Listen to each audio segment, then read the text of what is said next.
It is a good thing to give thanks unto the Lord and to sing praises to thy name, O Most High, to show forth thy loving kindness in the morning and thy faithfulness every night. Upon the instrument, 10 strings, and upon the psaltery, upon the harp with sound sound. For thou, Lord, hast made me glad through thy works. I will triumph in the works of thy hands.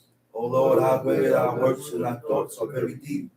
A brutish man knoweth not, neither does the fool understand this. When the wicked spring into the grass, and all works of iniquity do flourish, it is that they shall be destroyed forever.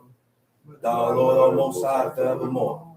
For though thy enemies, O Lord, though thy enemies shall perish, all the workers of iniquity shall be scattered. But my horn shall I exalt like the horn of a wild ox. I shall be anointed with fresh oil. Mine eye also shall see my desire of my enemies, and my ears shall hear the desire of the wicked that rise up against me. The righteous shall flourish like the palm tree. He shall flow like the cedar of Lebanon. Those that be planted in the house of the Lord shall flourish in the courts of our God. They shall still bring forth fruit with no age. They shall be fat and flourishing, to show that the Lord is upright. He is my rock, and there is no unrighteousness in him. First of all, I'd like to give all honor and praise to the God of Abraham, the God of Isaac, the God of Jacob, the great, mighty, revered God, the Most High God, who bestows his loving kindness, possesses all things, who remembers the pious deeds of the patriarchs, the Most High, slow of anger, great in kindness, forgiving iniquity and transgressions, or who will by no means clear the guilty, visiting iniquities of fathers upon the children to the third and fourth generation. The Most High's work is perfect, for all his ways of justice, a God of faithfulness and without iniquity, just and right is he. You may be seated. Giving due respect and honor to the founder of Bene Zaking Maccabees, my father, Chief of Chief Eleazar, to the chiefmen, princes, mother in Israel, brothers and sisters, I say unto you, on the tongue of my forefathers, visitors, I say unto you, the tongue of my forefathers, Shabbat Shalom. Shabbat Shalom. God commanded us to be on guard with ourselves. Being on guard with yourself. Being on guard with yourself means to take heed to yourself. Now, what am I taking heed to? We are taking heed to negative influences, the evil forces, the external forces. These things that I'm talking about is what you call sin or iniquity. Sin and iniquity is triggered,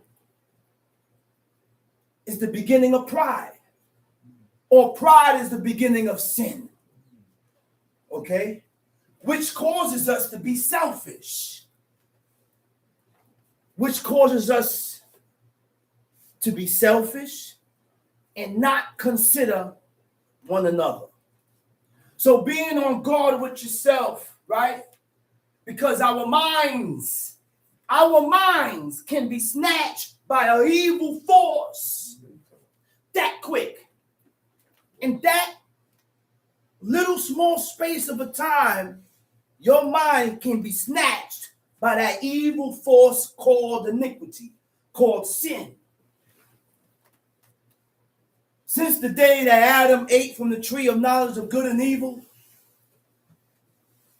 now we become more exposed. We become exposed to the other side. Now we have good and evil in us. To where in the beginning, before Adam ate from the tree of knowledge of good and evil, he didn't know no evil. Eve didn't know no evil. She was beguiled and tricked into eating a tree that God commanded her not to eat from. Because this tree that you eat, and when you eat from it, you will begin to die. you will begin to die, because God didn't create death. God didn't create us to die. God created us to live forever. He created us to live forever. And he gave us laws. He gave us a command, one command. Now, according to the way things are, God gives us the command. God gives us the command. And he allows us to make our own choices. So I can determine who you are or how to deal with you. So God commanded us to rule our spirit by not committing presumptuous sins. I said God commanded us to rule our spirit by not committing presumptuous sins. Yeah, we're going to sin, but don't sin presumptuously. Because when we sin presumptuously, you end up cutting yourself off from God. What is presumptuous sin? Presumptuous sin is when you overstep your boundaries with God. Presumptuous sin is when you know of something to be unlawful and you still do it. Yes. And you still do it. Don't allow yourself to give in to froward thoughts. Froward thoughts are thoughts that are contrary from what God said. Froward thoughts are contrary thoughts against the will of God, against the laws and the commandments of God. You can't separate thinking from actions. There's no way you can separate thinking from actions, because your actions tells me how you think. I said your actions tells me how you think. Your thinking and your actions goes together.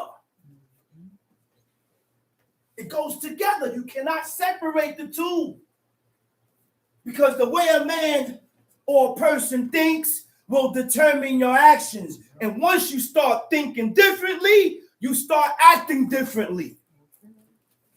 Once you start thinking different, your actions going to follow behind your thoughts. And that's when real change starts. That is the beginning of changing.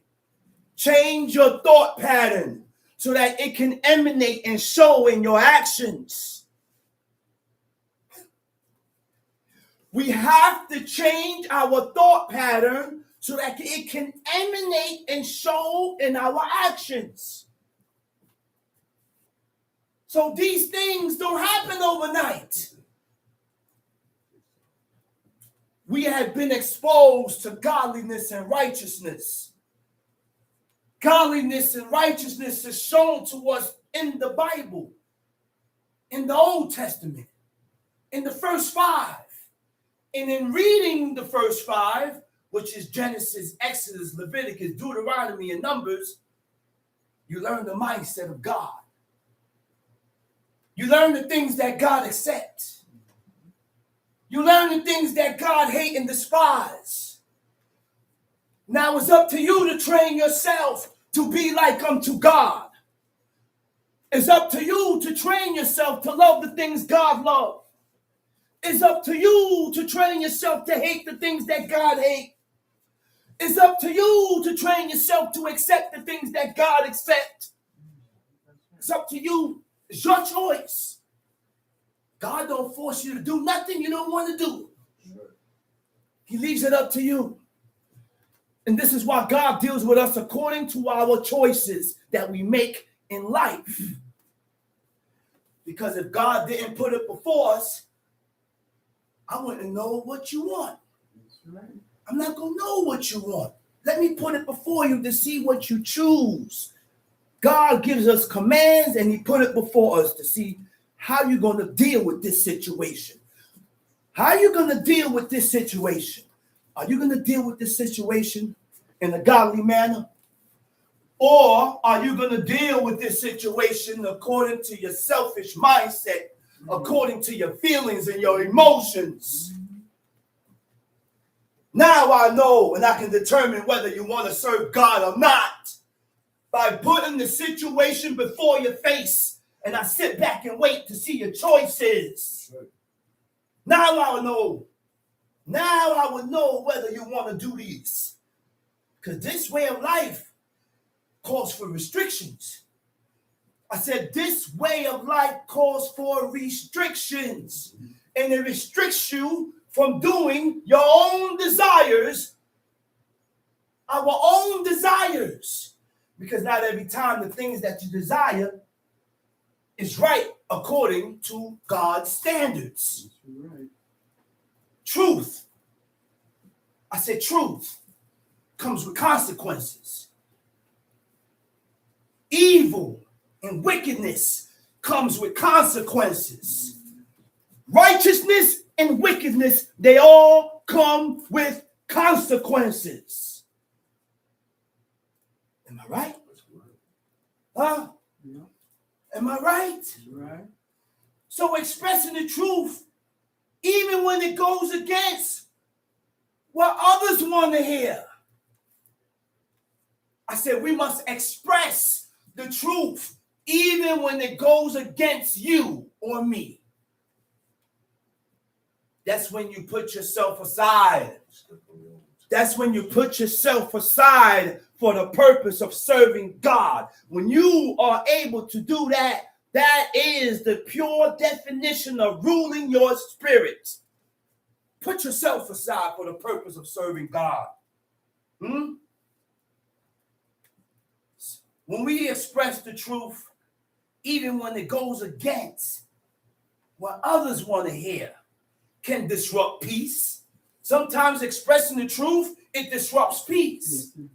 Sometimes expressing the truth, it leads to conflict. I said sometimes expressing the truth, it disrupts peace and leads to conflict. You know why? Because we don't have the same mindset. We don't have the same mindset. We have not made our mind up to serve God.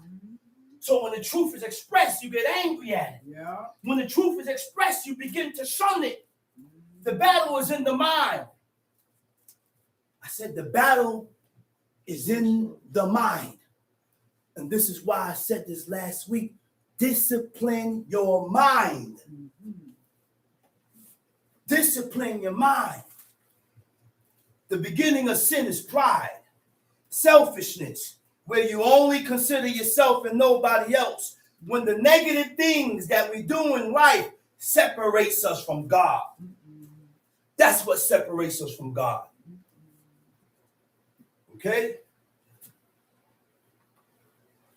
We're going to go into Leviticus chapter 5. But before I go into that, I want to read something. In Wisdom of Solomon, chapter 3. It says, but the souls of the righteous are in the hands of God. It takes a certain character to be righteous and to be considered righteous in the eyes of God. The book shows us the blueprint and the path to be considered righteous before God. When we go against the blueprint that God has established, you are not right. We are not right. When our opinions is contrary from what God said, you are not right. When your actions is contrary from what God said, we are not right. Why can't we understand that? When are we going to understand these things? This is why it's very important to read this book every day. Because you're trying to change something that you can't see. You can't touch it. You can't touch it. You can't see it.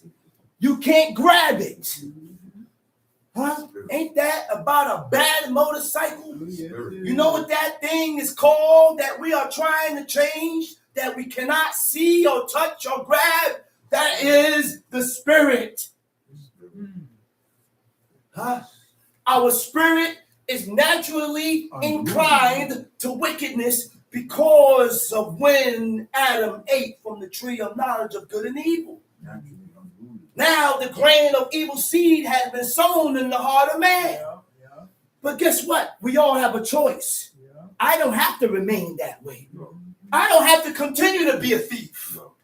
I don't have to continue to be a liar. No. I don't have to continue to be an adulterer. I continue to be this way because this is how I decide I want to stay. This is how I decide I want to be. You don't have to be that way. Decided to do You don't have to be evil. That's right. You don't have to be wicked. That's right. Read the book and let God guide you and show you what righteousness is. It says,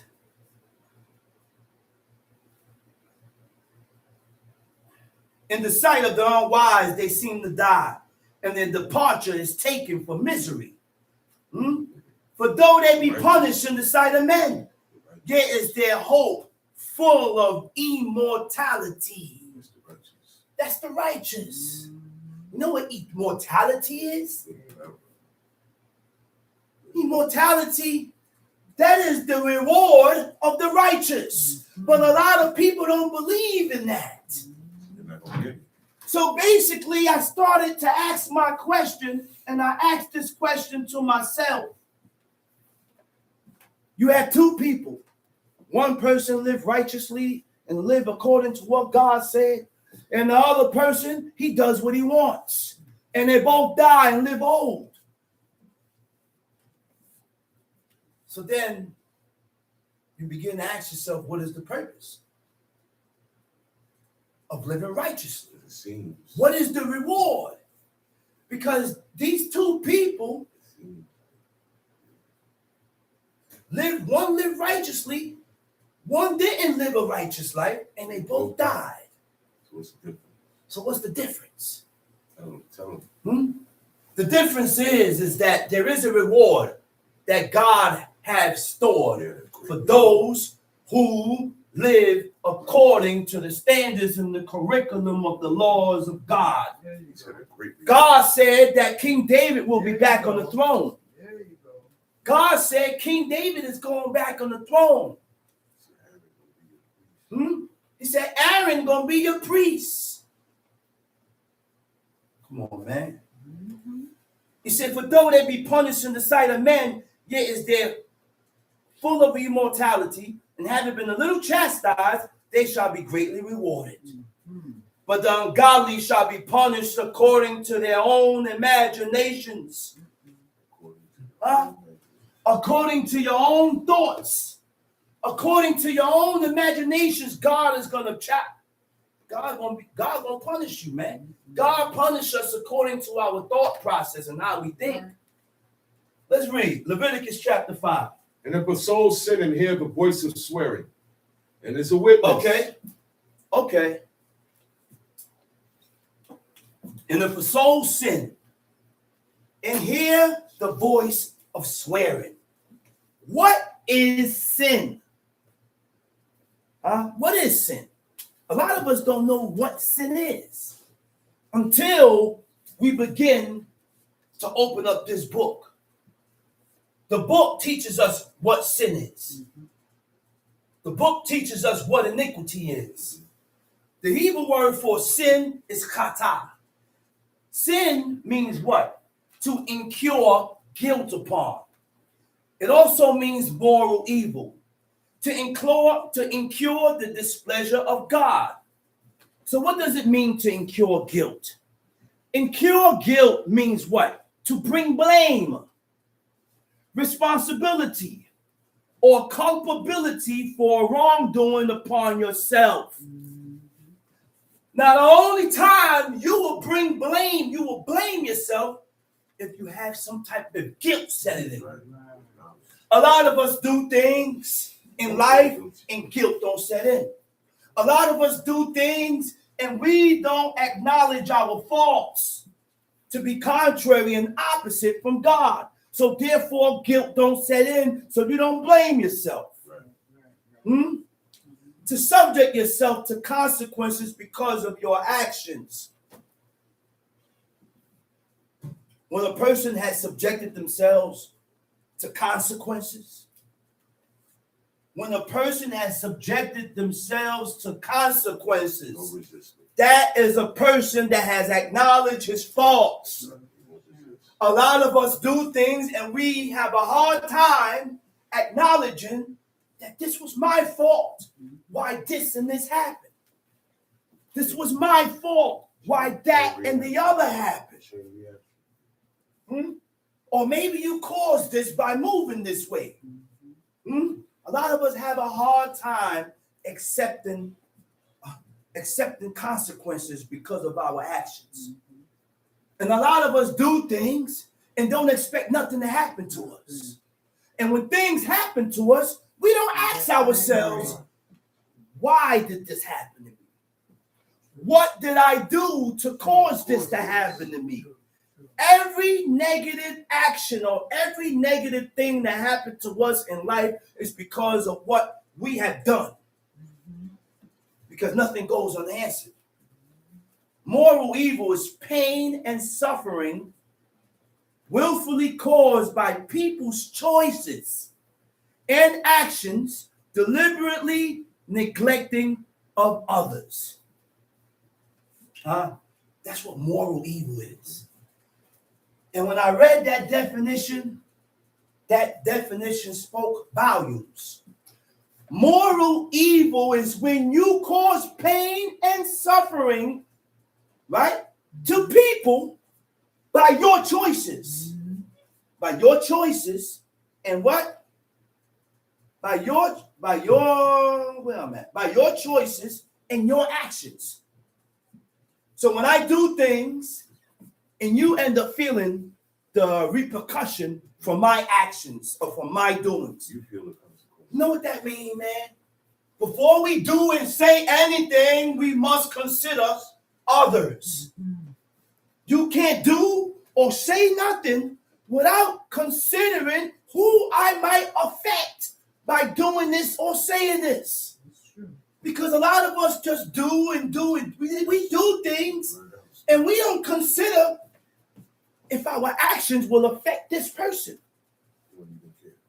We say things and we don't consider if the words that I'm saying out of my mouth may affect that person. We just do things and you don't care. And that's right.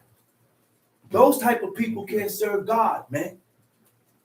To incur the displeasure of God is to bring upon yourself disapproval, anger, or judgment by doing something that goes against God's moral standards.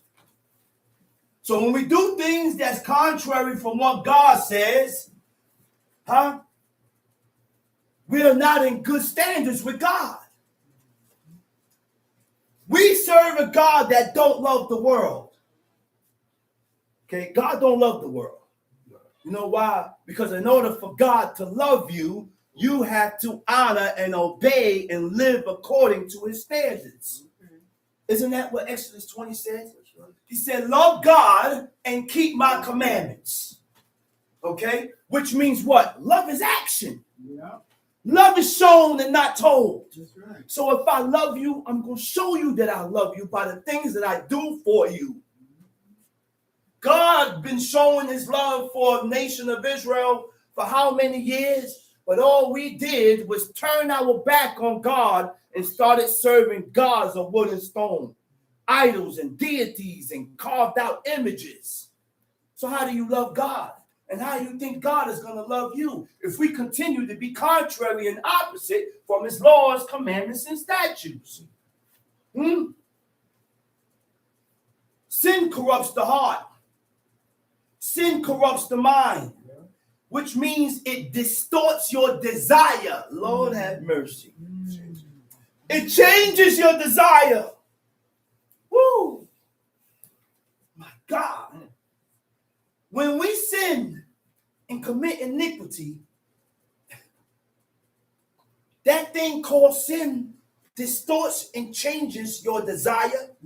It distorts and changes your motives, which is your reason for doing things. The reason for doing something and affection by replacing selfless love with selfishness, shifting your trust from God to yourself. Lord have mercy. That's what sin does. Sin shifts our trust from God to yourself. Now you begin to do things to satisfy you. That's when the pride rises. The pride rises then. And when the pride rises, you begin to only consider you and only you, and you don't consider no one else. Ain't that something, man? Let's read that over. Time sheet, man. Leviticus chapter 5. And if a soul sin and hear the voice of swearing. And if a soul sin and do what? And hear the voice of swearing. So you mean, he's saying if a soul sin, and hear the voice of swearing.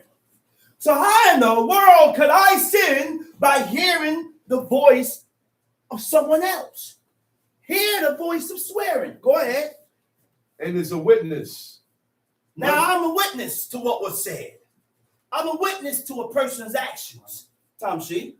Whether he had seen or known of it. Seen it or known of it. If he do not utter it, then he shall bear his iniquity. Oh, wait a minute now. So you mean to tell me it's my job to blow the whistle? Yes, it is. It's our job to blow the whistle. And when we conceal certain matters, when we hide certain matters and keep things under the blanket, and you don't mention certain things, then God charge you with the same thing that you had done or what the other person has done because you're hiding it. It means that you are the same like him, or you're the same like her.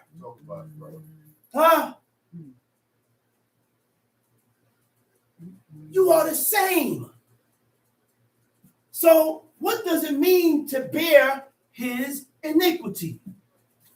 When you bear iniquity, it says nasa ha'om. It means to lift up. It means to bear. It means to shoulder the guilt. It means to shoulder the guilt, the consequences, and the penalty. And the penalties. So I'm going to shoulder the same guilt. I'm going to shoulder the consequences. I'm going to receive the consequences. And I'm going to receive the penalties. Because of what you did. And I chose not to say nothing. I chose not to bring you on charges. But then a lot of us tell us, yo, man, don't say nothing. Don't say nothing. So now if I don't say something, I'm like you. We're the same. And God is going to look at me the same. So when there's evil and wickedness in the midst, where people is doing things that's contrary from God, it's our job to voice those things. And when a person voice it, it's not for me to get angry at him. It's not for me to get angry at him. It's not for me to get angry at her. Don't tell me if you don't want to be told on. I said, don't tell me if you don't want to be told on. That's right. Because if you tell me, I'm not going to agree with you. I'm going to tell you, and I'm going to tell you you're wrong, brother. You should not be doing this and this and this. That is wrong. You're against the law. At that point in time, we have to choose. We have not chosen yet. Because you still expect people to side with you in your faults. We ain't chose yet. We ain't chose yet, man. You're still wavering. You're still sliding. You're still slipping and sliding. You have not made your choice. You make your mind up, man.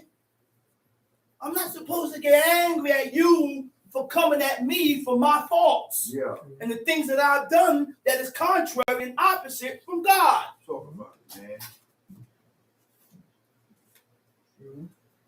Sin carries a heavy burden. I say iniquity carries a heavy burden that affects the mind and blemishes your spirit. I said it affects your thought process and it blemishes your spirit. What do I mean by a blemished spirit? A blemished spirit is an opening in your spirit. That's what a blemished spirit is. Talk about it, brother. Iniquity affects your spirit, which allows us to be more inclined to that which is unlawful by God, which allows us to do things that God is against, which allows us to make decisions in life.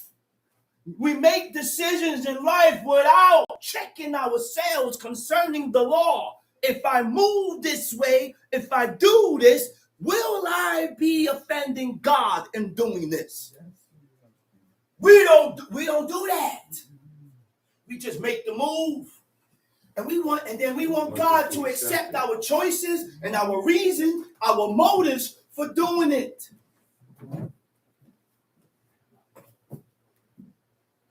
We are all faulty. We are all faulty.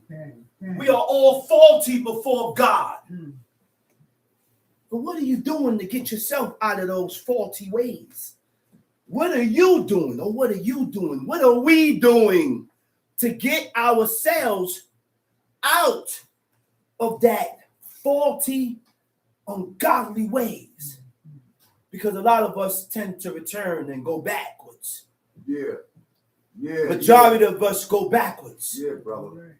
Let's look at your life. Take heed to one's life. That's right. Take heed to yourself. We tend to go backwards after God pushed you forward. Yes, God pushed you forward. And he opened you up to certain things and showed you certain things. Allowed you to meet certain people that can get you closer to God. Yeah. Talk about the trauma. But then, with these opportunities that God has given us, we haven't pushed towards it. We haven't accepted it, and we haven't pushed towards it. So therefore, God pushed us 10 times backwards. He said, okay, you don't want it, I ain't gonna give it to you. And kick us back. Now you end up going back to what you know best. That's what Orpah did. Orpah went back to what she knows best, which was her gods. But Ruth made a conscious decision to live with Naomi, and her words was, your God is my God. Your people is my people. Where you die at, that's where I'm going to die. She made her mind up. So when you make your mind up to serve God, I can't go back to where I came. You can't. Because you begin to regress. Going back is to weaken yourself. God commanded wisdom to dwell with men. I said he commanded wisdom to dwell with men because the man's job is to guide his household in the order of the living, in the order of the laws and the commandments of God. But a lot of us,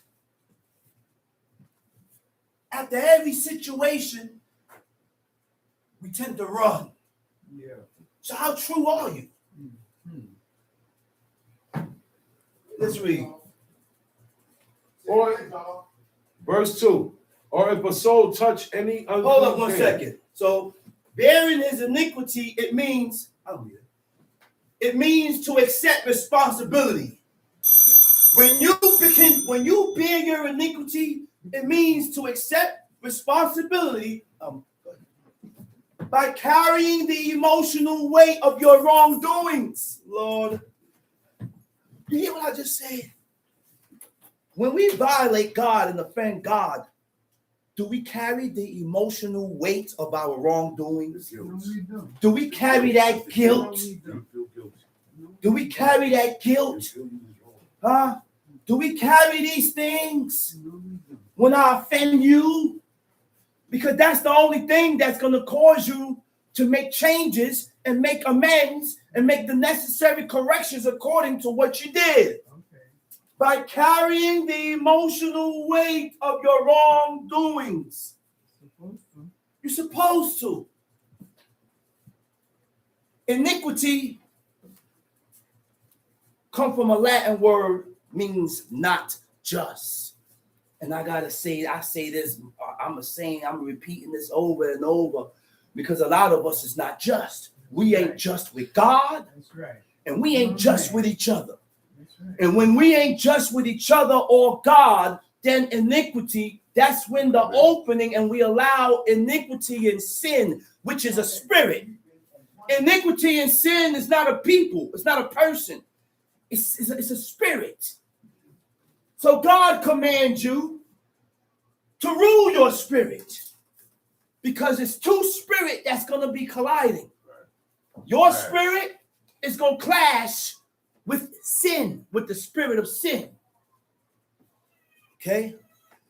And the only way to rule your spirit is by ruling yourself in the fear of God. By ruling yourself in the fear of God, by not sinning presumptuously. Okay? So, iniquity also means not equal. Perversity. Not equal, perverse. Depravity. Depraved. Lacking moral principles. Huh? Iniquity is also premeditated. You know what premeditated means? Premeditated means it's thought about before it's done. Before we do anything in life, you think about it. It's thought about. Premeditated, you know what's the next word? Habitual sin. Which means we have created our own habits. We create our own habits by according to what we practice. Anything that we practice is done over and over. This is why God commanded us to do what? He said, read. And he commanded the king. God commanded the king to read the law every day of his life. That's the practice. Because anything that is done repetitive becomes a habit. Anything that is done repetitive becomes a habit. Okay? Becomes a habit. All right?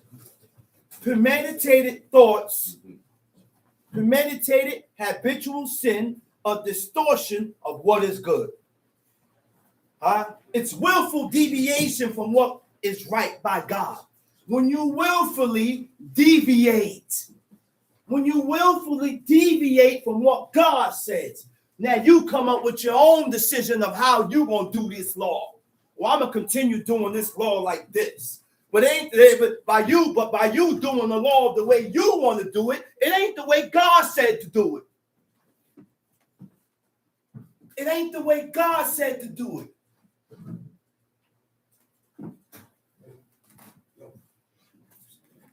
It ain't the way God said to do it, man. It's not. So, or for soul touch. Now, what is perversity? Perversity is bringing deliberately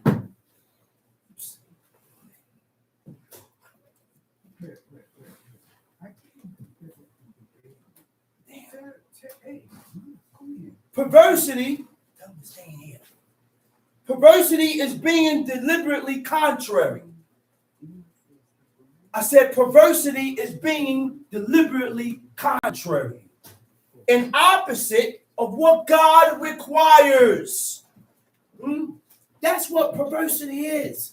when you are opposite from what God requires of us. There are things that God requires of us. And when we go against these laws, we go against the requirements of God. When we sin presumptuously, we go against the requirements of God. So perversion is a form of human behavior which deviates from what is right. Depravity is inborn corruption of human nature caused by sin, affecting your mind, affecting your will and desire, which brings about selfishness and rebellion against God. Lacking moral principles when you lack scruples. I said lacking moral principles is when you lack scruples, meaning you act without conscience. We say things without conscience. We act and we do things without conscience, without thinking. Yeah, talk about without thinking. We move and do things without thinking first. Yeah. Of who it may affect, what trouble it may cause. We don't think ahead. We only think about ourselves at that point in time. We don't consider who it may affect. It may affect friends. It may affect your brother. It may affect your sister. You may affect your own child by your own choices. Okay. And you think this person cares. Right. Man and woman. Okay. We make choices, and the choices we make affects your own seed. Talk about it, brother. You don't believe it. You don't believe it, man. It's not only your child. I'm tired of that, man. I'm tired of this. It's not only yours. Say it again, God, John. Man. Say it again, John. But the reason why women make these assumptions and say these words is because of selfishness. You don't have the male and the female chromosomes. The man got the male and the female chromosomes. And we are the one that choose which oven to put the bread in. That's right. Say it again. So if I chose this woman, I could have had my twins with this woman. Come on, man. If I chose this woman, I could have had my twins with this. Whatever woman I chose, I could have had my twins with them. That's right. Not you. And that stirs me. That because I've been told that before. Talk about this it, is John. my child. My child. So who do you think put him in there? Yeah. Who do you think put him in there? Just had him 9 months. You just was an incubator that held it for 9 months. That's right. The placenta comes from the male sperm. That's right. The DNA comes from the man. That's right. Do we know that? Say it again, John. And this is why now people is just learning that when a child is born, you see the white stuff that comes on the baby, we tend to wash that off. But you got to rub that into the skin. You rub that white thing that the baby is born with, you rub that into their skin. That is a barrier for their skin. I forgot why. Okay? It's wise to keep the baby attached to the placenta until it dries out. All the stem cells and the minerals and vitamins and everything that is needed for that baby is in that placenta. And this is why God said, circumcise your son on the 8th day. Because on the 8th day is when the baby begins to produce its highest in vitamin K.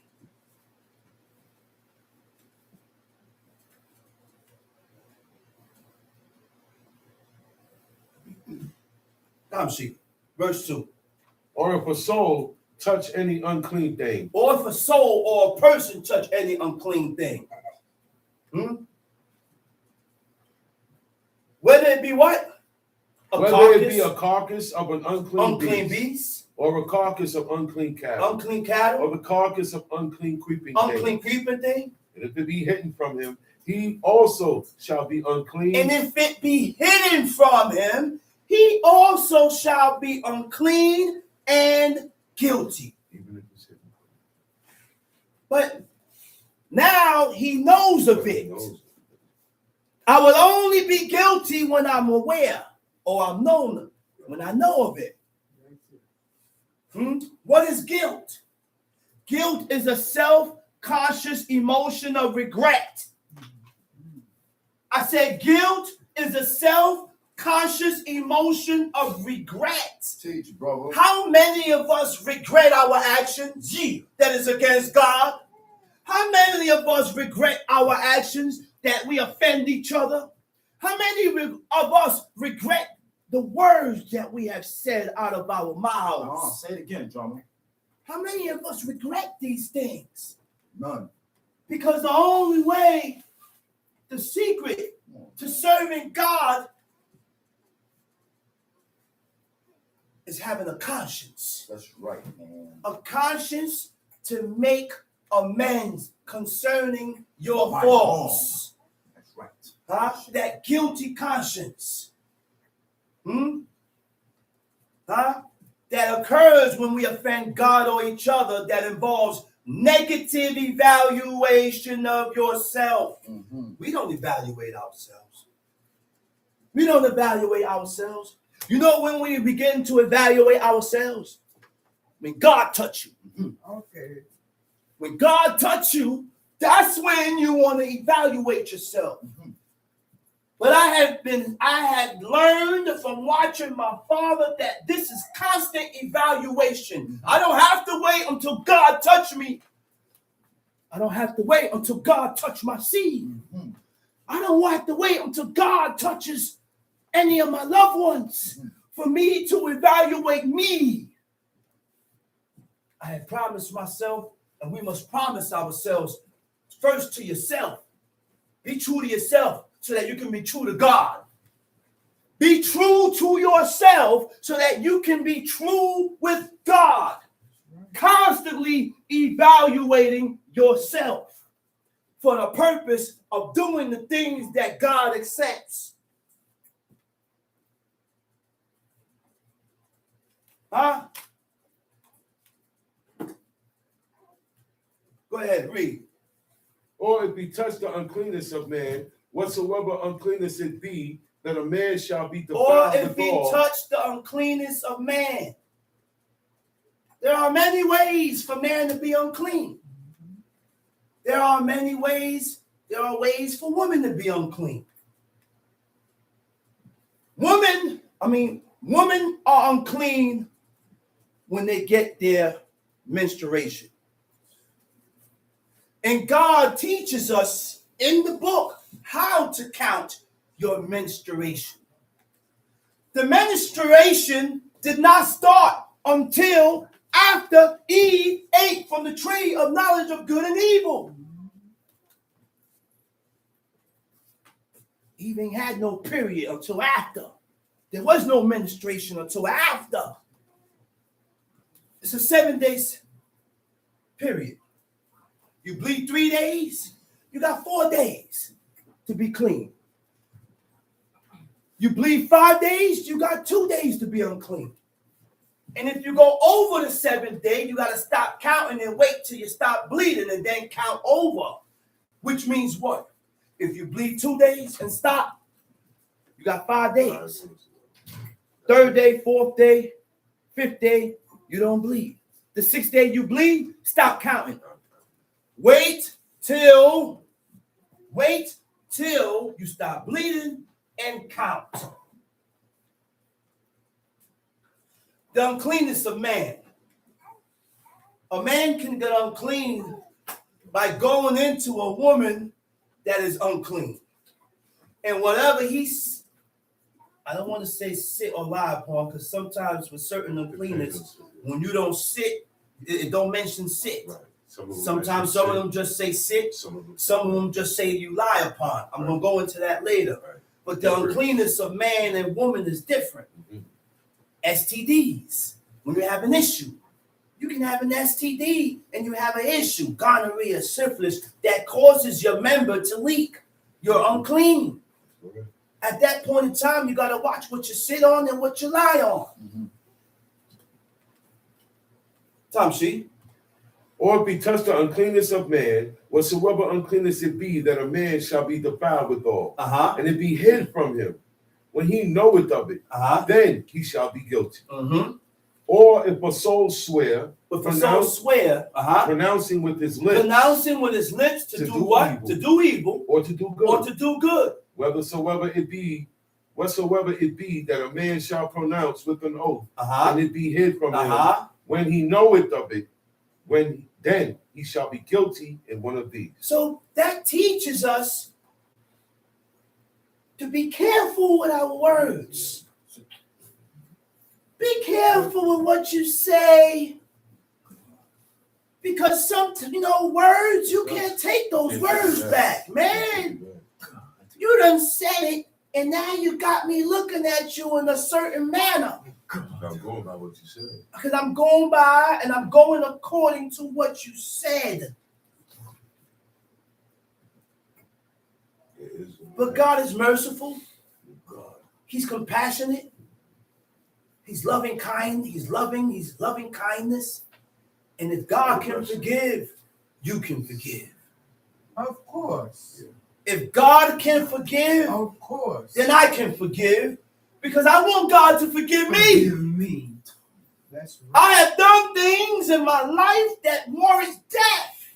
And I need God to have mercy upon me. So I will never hold anything over nobody's heads, regardless of your actions and what you said. I will never hold it over your head. Why? Because I don't want God to hold that, what I did, over my head.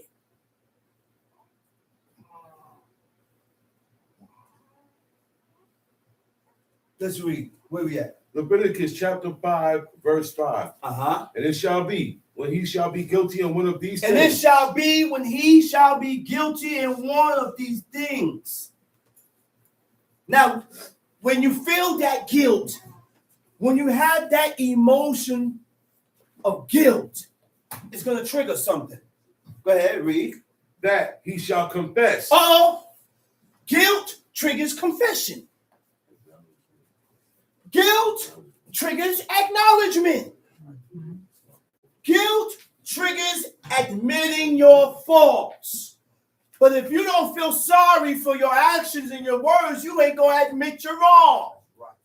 If you don't feel sorry for your words and actions, then you ain't going to confess. Confess means to admit your fault.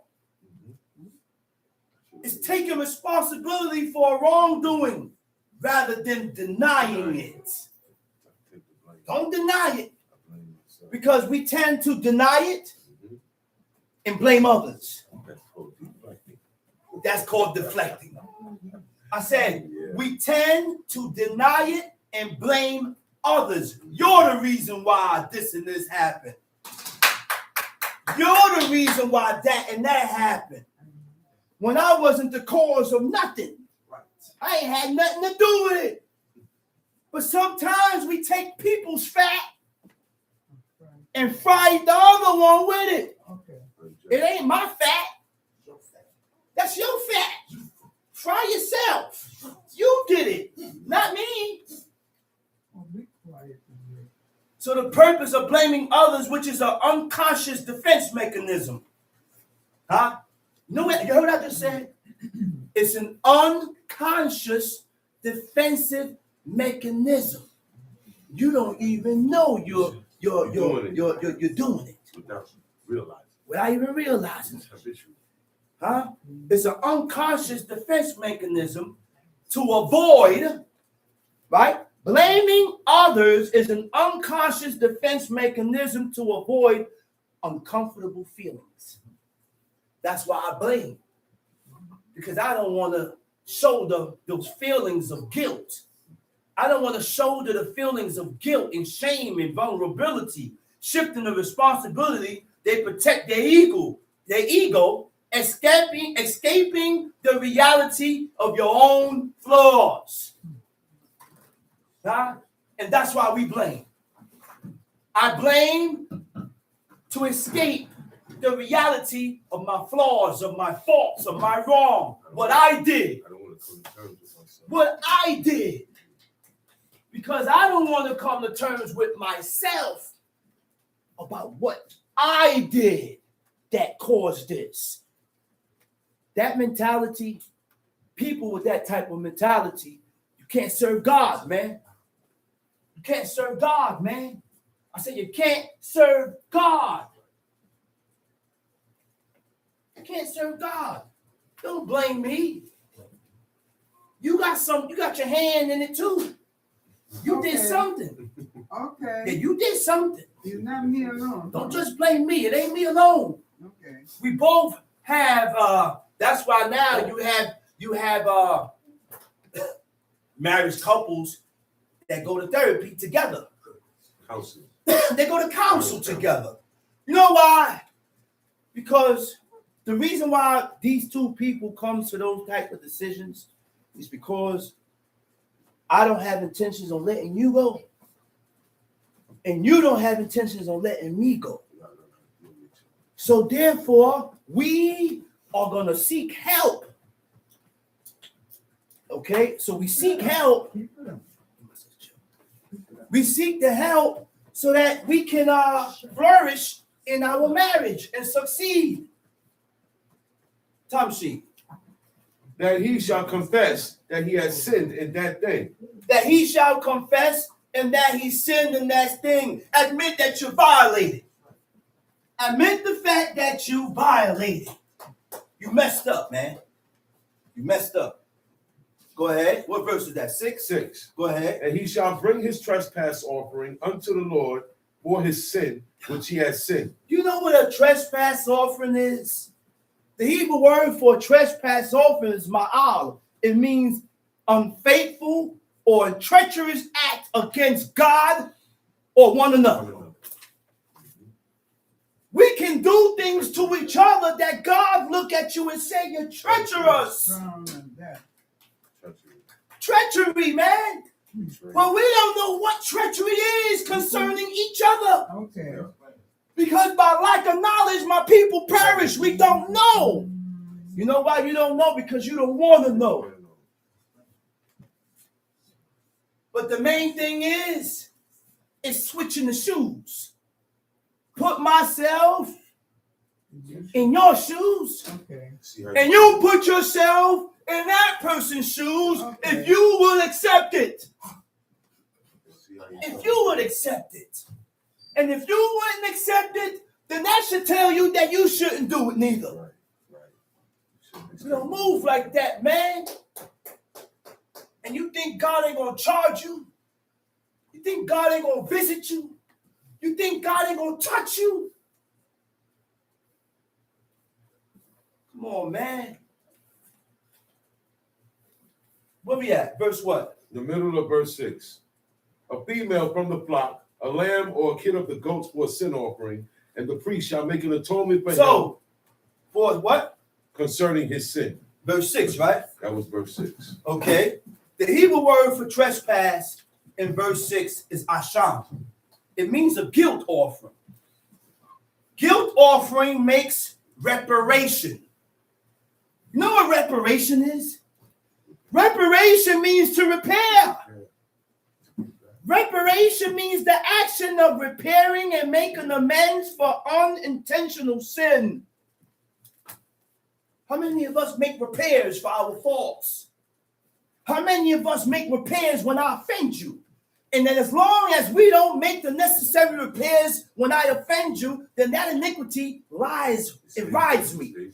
I'm going to continue to bear that iniquity until I make the necessary repairs concerning that. When are you going to address that, brother? When are you going to address that sister? And acknowledge your fault, acknowledge the things that you have done to offend that brother or that sister. When you are going to approach God and acknowledge your faults and the things that you did to offend God. That's how you get rid of sin now. Because we don't have the high priest. We don't have the high priest to confess the sins of the nation upon the head of the upon the head of the scapegoat during Yom Kippur. Right. So when we fast on Yom Kippur, sister, ain't no guarantee that those sins are gone. I'm not going to tell you no lies. I'm not going to tell you no dreams. And I'm not going to tell you no fantasies. There is a process that has to go.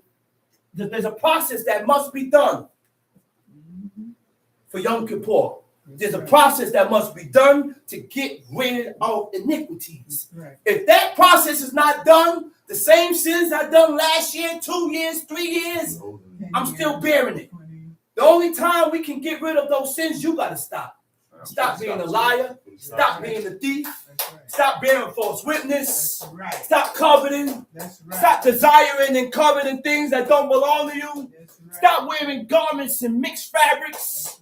Put on your fringes on 4 corners. And make sure you have a ribbon of blue, a thread or a ribbon of blue upon the fringe. But a lot of us don't like cutting our shirts. A lot of us don't like splitting our sweaters. And we just put the fringes on with no corners. Why? Because we love the sweater more than God. Okay. I love the t-shirts more than God. And I don't want to mess up my $1,000 Da Vinci t-shirt. I don't want to split my Louis Vuitton t-shirt. Okay. So I just put the fringes on. This is Louis Vuitton. This is Da Vinci. Versace. This is Versace. This is Gucci. Mackie. Essential. A lot of us wear essentials with a cross on it. And we walk around talking about blessed be the name of God. Get away from me with that essential shirt. Okay. Abominable. Shouldn't be wearing that. Certain things we can't wear. Okay. Certain clothes we shouldn't be wearing. We need to get out of the Yeezys. Yeezys is in dedication to JC. Stop wearing Nikes. Let's read. Leviticus chapter 5, verse 7. And if he be not able to bring a lamb, then he shall bring for his trespass which he hath committed 2 turtle doves or 2 young pigeons unto the Lord. 2 turtle doves or 2 young pigeons. I only eat the birds that God read about, that I read about here. That's it. That's the only birds that I will be eating. I'll eat. Because when we read Leviticus 11, it never gave us a description of the clean birds. How do you know? So how do we know if the birds are clean? So I will only eat the birds that my forefathers used. Turtle doves, pigeons, and quails. I only read that. Okay? Very few. I only read that. It's very few. It ain't too many birds that's clean. Not too many. That's right. And we have to learn and realize and recognize that the animals then are not the animals and the birds now. Thank you. They went through ice ages and changes. Yes. The evolutionary. All that evolution. Hundreds and thousands of years ago from the beginning, from the creation of God. Some died out.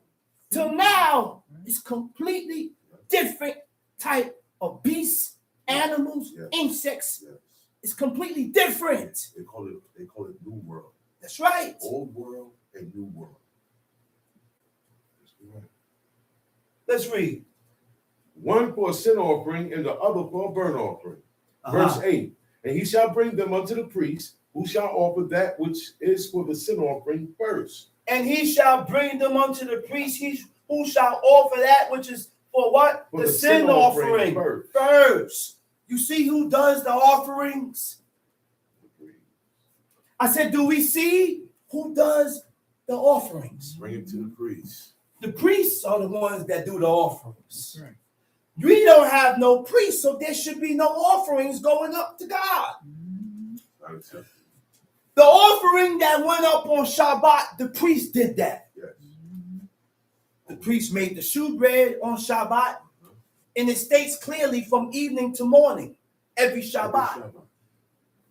Leviticus 24 stated that the offerings and the making of the shewbread started from evening unto the morning every Shabbat. So if you start your Shabbat from in the morning, you are in violation.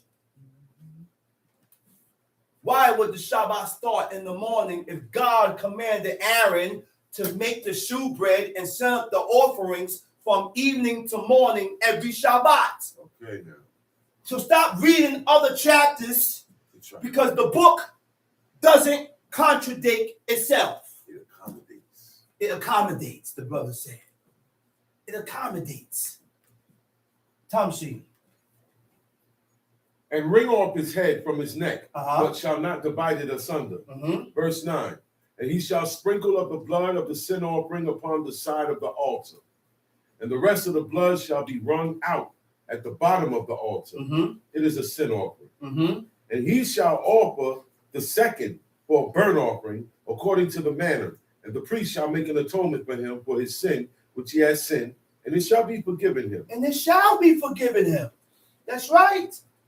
Now, go ahead, let's read. But if he be not able to bring 2 turtle doves or 2 young pigeons, then he that sinned shall bring for his offering the 10th part of an ephah of fine flour for a sin offering. Uh-huh. He shall put no oil upon it, Uh-huh. neither shall he put any frankincense thereon, for it is a sin offering. Frankincense, incense was only burnt during the sacrifices and the offerings of God. Only. They didn't burn incense and frankincense in their houses. Mm-hmm. Because those incense and frankincense was only burnt and dedicated to God. So we should not be burning incense in our houses. We should not be burning incense. We should not be burning frankincense because those things was only burnt in the sacrifices of God. That was the purpose of incense and frankincense. Never read nowhere in the book where nobody burnt incense In their houses. in their houses. Show me. And this is how we have to ordain our lifestyle. This is how we have to guide our household according towards the ancient path, according to the things that we read here in this book. Then and only then we can gain God's attention for righteousness. Tamshi. Leviticus chapter 5, verse 12. Uh-huh. Then shall he bring it to the priest, and the priest shall take his handful of it, even a memorial thereof, and burn it on the altar, according to the offerings made by fire unto the Lord. It is a sin offering. Mm-hmm. And the priest shall make an atonement for him as touching his sin, that he has sinned in one of these, and it shall be forgiven him. And the remnant shall be the priest as a meat offering. Tamshi, let's go. And the Lord spake unto Moses, saying, if a soul commit a trespass, If a soul commit a trespass, go ahead. and sin through ignorance, And sin through ignorance. You know what ignorance is? The Hebrew word for ignorance is shagah. It means an error or mistake. But I can't go to God and tell God I made a mistake. I can't go to God and tell God it was an error. Because God is still going to charge me because I made a mistake, and I should have been more conscious of my actions and the things that I've said. You cannot go to God and ask God for a plea or plea for forgiveness for a mistake. The word also means to stray away, to be enticed, to be attracted to.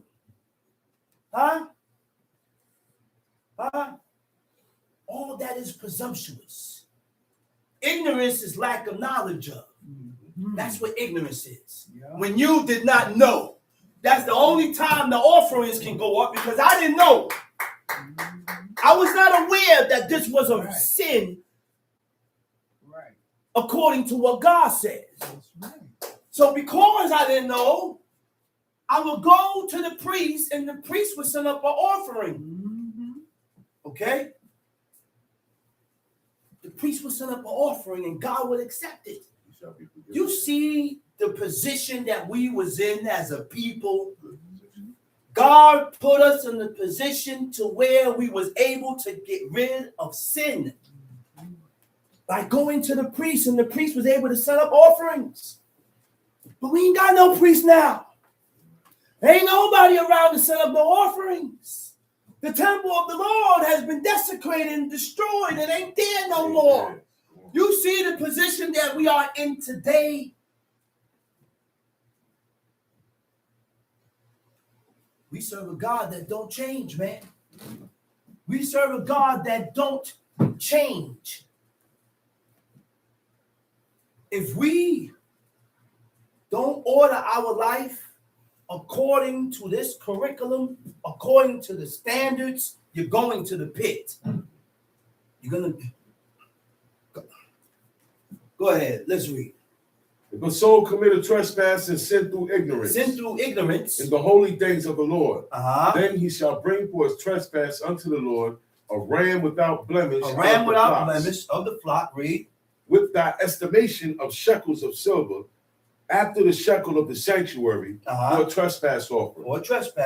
And he shall make amends for the harm that he had done in the holy thing, and shall add the fifth part thereto. And he shall make amends. Look, I said, and he shall make amends. We need to start making amends according to our faults that we have done, offending God or each other. And when we make these corrections, you don't go back. You can't tell me you're sorry and you keep doing the same thing over and over. You can't tell me, oh, I'm not going to do this no more, and you keep doing the same thing over and over. Oh, yeah? Because that's what we do to God. Okay. We go to God, we confess our faults, Okay. we confess our iniquities. Lord God, I ain't going to do this no more. Please, God, deliver me out of this situation. And when things eases, you revert back to your same old you. Okay. God, man. Can't, man. You can't continue to move that way with God and each other. Let's read. Verse 16. And he shall make amends for the harm that he had done in the holy thing, and shall add the fifth part thereto, and give it unto the priest. And the priest shall make an atonement for him with the ram of the trespass offering, and it shall be forgiven him. You see that? It shall be. I want God to forgive me. But what are you giving up for the purpose of God forgiving you? You got to give up something. I said you have to give up something. And you know where I learned that from? I learned that from my father. When he actually acknowledged where he was wrong at, he picked up a fast and he told God, he said, you know I love this. He said, but for your laws, I'm giving it up. For your laws, I'm going to give this up. That's the key. That's sacrifice. So you give up. That is sacrifice. You can't always expect. I said, you can't always expect with your hand out. What are you giving up? For the purpose of God's mercy. Right. For his mercy and his compassion. For his forgiveness. What are we giving up? Nothing. You just want to use God. We want to use God, and we expect God to just have mercy, compassion, and we ain't giving up nothing. We ain't giving up nothing. Go ahead. And if a soul sin and commit any of these things which are forbidden to be done by the commandments of the Lord, though he wist it not, yet is he guilty, and he shall bear his iniquity. To forgive, right? Shall forgive his iniquity. Selak, it means to pardon, Right? Go to Nehemiah 9. To forgive. Selach means to pardon. To forgive means to stop feeling angry or resentful towards someone for an offense. So if I forgive you, I won't continue to feel anger because I forgave you. When a person say they forgive you, but they still revert back to the anger or what they was done, they don't really forgive you. Teach. And that's why God, when we seek forgiveness from God, you don't want God to go back on my past. You don't want God to go back on your past life, on how you lived, it because I changed. I don't live that way no more. And this is why my father said, I wonder if I'm doing enough for God to accept me. And this is the mentality that we all got to have. We all should be wondering if we are doing enough for God to accept us. Let's read. Nehemiah chapter 9. Nehemiah chapter 9. Now when the 24th day of this month, the children of Israel were assembled with fasting and with sackcloth and earth upon them. Go ahead, read. And the seed of Israel separated themselves from all strangers and stood and confessed their sins. Okay. Read it over. Nehemiah chapter 9. Now in the 24th day of this month, the children of Israel were assembled with fasting. Okay, we assembled with fasting. Go ahead. Sackcloth and earth upon them. And earth upon them. And that has an effect in the heavens with God. With a contrite spirit, a nake ruach. Nake ruach means a bruised and crushed spirit. When your spirit is bruised and crushed, it causes you a depressed spirit. It allows you and it causes you to continuously think upon yourself.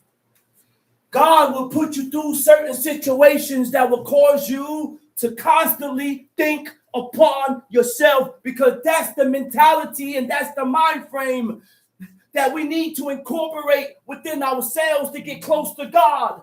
Because by thinking this way, you will constantly be thinking about yourself.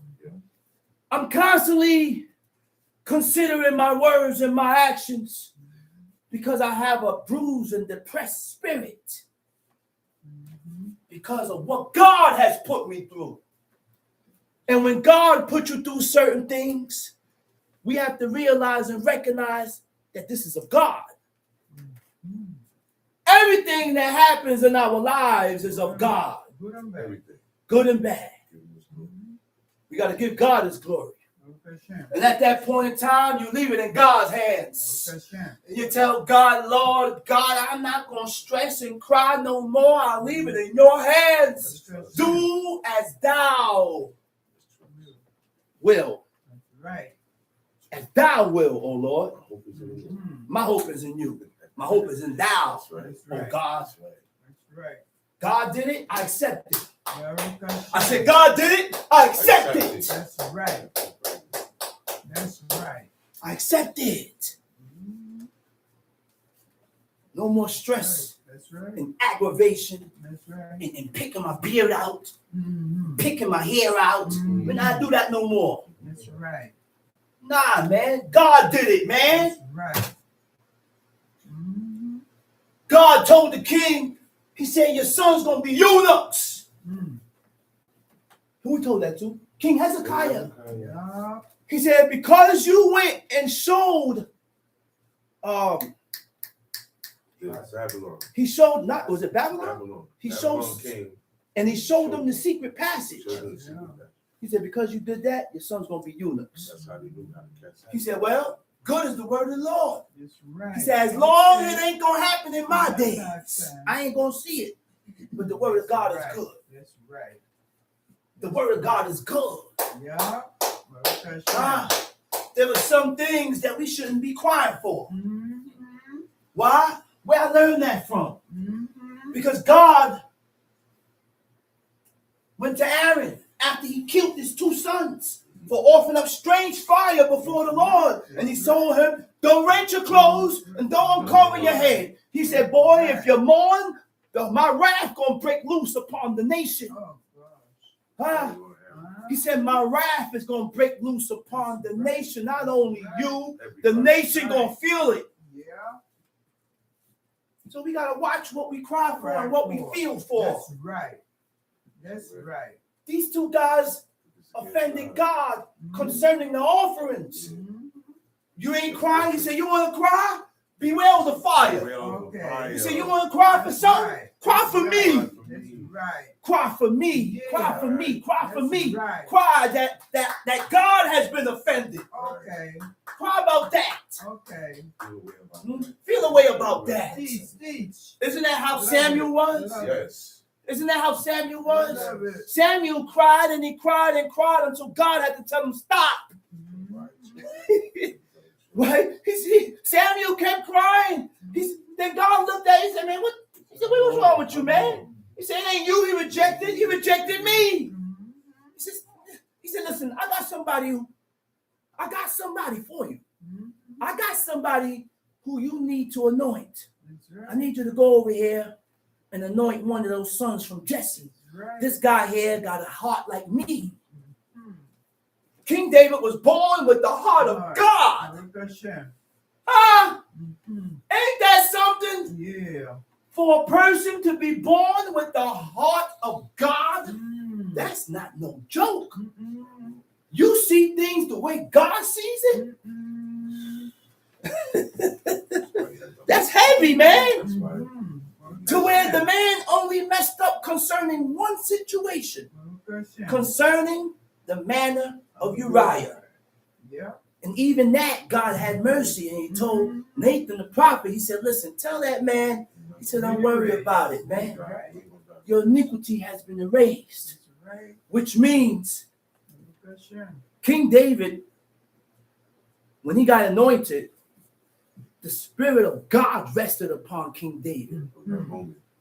From that moment on, it never left. Never left. But even with the Spirit of God rested upon you, you can still sin. Still see. Yeah. Ah, Yeah. don't think because a person sin means they're not for God. It's going to happen. Yeah. You think I don't understand y'all mindset, man. I don't understand y'all. Oh, he read the book every day and he go up there and talk the boy and talk this, but look what he did. So what? It still don't change. It still don't change me. Yeah, I'm messed up here, but I'm 100% for God. Baruch Hashem. Don't look at me no way. Teach. Don't look at me no way. Talk about it. Teach. Talk about Say it again. Why we do that, yo? it. Talk about it. Why? After one person's mistake, you tend to look at them in a negative way. Now, I'm for God, man. That's right. Baruch Hashem. You ain't gotta look at me like that, and I shouldn't be looking at you that way. That's right. You show your actions for God according to your doings and your dedication to what God said. I'm dedicated. Teach, Chief. I'm dedicated, man. I ain't going nowhere.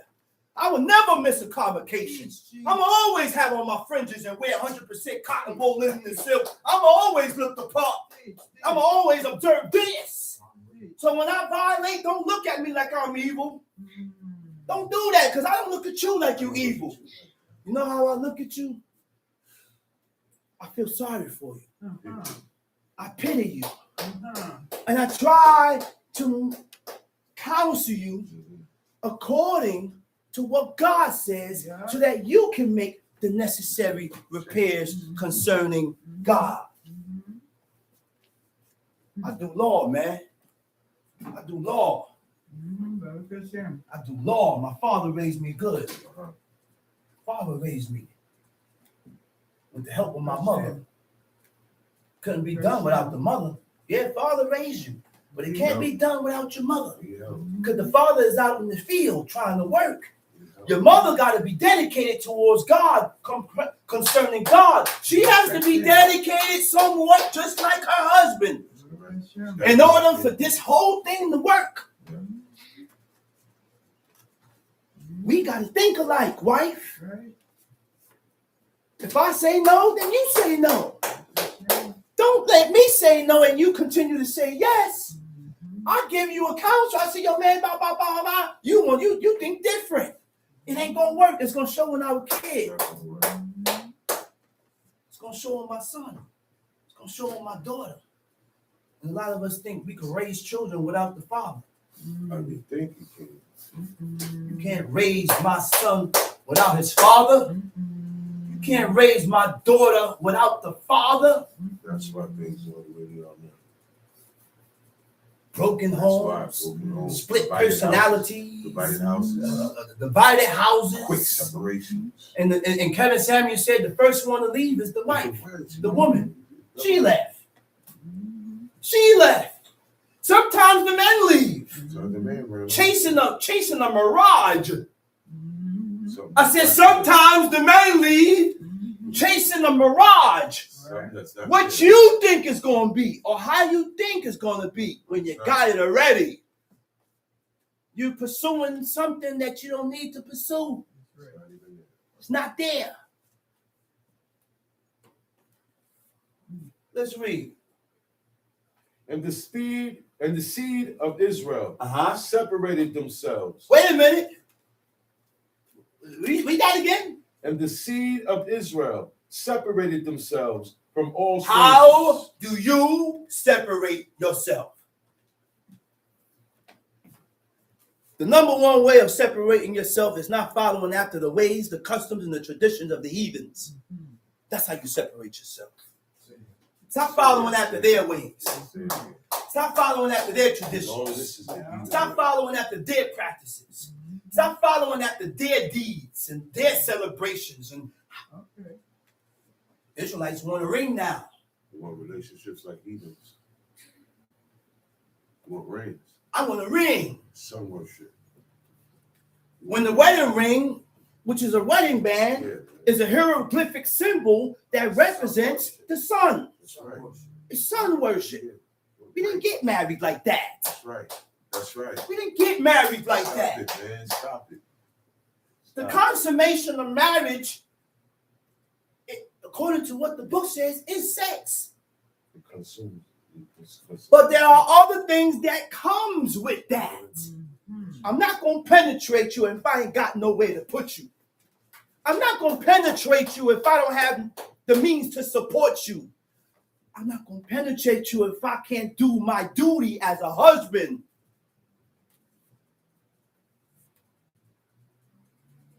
And if you desire to put the paperwork on it because of benefits,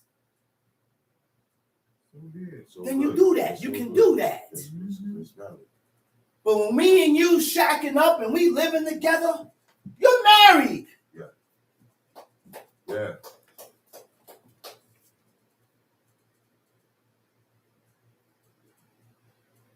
When the father took the wife or took his daughter, when Saul did that, we have to remember that Saul had an evil spirit on him.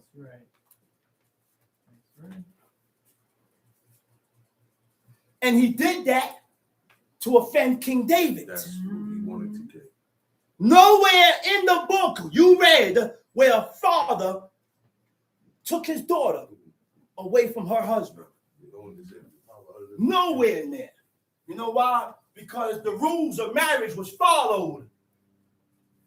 The rules of marriage was followed. Was followed in that book. Huh? Respect. Respected. It was respected. That's right. Even the angel respected. It was respected. And if the angel of God respected it, who the hell is you to not respect it? That's right. That's right. And then on top of that, the father don't do no law. He don't do no law, and he called himself snatching his daughter out of a marriage, and she's not being abused or misused.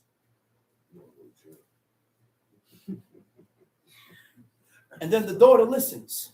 Mhm. You think in the eyes of God you ain't married, then you continue.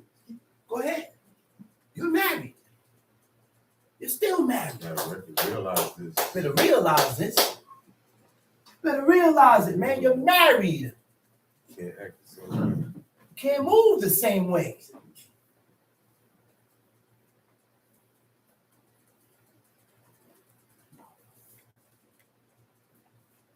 So now we have other things now. The husband has to be present. You got to be present, husband. You gotta be on deck. You got to be on deck. You the guide. Okay. You the guide. Remember what Samson's wife father did? He said, man, listen, man. Only God knows how long you've been gone, Samson. He said, so I took her and I gave her to somebody else. Because I ain't seen you in how long? I thought you hated her. Uh-oh. Uh-oh. There goes that word. So what denotes hatred? Aversion. What? Distance.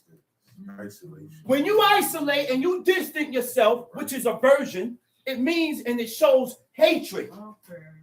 It shows hatred, man. Okay. I'm home every night. Okay. I don't stay out. I don't party with the fellas.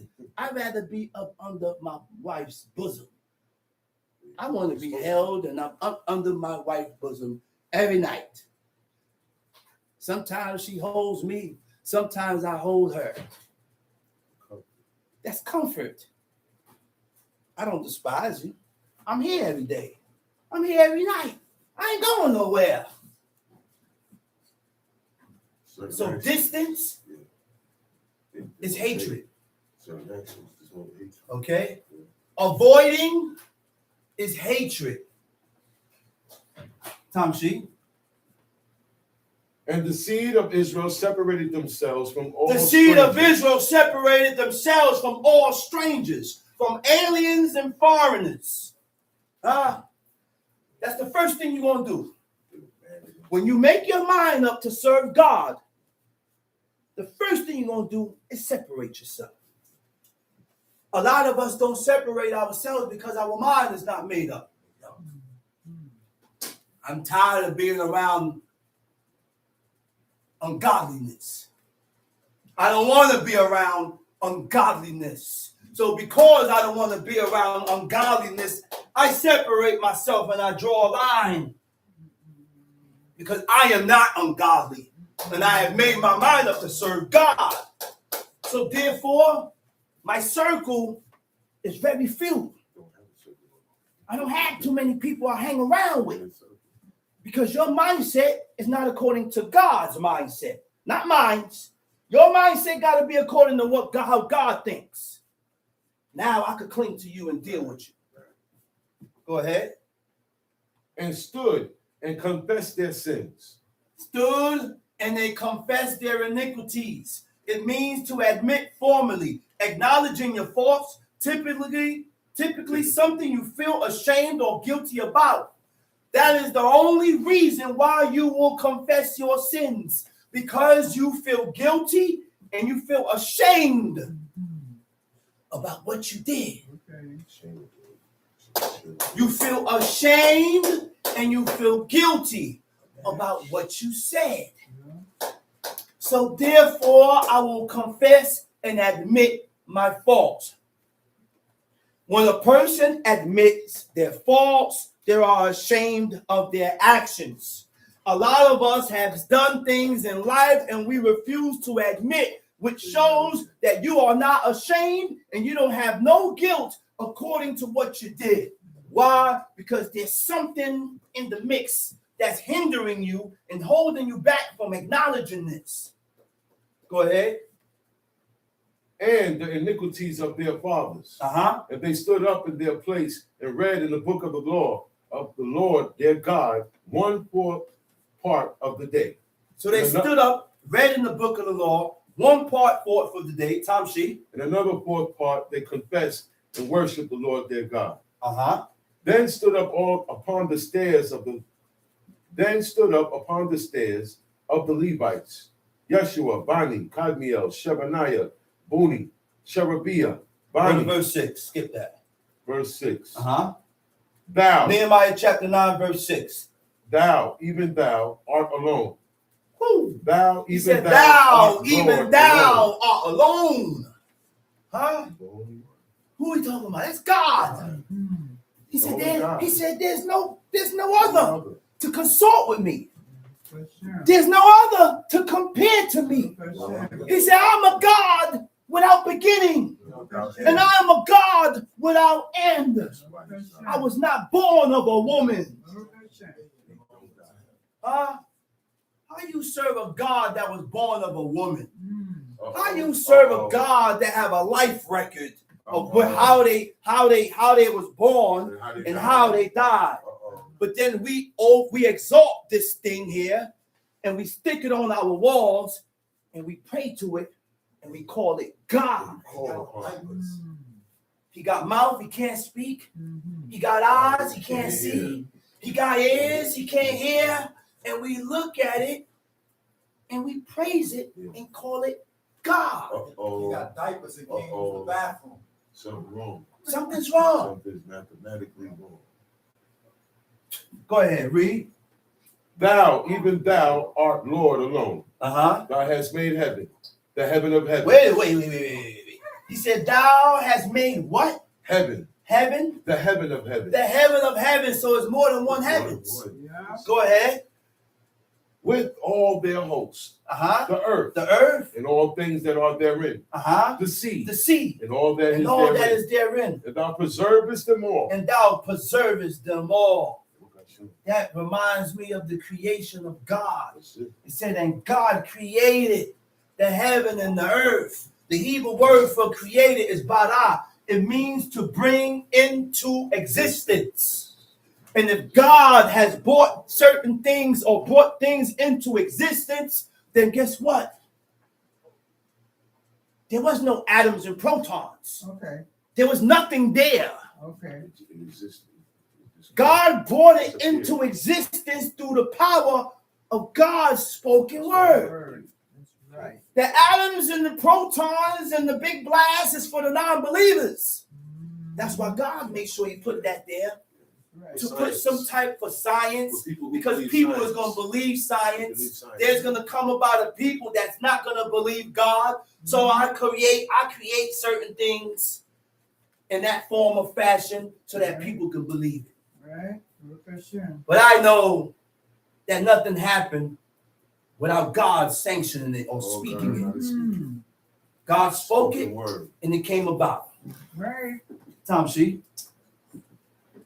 And the host of heaven worshipeth thee. Uh-huh. Thou The art hosts of heaven worship thee. everything. So you mean to tell me the sun, This moon, the moon, the stars, the clouds, everything that's up in the heavens worships God? Worship God and praises God. Right. That's correct. Huh? That's correct. What about humans? Continue. What about man? What about woman? Mm. What do we worship? Tom She. Thou art the Lord God. Thou who art didst the Lord choose God Abraham.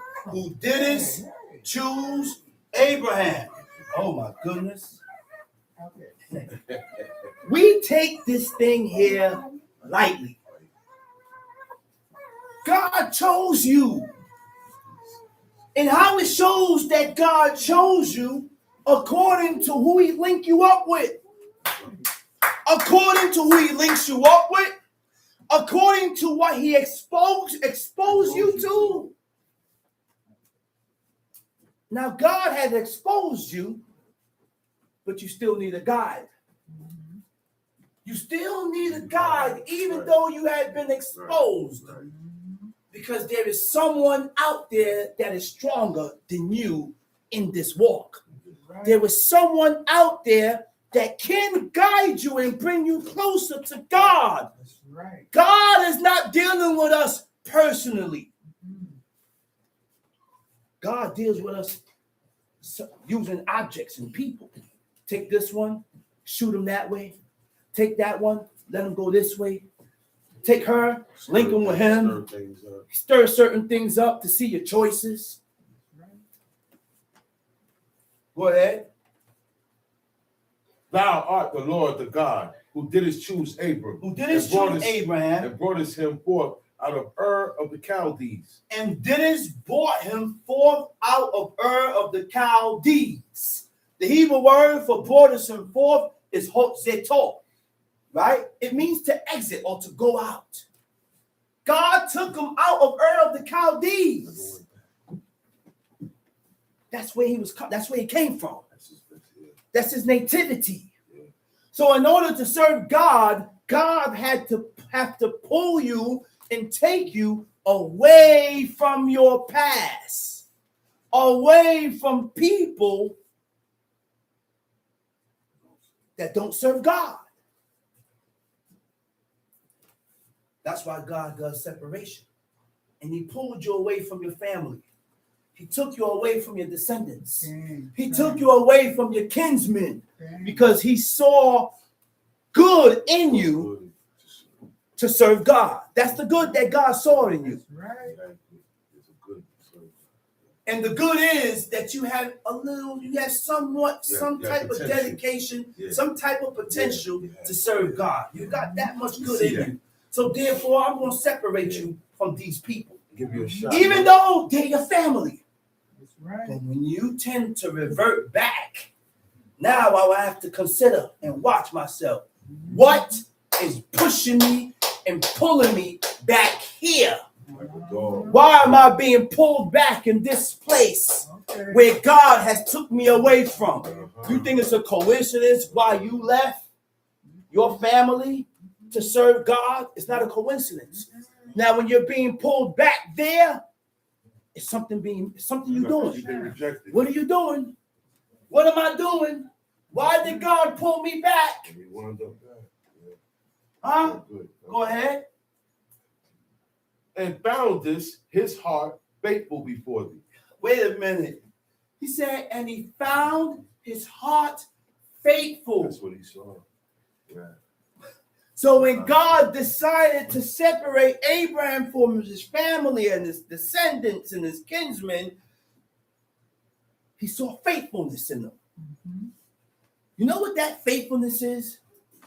Unwavering dedication. You don't tell me. I said unwavering dedication. Unwavering means you ain't gonna flip. I'm not gonna change. I'm not gonna bend.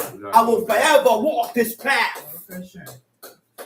But in walking this path, you're gonna bump your head. Yeah. In walking this path, you're gonna break your leg. Huh? You're gonna break your leg and you're gonna come over rocks. Yeah. You're gonna come over stones. Yeah. You're gonna trip. Yeah. You're gonna fall. Who Yeah. say you ain't gonna fall? That's right. Huh? That's right. See, he ain't make us. Yeah, a made up mind don't mean you're not gonna mess up. That's right. When a person make his mind up to serve God, it doesn't mean that you're not gonna slip. That's right. That's right. Don't mean that. Mm-hmm. But people have the tendency that when I slip, you want to point the finger. You're waiting for me to fail. A lot of people wait for you to fail, and then when you fail and mess up, they point at you. Yeah. And that's what they lean on. Uh-huh. And they over-exaggerate the situation and try to make you look like the bad guy. He's a villain. He's the She's villain. a villain. But guess what? The godly slip, and he pick himself back up. Right. I said the godly, or the ones that made their mind up to serve God, they're gonna slip. But what you do after you slip? What you do after you violate? After you mess up? Clean up and continue walking upright. Mm-hmm. Y'all messed up and leave that behind and make amends. There you go. Get back on track. Right back on track. Get back Let on that track. stop you. There you Nothing go. stops me. I said nothing stops me. Look at Shem. Tom sheet. And foundest his heart faithful before Found thee. his heart faithful. What is faithful? Firm belief in something for which there is no proof. I wasn't there when Mount Sinai was skipping. I wasn't there when Mount Sinai was on fire. You believe it? I wasn't there when the voice of God came out of that thick darkness. That's right. But I damn sure believe it, that it happened. That's right. I damn sure believe Yeah. that God split that Red Sea. That's right. And millions of people passed through that Red Sea on dry ground. Mhm. And this is why God has preserved certain information for the non-believers. Yeah. For the non-believers. And even though these information are stored, we still don't believe it. We still don't believe it. God put forth certain things in our lives to show us that he is God, but we still continue not to believe. That's the problem. Tom, see? And made us a covenant with him to give the land of the Canaanites, the Hittites, the Amorites, the Perizzites, and the Jebusites, and the Girgashites, to give it, I say, to his seed, and has performed thy words, for thou art righteous. Nehemiah chapter 9, verse 9. Tom, see? And didst see the affliction of our fathers in Egypt, and heardest their cry by the Red Sea, and showed signs and wonders upon Pharaoh and all his servants, and on all the people of his land. But thou knowest that they dealt proudly against him. So didst thou get thee a God name. showed us signs, wonders, but we still could not find it within ourselves to trust God. God put us through certain situations and he delivered us, but we still can't find it in our hearts to trust God. God allows certain things to happen and he delivers you, but we still can't find it in our hearts to trust God. That was the people. I said, this is who the people was. He said they dealt proudly. When they dealt proudly, it means that they dealt arrogantly. Go ahead, read. So didst thou get thee a name as it is this day. Verse 11. And thou didst divide the sea before them. He divided the sea before them. You know what that is for a whole sea to be split? Man, Moses turned to God. God told Moses, he said, I had made thee a God in the sight of the people. Go get the rod and go split the sea. Don't come to me. He said Moses went, snatched the rod, and the east wind blew all night. While the east wind is blowing all night, he said there's a thick darkness between the nation of Israel and the Egyptians. The east wind blew, it split and part the Red Sea. All that time, millions of people that's crossing that sea, the thick darkness is there. it's still there. When the nation came out of that sea, the darkness was removed. Remove it. The Egyptians started to travel through the Red Sea. Once they got in there, God allowed the water to crash down upon them. Scientists found chariots and wheels and swords in the bottom of the Red Sea. Horse bones. Horse bones. Everything. Yeah. Axes. That's it. Tom, see?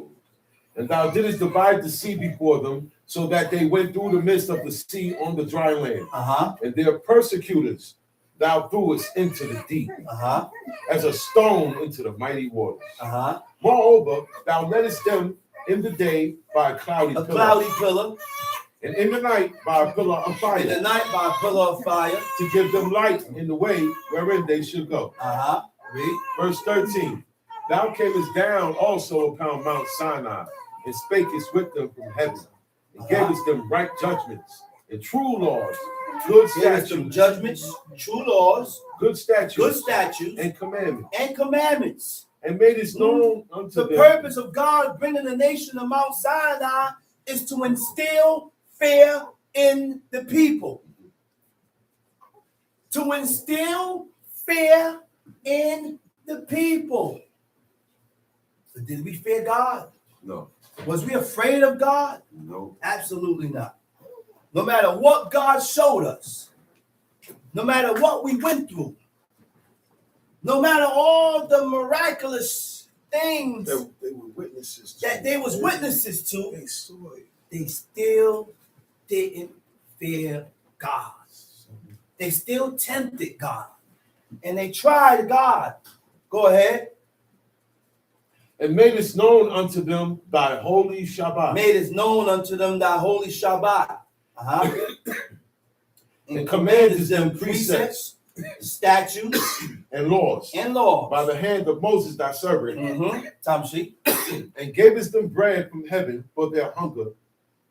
And broughtest forth water for them out of the rock for their thirst. And promised them that they should go in to possess the land which thou hadst sworn to give them.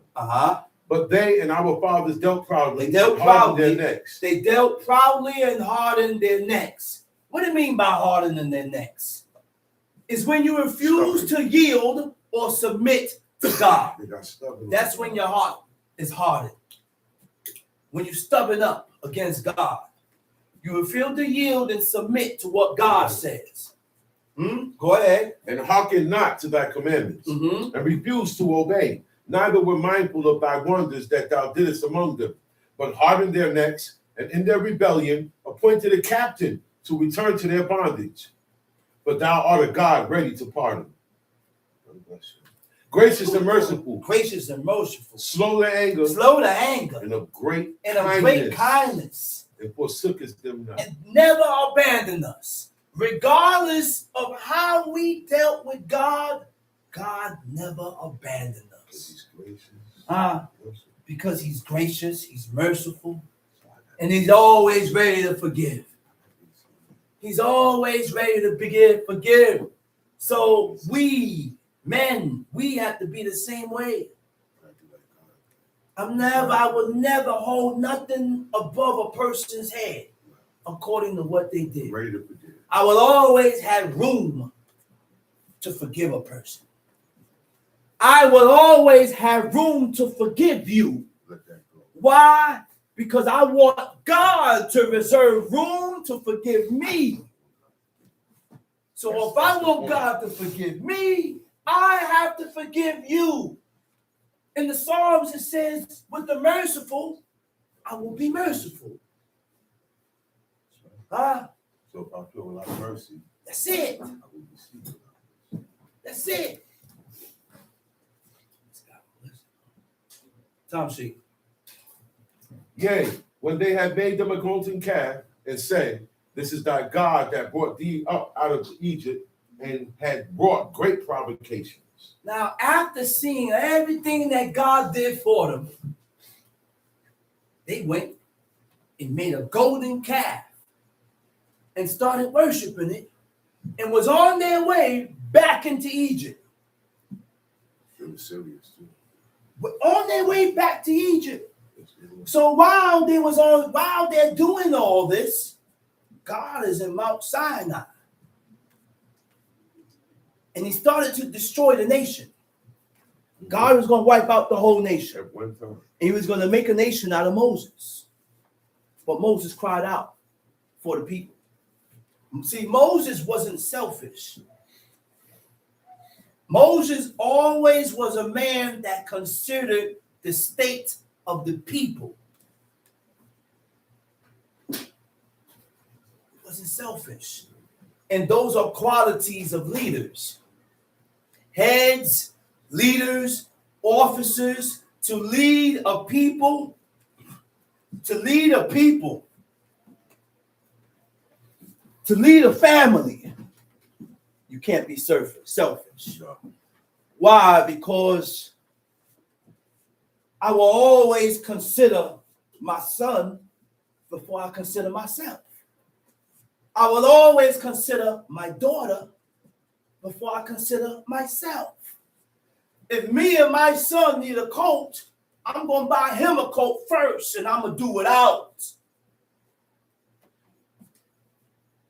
I'm going to make sure they eat, and I will fall back, and I will be full and satisfied, just watching them eat, being satisfied. That's correct. Yeah. And that is the purpose and the duty of a leader or a head. Yeah. Our concern is the people. as a head or a leader. Your concern is the people first. first. Tom C. Yet thou in thy manifold mercies forsookest them not in the wilderness. The pillar of the cloud departed not from them by day to lead them in the way. Verse 19.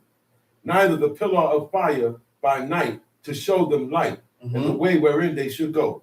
Verse 20. Thou gavest also thy good spirit to instruct them and withheld this. Okay, hold up. You're at 19, right? Okay, you got 20 now. 20 now, yeah. Okay. This is thy God that brought thee up out of Egypt and have wrought great provocations. You know what provocation means? Actions or speech that makes someone annoyed and angry. Provoke. There are things that you can say that will annoy me and kindle my anger. And these are the things that we did to God. We said things and we did things to anger God. Then when God, anger got kindled, and how we knew when God was angry, according to what God did to us. What God did to us. And it showed that we did something or said something that angered God to displease him. Yeah. We got to realize these things, man. When certain things happen in our lives, it's because of something that we did. Something that we did somewhere down the line. Go ahead, verse 20. Thou gavest also thy good spirit to instruct them, and withheldest not thy manna from their mouth, and gavest them water for their thirst. Okay, hold that right there.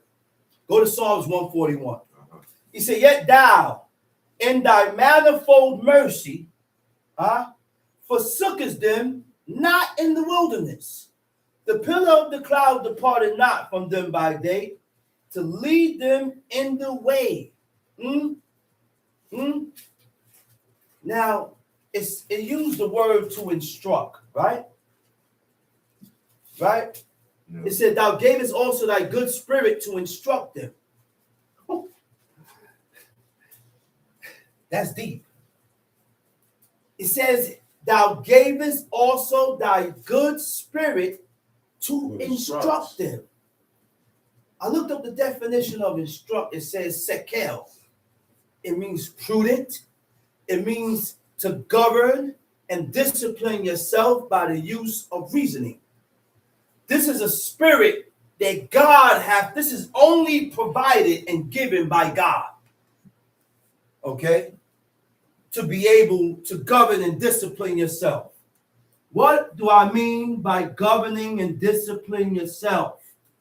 When you govern and discipline yourself, you're taking heed to yourself according to your actions and the things that you do, whether it's right or wrong, using the reasoning of God, using God's reasoning to determine your actions and your thoughts, to determine your speech. Psalms 141. Psalms chapter 141. Lord, I cry unto thee. Make haste unto me. Give ear unto my voice when I cry unto thee. He said, Lord, I cry unto thee. Make haste unto me. Give ear unto my voice when I cry unto thee. When you cry, you want to be heard. Right? And the only reason why God won't hear you is because he has not accepted you. That's why God is not hearing you. Now, what I got to do is find out why God is not hearing me. Why is he not taking heed to me? What did I do that caused God to distance himself from me? But the thing is, Cain was able to realize and recognize that he was not regarded by God. Cain was able to recognize that he was not accepted of God. So his countenance fell and he felt away. But God told him the key. He said, if you do well, I will exalt you. You will be accepted. If you improve, if you make amends, if you make corrections, you will be accepted. So the only way to be accepted by God, we have to improve in our lives. The purpose of improving is when you begin to make amends and the necessary corrections concerning yourself. Tom She. Let my prayer be set forth before thee as incense, and the lifting up of my hands as the evening sacrifice. Let my prayer, There you go, right there. let my prayer be set before thee as incense. And the what?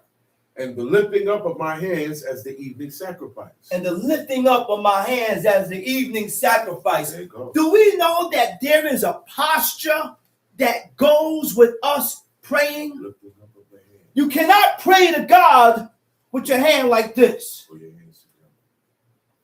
Read the book, and the book teaches us the posture. That's right. It says to spread forth your hands towards heaven. And this is how you pray. Hands stretched forward.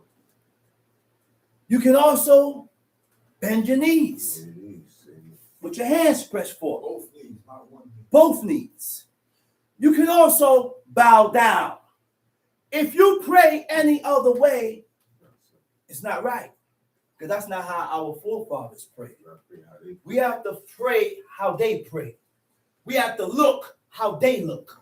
We have to eat how they eat. We have to think how they think. Everything that we do have to be according to the ancient path, according to these ancient and godly people that we read about in this book, so that you can be accepted also.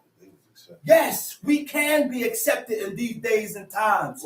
We just got to follow the standard and the curriculum that we read in this book. Don't create your own standards. Don't create your own curriculum, and then you want God to accept it. Tom, see? Set a watch, O Lord, before my mouth. Keep the door of my lips. Hold up. Let my prayer be set before thee as incense, and the lifting up of my hands as the evening sacrifice. Okay? There are sacrifices that went up before God. You had the evening sacrifice, and you had the shakarit, the shakar, the dawn. Two offerings or sacrifices that went up. Right? The evening sacrifices, send up your prayers. Send up your prayers.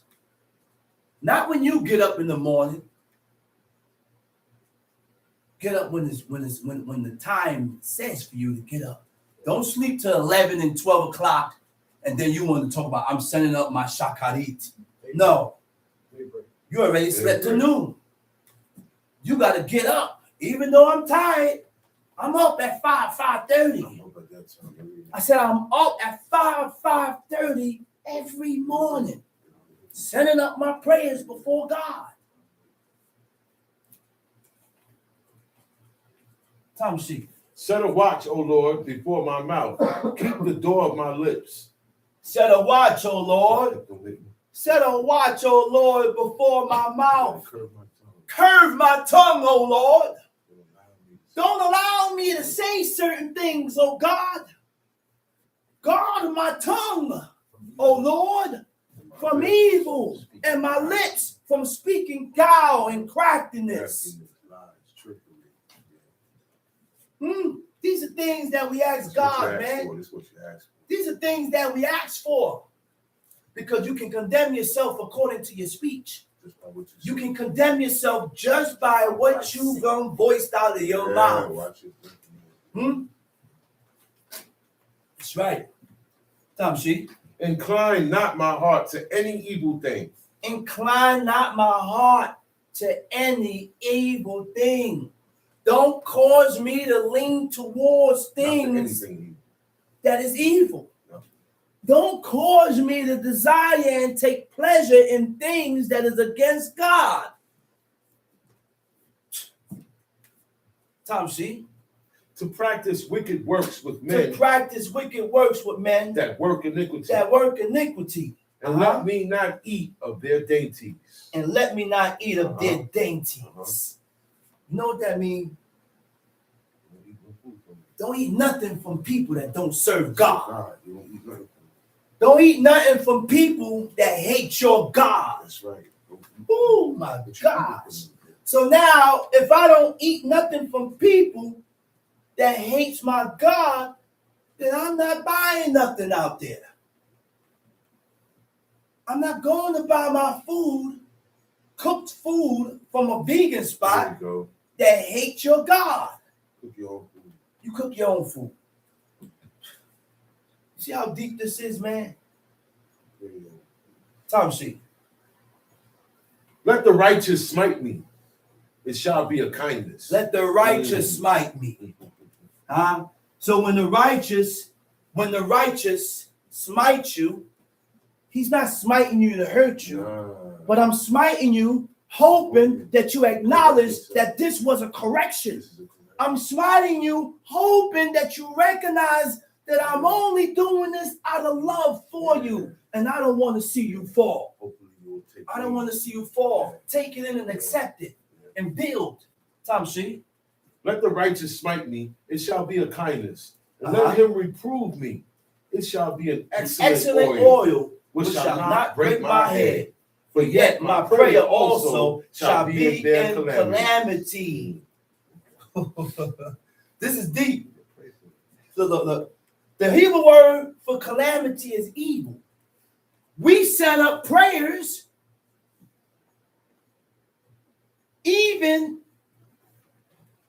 we set up prayers with an evil mindset.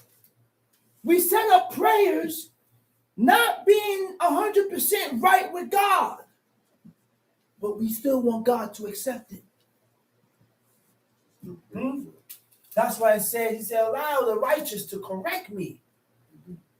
Allow the righteous man to correct me. And I hope to God you accept the corrections. A lot of us get corrected, but a lot of people don't accept the correction. We get angry at the correction. We despise the correction. But guess what? God sent that person to correct you. Say it again. God sent that person to correct you so that he don't have to correct you. You should be glad. Because when God correct you, things happen. You end up shot. You end up dead. You end up in the hospital. You end up with a bus running over on you. You end up shot, stabbed. Things happen to you. Strangest things happen to you all of a sudden. And if you don't recognize that that was the correction of God and take heed to it, then the correction increases. See, anything that happened to us in our lives is because God did it. It's because God did it. Recognize these things, man. Why do we continue to have men that continue to cut their hair after hearing that God said you should not be cutting your hair? Why do we have men still continue to shave their face after God said you shouldn't be shaving your face? Disregard that. And these are the people that come up on the bema and want to teach about God. So not everything you speak is going to be right. You know why? Because you're not right. You're not right. The first thing I look at to determine whether you're Hebrew or Israelite is your appearance. The first thing we got to do is look the part. You need a beard. You need hair in your head. You need fringes. And you should have on a garment. Now I look, I said, that's a Hebrew. That's an Israelite. The first thing I look at, a daughter of Zion. And don't forget the frontlet and bracelet.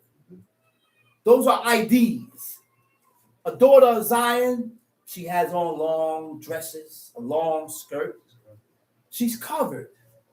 And she's dressed up in modesty, looking modest. A woman that wants to show her curves, that's not modesty. No shame. that means you want everybody to see No virtue. when it's only for one person to look at. Okay, now. This is for your husband to look at. And I don't want everybody to see what I have. Right. I got something special. I got That something nice sight- at home. sight belongs That to me. sight, It belongs to which me. is wonderful to behold, That's right. that belongs to me. That's correct.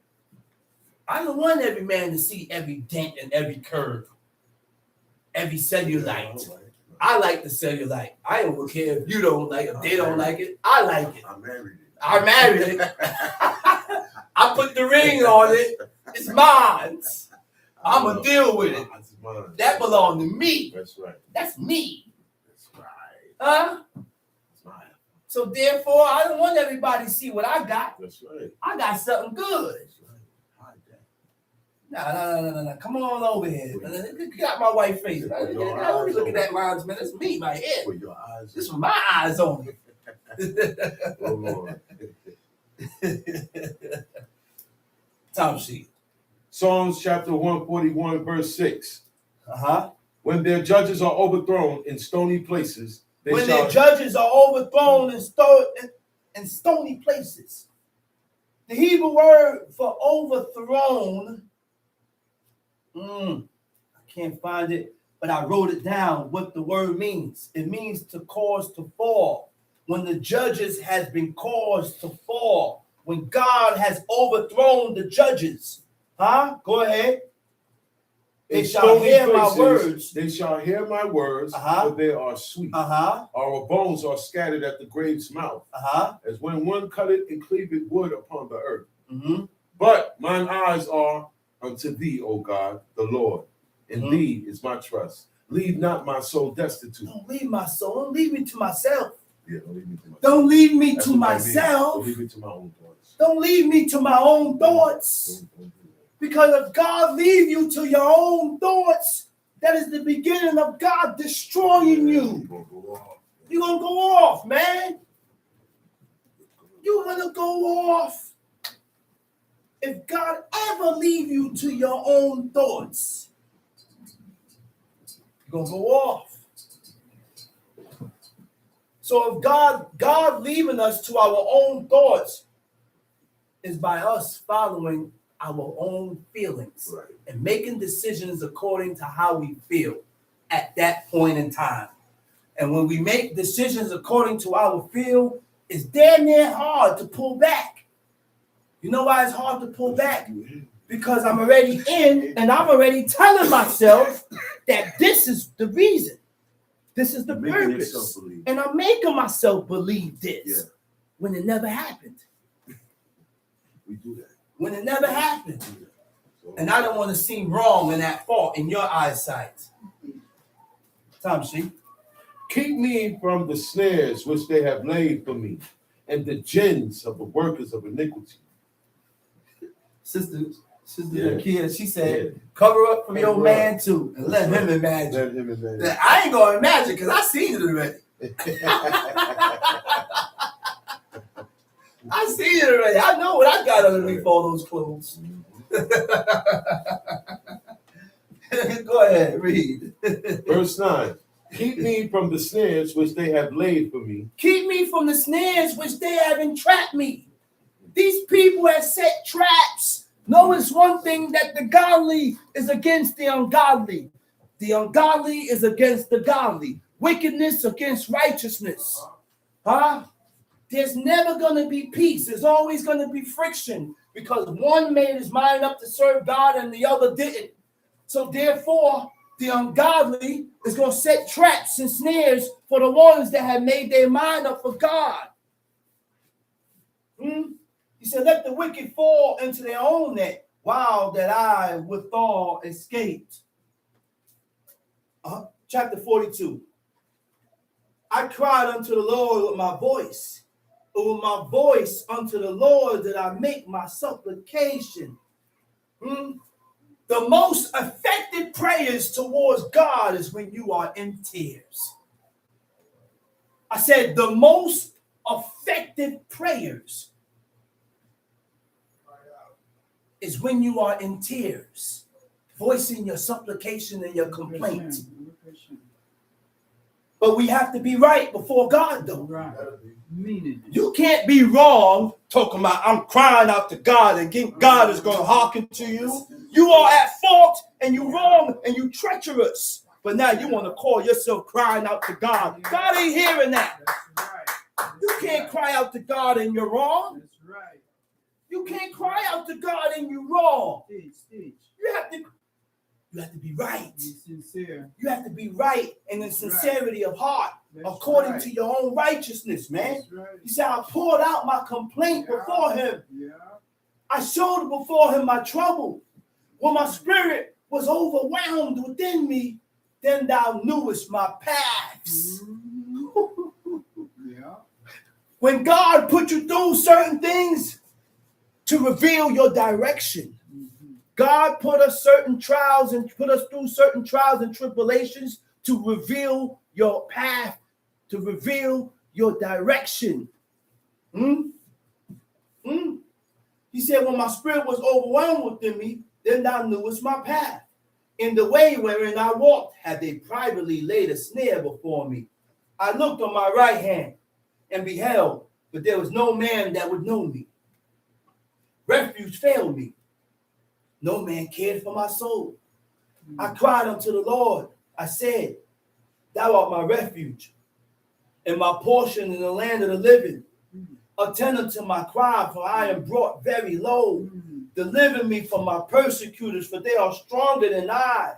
Bring my soul out of prison, that I may praise thy holy name. The righteous shall compass me about, for thou shalt deal bountifully with me. Let's go into 2 Samuel now, chapter 6. 2 Samuel chapter 6.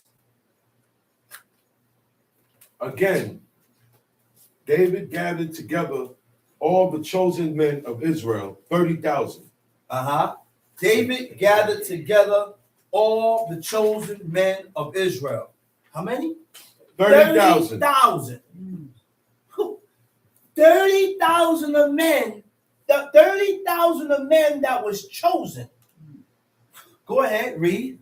And David arose and went with all the people that were with him from Baal of Judah, and bring up from thence the ark of God, whose name is called by the name of the Lord of hosts, that dwelleth between the cherubims. Oh my goodness, wait a minute. Wait a minute. You know how many years that ark been gone? Do we remember when the ark was taken? The ark was taken by the Philistines. The Philistines. Was it the Philistines? With Eli? Yeah. Yes.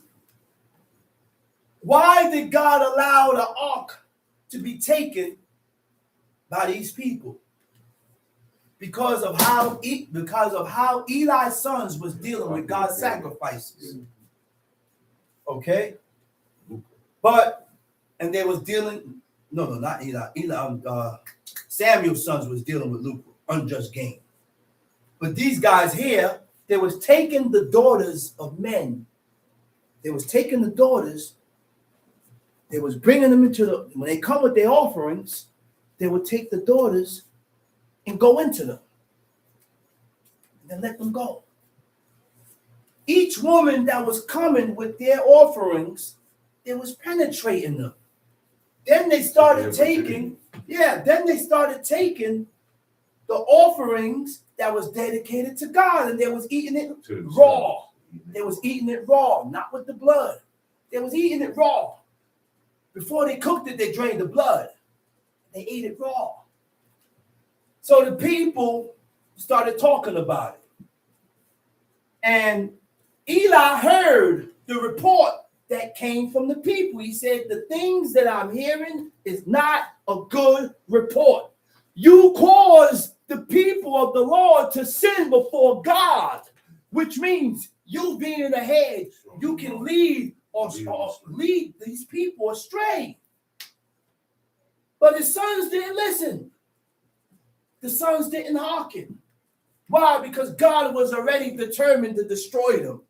So when God made his mind up, and he has that, when God had that determination already to destroy you and wipe you out, you're not going to hearken to the correction. You ain't going to hearken to the correction. That's why you continue to move and act the way you act. Because it's for you to continue doing that until God decides when he's going to wipe you out. Tom, shoot. Verse 3. And they set up the ark of God upon a new cart and brought it out of the house of Abinadab that was in Gibeah, and Uzzah and Ahio, the sons of Abinadab, drove the new cart. And they brought it out of the house of Abinadab, which was at Gibeah, accompanying the ark of God, and Ahio went before the ark. And David and all the house of Israel played before the Lord. They played before God. So now this is the first time after many years that the ark of God is present. Yeah. So now the ark of God is present, they start playing. They start playing the instruments and playing before God. They're happy now. Go ahead. All the house of Israel played before the Lord on all manner of instruments, made of fir wood, even harps and psalteries and timbrels, on cornets and on cymbals. And when they came to Nahon's threshing floor, Uzzah put forth his hand to the ark of God and took hold of it, for the oxen shook it. And the anger of the Lord was kindled. So now, while the ark of God is being brought in, the ark, it shook. It was about to fall. So Uzzah reached forth his hands to catch the ark so it don't fall. But he did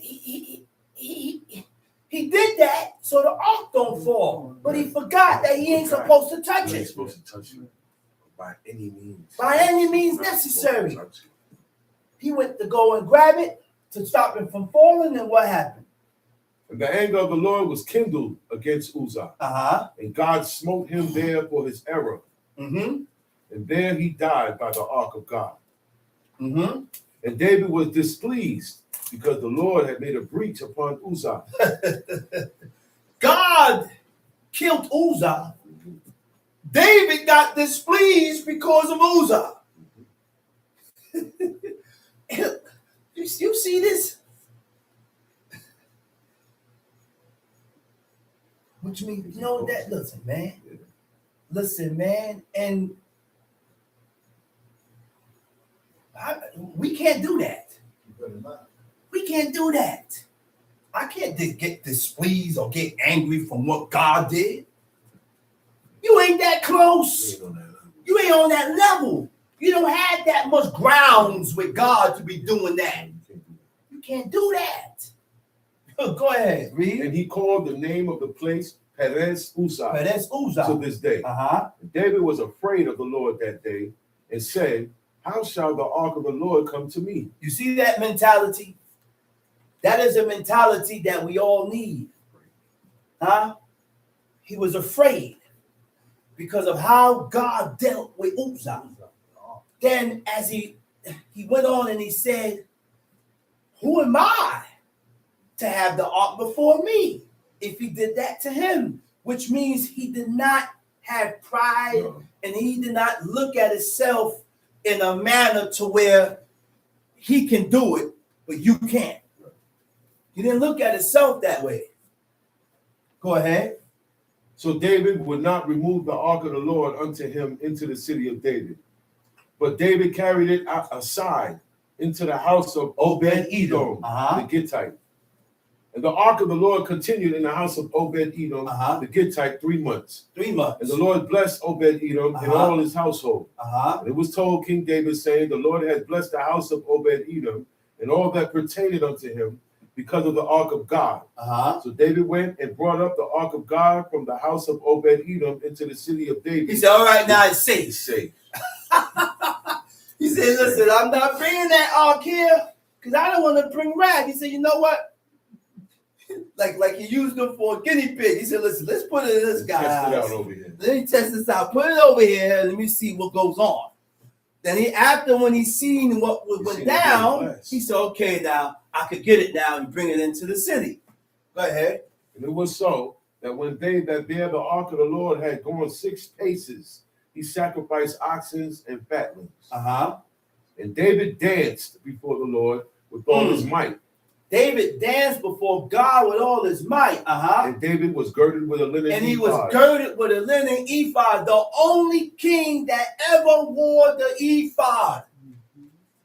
Anybody else wore it would have died. Yeah, they're not supposed to.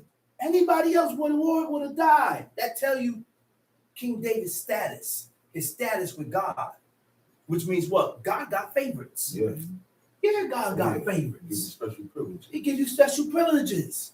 You'll be able to do things that you can't do or that person can't do. He ate the shewbread. That shewbread was only supposed to be eaten by the priests, the high priests and their families. Huh? And he went in there and ate that shewbread and his men. But the question he asked them, how long have you been away from woman? He said, have you been away from woman for 3 days? He said, yeah. That's the same amount of days that God told Moses to sanctify the people. And he told them to do not get unclean for 3 days. Huh? 3 days. Why? I don't know. It has to do with something. See, when we get unclean, God said you're clean. When the sun set, when you wash, you clean then. But that's not enough for God. That's not enough for God. When we are in the presence of God, that's why God said, when we are being prepared to be in the presence of God, he said, give me 3 days. You are not in God's presence, and God is not among us today because it's too much uncleanness. The chairs that's in here is unclean. The couches is unclean. People that's unclean by the dead, whatever they touch is unclean. God ain't coming here. He not coming because he don't dwell amongst uncleanness. Tom, see? So David and all the house of Israel brought up the ark of the Lord with shouting and with the sound of the trumpet. And as the ark of the Lord came into the city of David, Michal, Saul's daughter, looked through a window and saw King David leaping and dancing before the Lord. So Michal looked and she see her man leaping and dancing before God. Go ahead. And she despised him in her heart. How do we know when you are despised in a person's heart? According to what they say. They're going to let you know. They're going to say something or do something. According to what you say will determine if you hate me or not. If you do not despise me, then you won't say the things that you say. The book teaches us what words mean. The book teaches us what hatred is. The book teaches us when you are despised. Those are acts of hate. Go ahead, let's go to the next verse. And they brought in the ark of the Lord and set it in its place in the midst of the tabernacle that David had pitched for it. And David offered burnt offerings and peace offerings before the Lord. The only king that offered up offerings. This was he was different, man. King David was different. Go ahead. And as soon as David had made an end of offering burnt offerings and peace offerings, he blessed the people in the name of the Lord of hosts. And he dealt among all the people, even among the whole multitude of Israel, as well to the women as men, to everyone a cake of bread, and a good piece of flesh, a flagon of wine. So all the people departed, everyone to his house. Then David returned to bless his household. And Michal, the daughter of Saul, came out to meet David. So now Michal, which is David's wife, she came out to meet King David. Go ahead. And said, How glorious was the king of Israel today, who uncovered himself today in the eyes of his handmaid, of his servant, as one of the vain fellows, shamelessly uncovered himself. So that's how you know when you're despised according to what you say. If I say something negative about you, I must despise you. I must hate you. Why I'm saying this about you. You know, sometimes there are some people, when they do wrong, it's no wrong in your eyes because of the good that they have done. Yeah. You I bypass that. So you tend to bypass the wrong because the good outweighs the evil. It outweighs it. And I have experienced more good with you than evil. So I'm not even looking at the evil that you did because your good outweighs those things. What I said about my past, people that I dealt with, I said, you know what? I said, I'm not even looking at the things that he or she did because the things that he or she did for me, they was truly a help. Okay. So I bypass those things. Think about it. So we have to really deal and think about these things and stop running after every negative thing and over exaggerating the negative. And sometimes we have to bypass the negative. Don't stay on it. Don't stay on it. Bypass the negative. That's right. Don't continue to think on these negatives. Because when you continue to think on the negative, it tends to increase and it gets stronger. Mm-hmm. The good from the past. Think of the good. Huh? Right. That's right. That's right. Yeah. The good outweighs the evil, man.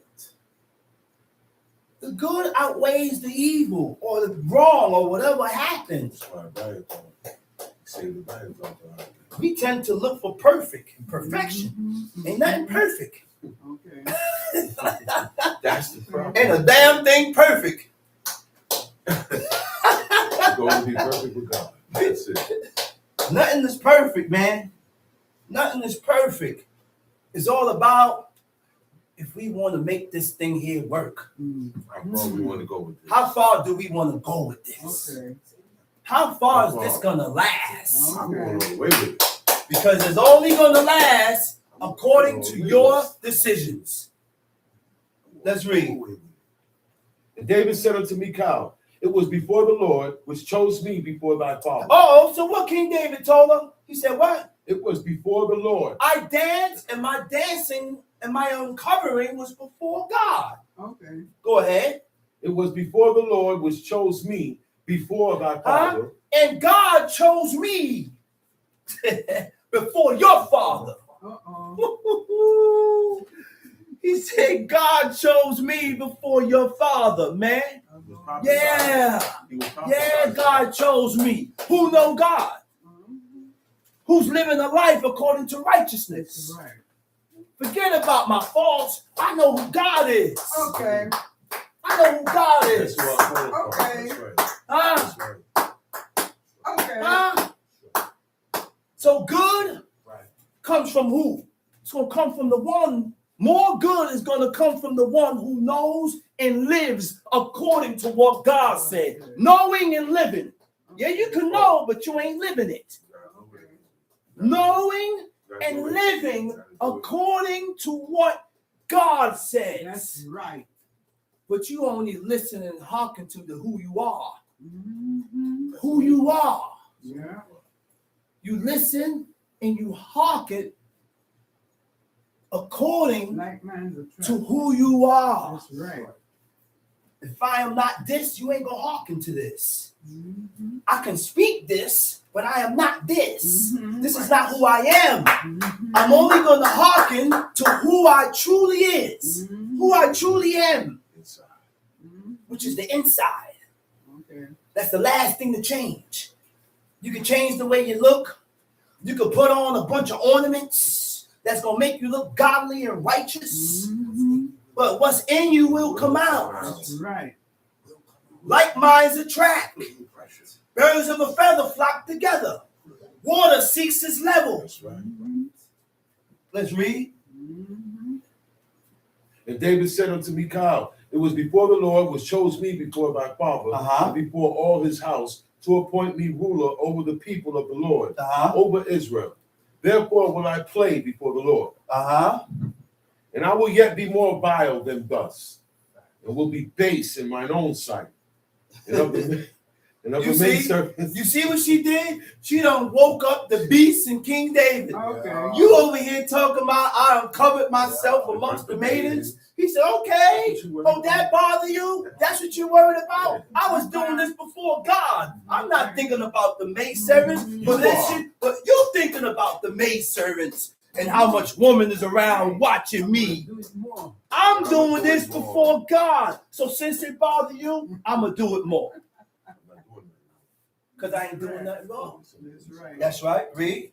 And of the maidservants which thou hast spoken of them shall I be had in honor. He said of the maidservants that you speak about, he said, guess what? He said, they gonna honor me. I'm gonna get the honor from them. If you don't want to honor me, I'm gonna get the honor from somewhere. Amongst them. I said, I'm gonna get the honor from somewhere. We're gonna go into the Apocrypha. The Apocrypha is an extension of the Old Testament. The Apocrypha is a Greek word meaning apokryphos. It means hidden. This book was separated out of the Bible because it has a lot of things in here That's undebatable. that is undebatable. It's undebatable. We're going to go into Baruch. Baruch chapter 4. Now, who was Baruch? Baruch was Nehemiah's scribe. Jeremiah's scribe. Yeah, sorry. He was Jeremiah's scribe. Okay? Let's go into Baruch chapter 4. Baruch chapter 4. This is the book of the commandments of God. And the law. Wait a minute. He said, this is the book of the commandments of God. So if you claim that you're serving God and you want to serve God, then you need to hearken and obey his laws. You cannot be a servant of God without hearkening and obeying his laws. You can't tell me you love God if you don't hearken and obey his laws. Because love is obedience. You show your love by obeying and listening. Go ahead. Okay. This is the book of the commandments of God and the law that endureth forever. The law that endures forever. It was never abolished. The Christian says that JC has abolished and done away with the law.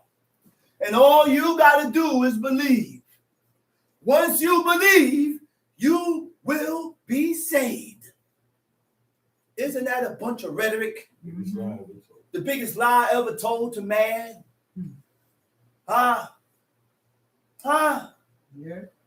Come on, man. Go ahead, read. All they that keep it shall come to life. All they that keep it shall come to life. Wait a minute. Did we hear that?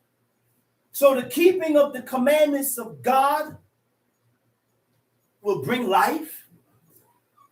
What do you mean it brings life? Well, we got to die. We all got to die. So how is it going to bring life if we got to die? Think about that. Think about that. I'm going to leave that right there. Go ahead, read. All they that keep it shall come to life. But such as leave it shall die. But such as leave it shall die. What do you mean by that? Such as leave or abandon God's laws shall die. But we got to die anyway. So what you mean by that? Such as leave it shall die. I'm going to leave that right there. Go ahead. Turn thee, O Jacob, and take hold of it. Turn, O Jacob. Turn, O nation of Israel, and take hold of it. Take hold of what? What are we taking hold of? Take hold of these laws, commandments, and statutes. But before you take hold of these laws, commandments, and statutes, you have to make your mind up and turn away from that which is ungodly. Go ahead. Turn thee, O Jacob, and take hold of it. Walk in the presence of the light thereof. Walk in the presence of the light thereof. That thou mayest be illuminated. That thou mayest be illuminated. What does illuminate means? What does that word means, to be illuminate? Okay, we're going to look up that word right now. Right?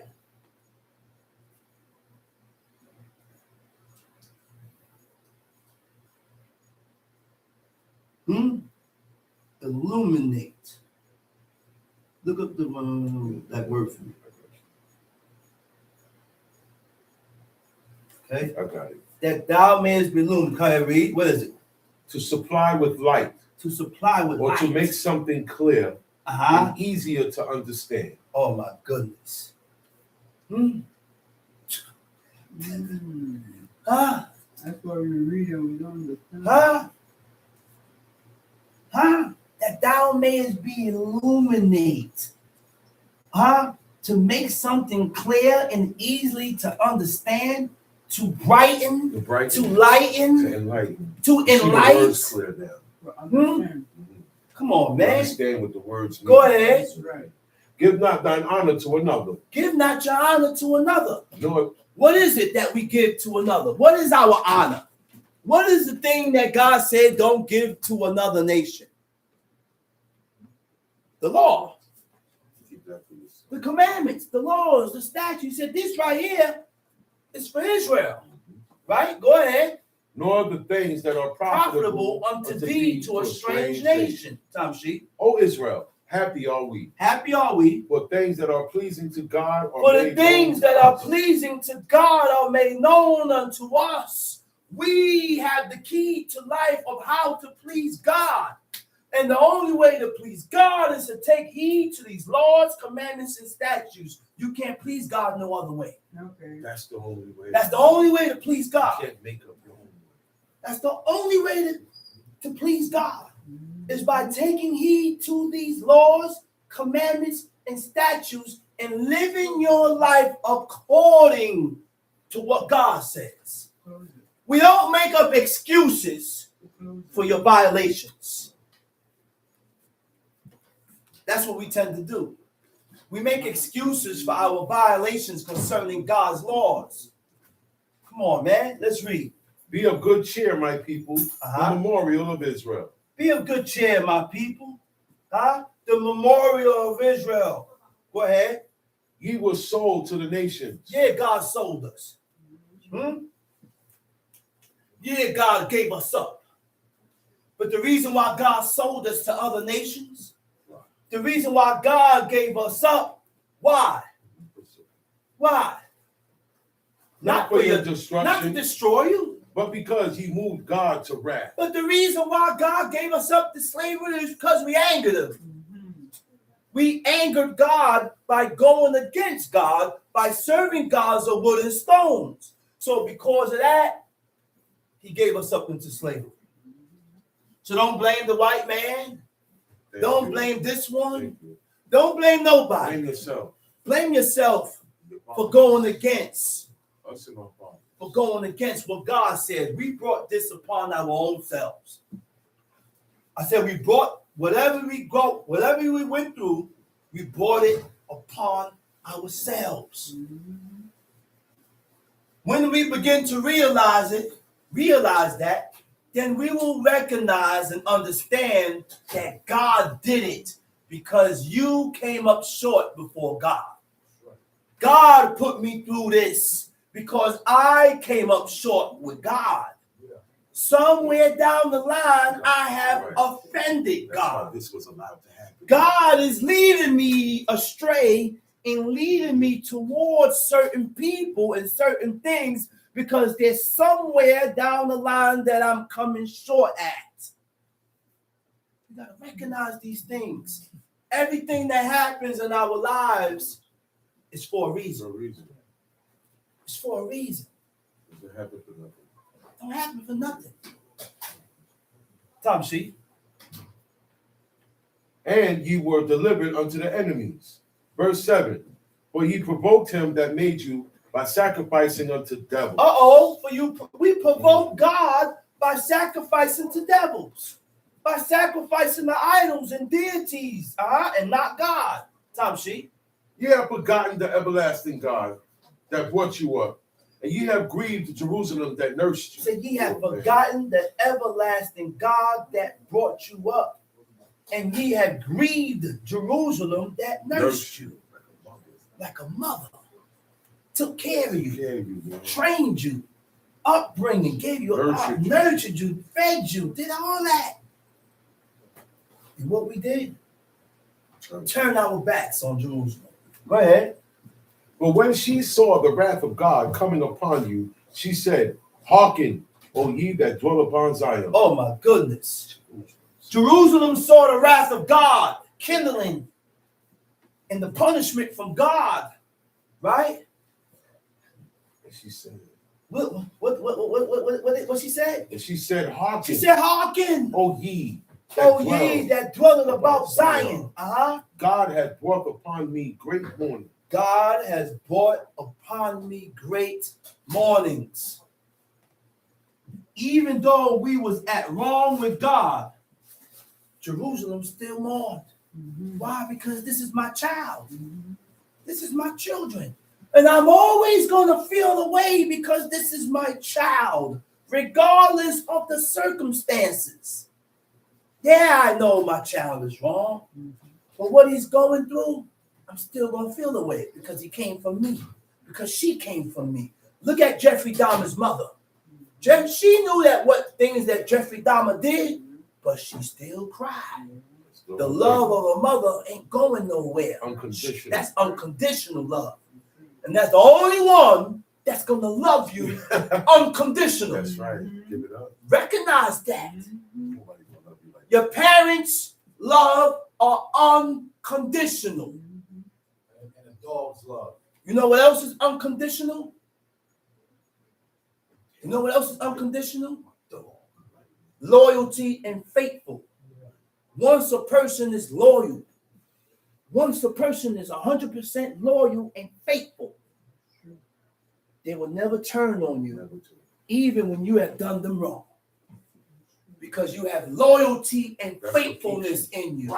And that's what keeps me still here with you, because I'm loyal and I'm faithful. When you in and out, I'm still here. I'm still here. When you in and out with me, I'm still here. I never was out. I've always stayed in. Always clocked in. I clocked in. That's right. That's right. Why? Because I'm loyal and I'm faithful. That's what And my love for you never changed. Never changed. Tom, see? Well, I saw the captivity of my sons and daughters, which the everlasting brought upon them. God did it, man. God put us in captivity. God put us in captivity. He said, which what? Which the everlasting poured upon them. Who's the everlasting? That's God. That's another name you can call, oh thou, the everlasting one. He said, oh thou, the everlasting one. Oh thou, the eternal one. I ain't read nowhere in the book where they call him power. No. So I ain't calling God power. God is not power. I'm not calling God power because I ain't read nowhere where they call God power. And L don't mean power. L means God. God I don't know where you get that type of definitions from. Power. Power comes from God. That's real.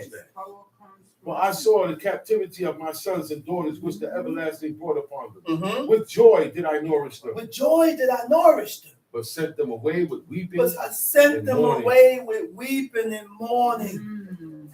You know what that is? To feed them, feed your child, take care of your child. And then when you hear the knock on the door, boom, boom, boom. Who is it? Police. Come snatch your child. Police, open the door. The police open up. Excuse me, sir, I got a warrant for your arrest. And your mother was sat there looking like, damn. Your mother and your father looking like, damn. Do we realize the feelings that stirs up in a mother or a father watching their son being taken away in cuffs, never to return? That's the feeling that Jerusalem felt. That's the feeling when a child is ripped away from their parents during slavery. When I never got a chance to see you again because they took you away from me because you was bought and sold to other slave masters. And the mother's crying for her son or her daughter, never to see them again. Yeah, never gonna see him again. You don't feel that, man? Never gonna return. And that's what happens. And that is the feeling. That's the feeling when mothers do that to the fathers. That's evil. That's how Jerusalem feels. That's how Jerusalem feels. Why I say mothers do that to fathers? Because fathers don't do that to mothers. But the mothers do that to the fathers. Snatch the child, act like it's theirs. You can't see him. You can't see But you her. gotta pay for him. I don't want you to see her no more. You can't see them no more, and they're gone. Yeah. Smallest thing. That hurts when you can't see your child. Let's read. Let no man rejoice over me, a widow, and forsaken of many, who for the sins of my children am left desolate, because they departed from the law of God. Let no man rejoice over me, a widow, and forsaken of many, who for the sins of my children am left desolate, because they departed from the laws of God. All this happened is because I came up short with God. That's what caused all this sorrow and grief. I said, all this happened is because of my shortcomings with God. The sooner you recognize that, then hopefully you will be able to pinpoint your faults, where it came from whence cometh the evil spirit. Where did this evil spirit come from? Yeah, that's the question. That's the question we all need to ask ourselves. What we need to work on. Yeah. Self-evaluation. Where did this evil, where did it come from? Go ahead. They knew not his statutes, nor walked in the ways of his commandments, nor trod in the paths of his discipline. They knew not his statutes, nor walked in the ways of his commandments, nor trod in the paths of discipline in his righteousness. Top sheet.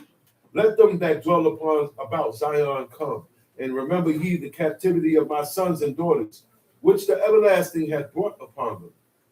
For he hath brought a nation upon them from afar. From afar. A shameless nation. A shameless nation. And of a strange language. And of a strange language. Who neither reverence old man, nor pity child. Nor pity children. They don't care about the children. They don't care about how old you are.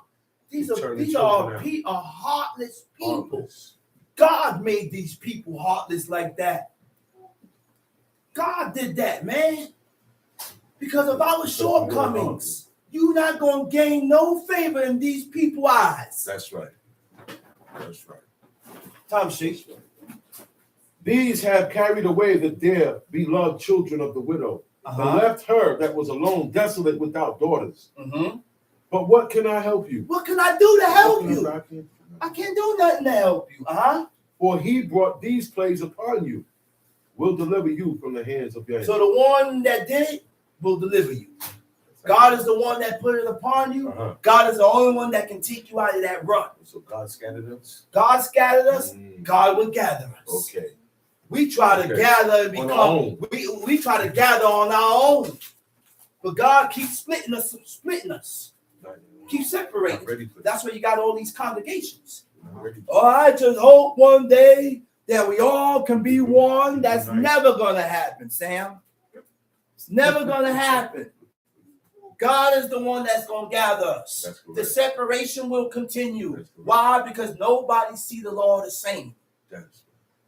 That's why. Nobody see the books, these laws the same, which causes us to separate. Each camp look at the law differently. Each camp do the law different. Ain't that something? But a few do according to how it reads. It's only a few. Tom C. Go on your way, my children. Go your way, for I am left desolate. I have put off the clothing of peace and put upon me the sackcloth of my prayer. I will cry unto the everlasting in my days. Be of good cheer, O my children. Cry unto the Lord, and he will deliver you from the power and hand of the enemies. You say, cry unto God. Cry unto God. I can't help you. Once you go cry to God. He will, the only one that can deliver you, man. The only one. Go to verse 28. Skip all that. Go to verse 28. And then we're going to come down. For as it was your mind to go astray from God. For as it was your mind to go astray from God. It was your idea to go astray from God. Now, the laws that I started doing, I stopped doing. That's what going astray is. When you back up from the laws that you was doing and you stop doing it and you ain't doing it no more. Okay? That's when you have gone astray. He said, for as it was your mind to go astray from God, so being returned. So when you decide to return, seek him 10 times more. You have to seek God 10 times more, 10 times stronger than how you was moving and coming with God. Okay? And with that, I hope everybody has gotten what was bought. Definitely. And I'm going to say Shabbat Shalom. Shabbat Shalom. And I'm going to call up the next speaker, Teacher indeed, Chief Mikhail Ben.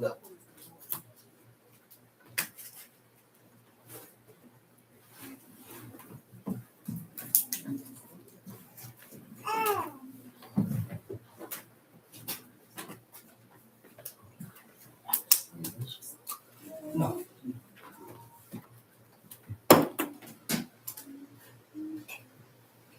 Come on.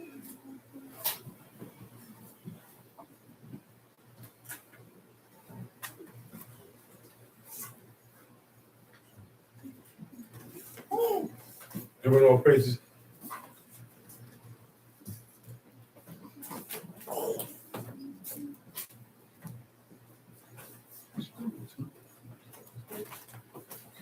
Giving all praises to the God of Abraham, the God of Isaac, and the God of Jacob.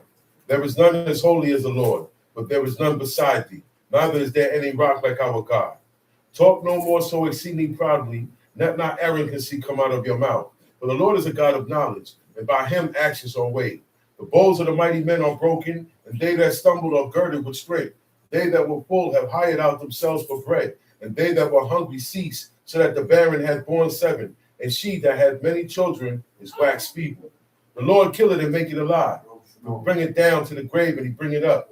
The Lord make it poor and make it rich. He bring it low and lift it up. He raised up the poor out of the dust and lifted up the beggar from the dunghill, to set them among princes and to make them inherit the throne of glory. For the pillars of the earth are the Lord's, and he has set the world upon them. He will keep the feet of the saints, and the wicked shall be silent in darkness, for by strength shall no man prevail. The adversaries of the Lord shall be broken in pieces. Out of heaven shall he thunder upon them. The Lord shall judge the ends of the earth, and he shall give strength unto his king and exalt the horn of his anointed. Please repeat after me, Exodus chapter 20. And God spake all these words, saying, And God speak all these words, saying, I am the Lord thy God, I am the Lord thy God, which have brought thee out of the land of Egypt, which I brought thee out of the land of Egypt, out of the house of bondage. out of the house of bondage. Thou shalt have no other gods before me. Thou shalt have no God for me. Thou shalt not make unto thee any graven image, Thou shalt not make unto thee any graven image, or any likeness of anything or any likeness of anything that is in heaven above, that's in the heaven or above, that is in the earth beneath, that's in the earth or beneath, that is in the water under the earth. that's in the water under the earth. Thou shalt not bow down thyself to them, Thou shalt not bow down thyself to them, nor serve them. nor serve them. For I, the Lord thy God, am a jealous God, For I, the Lord thy God, am a jealous God, visiting the iniquity of the fathers upon the children, visiting the iniquities of the fathers upon the children, unto the third and fourth generation of them that hate me, to the third and fourth generation of them that hate me, and showing mercy unto thousands of them that love me, and showing mercy to 1,000 of them that love me, and keep my commandments. and keep my commandments. Thou shalt not take the name of the Lord thy God in vain. Thou shalt not take the name of the Lord thy God in vain. For the Lord will not hold him guiltless that taketh his name in vain. For the Lord will not hold him guiltless that take his name in vain. Remember the Shabbat day to keep it holy. Remember the Shabbat day to keep it holy. 6 days shalt thou labor and do all thy work. 6 days shalt thou labor and do all thy work. But the 7th day is the Shabbat of the Lord thy God. The 7 days is the Shabbat of the Lord thy God. In it In it thou shalt not do any work. thou shalt not do any work. Thou, Thou, nor thy son, nor thy son, nor thy daughter, nor thy nor daughter, thy manservant, nor thy nor manservant, thy maidservant, nor thy maidservant, nor thy cattle, nor thy nor cattle, thy stranger that is within thy gates. nor thy stranger that is within thy gates. For in 6 days the Lord made heaven and earth, For 6 days the Lord made heaven and earth, the sea and all that in the midst, the sea and all that in the midst, and rested the 7th day. and rested the 7th day. Wherefore the Lord blessed the Shabbat day Wherefore the Lord blessed the Shabbat day and hallowed it. and hallowed it. Honor thy father and thy mother, Honor thy father and thy mother, that thy days may be long upon the land which the Lord thy God giveth thee. for thy days are upon my land which the Lord thy God giveth thee. Thou shalt not murder. Thou shalt not murder. Thou shalt not commit adultery. Thou shalt not commit adultery. Thou shalt not steal. Thou shalt not steal. Thou shalt not bear false witness against thy neighbor. Thou shalt not bear false witness against thy neighbor. Thou shalt not covet thy neighbor's house. Thou shalt not covet thy neighbor's house. Thou shalt not covet thy neighbor's wife, Thou shalt not covet thy neighbor's wife, nor his manservant, nor his nor manservant, his maidservant, nor his nor maidservant, his ox, nor his ox, nor his ass, nor his ass, nor anything that is thy neighbor's. nor anything that is thy neighbor's. And all the people saw the thunderings and the lightnings and the noise of the trumpet and the mountain smoking. And when the people saw it, they removed and stood afar off. And they said unto Moses, Speak thou with us, and we will hear. But let not God speak with us, lest we die. And Moses said unto the people, Fear not, for God is come to prove you, and that his fear may be before your faces, that he sin not. And the people stood afar off. And Moses drew near unto the thick darkness where God was. And the Lord said unto Moses, Thus thou shalt say unto the children of Israel, Ye have seen that I have talked with you from heaven. You shall not make with me gods of silver, neither shall you make unto you gods of gold. An altar of earth thou shalt make unto me, and shalt sacrifice thereon thy burnt offerings and thy peace offerings, thy sheep and thine oxen. In all places where I record my name, I will come unto thee, and I will bless thee. And if thou wilt make me an altar of stone, thou shalt not build it of hewn stone. For if thou lift up thy tool upon it, thou hast polluted it. Neither shalt thou go up by steps unto mine altar, that thy nakedness be not discovered thereon. Shalom Aleichem. Shalom Aleichem. Well, our first stop is going to be in the book of the law. We're going to go to Exodus chapter 23. Exodus chapter 23. Read it. Find it. Roll on when you find it. Okay. You see, whatever you feed your heart is what your heart is going to crave. Okay? If I feed my heart foolishness, then I'm going to be a fool. If I feed my heart comic books, then I'm going to be like a comic book character. I'm going to think like them. If I feed myself the book, the law, then I will fill myself with these commandments. That's what my heart is going to want. My heart is going to want more of whatever I feed it. Do y'all understand that? Yes. Whatever I entertain myself with, whatever I view, listen to, whatever I surround myself with, that's what I'm putting into my heart. And whatever I feed my heart, That's what my heart is going to crave more of.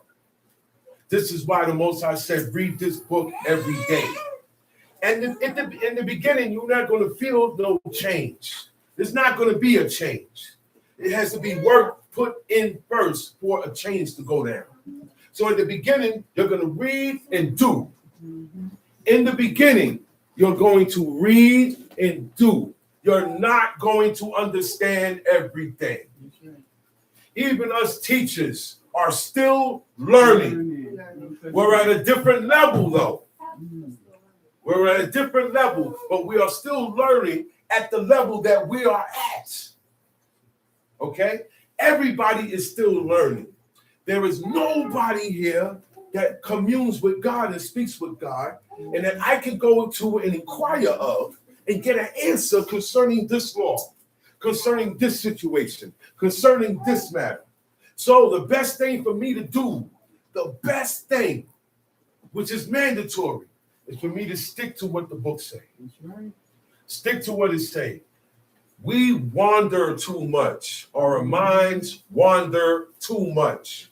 I easily get distracted too much. Guess what? When I'm reading a book, how can I allow myself to get distracted because I'm not believing what I'm reading? So now, other things can come in my head. And I'm going to start saying it's in the book, and it's not there. Okay? Exodus chapter 23. Thou shalt not raise a false report. Stop spreading false stories. A false report is something that, a report. I'm reporting. I'm telling a story about someone, or I'm bringing up a charge. All these things, I have to have concrete evidence. All right? I got to stop bringing up false reports. Everything I hear is not true. Everything I hear is not true. It should be investigated. It should be questioned because everything I hear is not true. Okay? You got to question the person that come tell, okay, so how you know this information? Oh, somebody told me. Oh, well, I'm not going to go by that. I need the source. I need the actual fact of where it comes from. Okay? I'm going to take heed to what I heard now. I'm going to take heed because it could be true. I have to find out. So we can't jump to conclusions. Right or wrong? I can't jump to a conclusion. You know what jumping into a conclusion is? In my head, you did it. Because what I seen, and what I heard, right, makes me say you did it. But what I saw and what I heard wasn't correct. Sometimes we see things and we didn't see what I thought I saw. Yo, I'm telling y'all. Hey man, I saw you down the block, but I didn't see you. I thought I saw you. That never happened to y'all? That never happened? Yeah. Come on, wake up now. You never thought, I thought you said this. No, I didn't say that. I said frail. I didn't say hell. You thought I said go to hell. I didn't say go to hell. I said go to hell. It sounded like it. So a lot of times we have to be 100% confidently sure what you heard and what you saw. Other than that, I'm saying that you said something that I thought you said, and I'm spreading it. But you never said that. Now I'm being treated a certain way because of what you thought I said or you thought I did. We have to start making sure of these things by asking questions. Hey, what did you just say? Did you say that? Oh, okay. I thought you. Yeah. Hey, man, I was told that this is going on. Boom, boom, boom. Is it happening? I was told that this was said. I was told that this was done. Question it. Interrogate it. Or you just leave it alone. Some things you leave alone because there's no law broken. There's no violation. You're just misery. You're just in misery. Sometimes you're just miserable. Sometimes you wake up and you're miserable. And you take it out on people. And we usually tend to take things out on the people closest to us. Okay? A lot of times, I don't like a person, I will raise a false report on that person. Okay? A lie. A false report is a lie. A story that was made up on somebody else. God said, don't do that. Don't raise a false report. He said, put not thine hand with the wicked to be an unrighteous witness. Don't be an unrighteous witness. Don't go along with the story that's being said about this man or this woman, okay? And you jump along with it. Mm-hmm. And you agree with it. You picking sides now, okay? He said, the unrighteous witness. An unrighteous witness is a person that's lying and said, oh yeah, I was there, I saw it, but you didn't see it. You was there, but you didn't see it. You wasn't paying attention. So because this guy said he saw it and he did it, you're going to agree. Look, I was there, but I didn't see it with my own eyes. So I can't agree with that. That's being honest. That's being truthful. I was there, but I wasn't looking. Now, when you make statements like that, people are going to get mad at you also. They'll say, oh, come on, now he wasn't looking. She wasn't there. Yeah. It's not all the time. My attention was somewhere else. Have you ever looked at somebody, but you're not even thinking about them? You got something on your mind? And the person say, hey, what's happening? Oh, so no, I'm sorry. I was just looking. Right or wrong? Yeah. That happens. That happens. It happens to everybody, not just you, not just me. So before I bring up charges, before I point the finger, before I say this, before I accuse, before I jump to conclusions, I have to be sure that this was done. I have to be sure that this was said. Okay? And if I'm not sure, I can't judge nothing. If you're not sure and we can't get a positive answer on the situation, you can't make a final decision because you're not sure. So when God said, thou shalt not raise a false report, you know what's false and you know what's true. And if you don't know, you have to find out before you make a move. That's why everybody can't judge matters. Yeah. Not everybody is built to judge a matter. No, you have to be grounded in this law in order to be judging people matters. Because what if you have to judge a matter for somebody who you don't like or somebody who hates you? Because these are the things that God used in the book. He said, what if you see your enemy's ox? That's right. The one that hates you. You don't hate him, but he hates you. Are you still going to hold him down? Are you still going to hold his oxen down? Are you going to put aside the fact, yo, man, this guy hate me. I ain't never did nothing to him. But I'm not going to let that get in the way of me performing the law when it comes to me seeing his ox or his cart falling. I don't let that get in my way. You understand that? I bypass that. And that's why God put there the one that you hate. And in another place, he put the enemy of you, the one that hates you.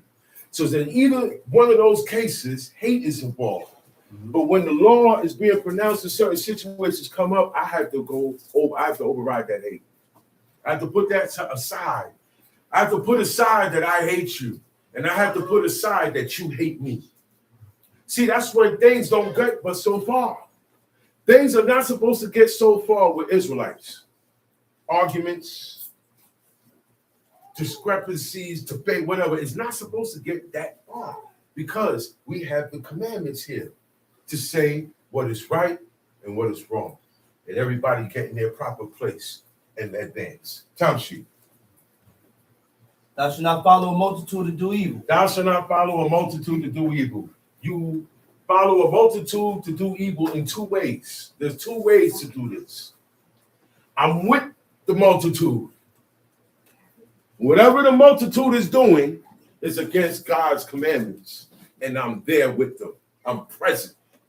I'm following the multitude to do evil. The second way you can follow a multitude to do evil, you don't have to be with the multitude. All you have to do is do the same things that the multitude does.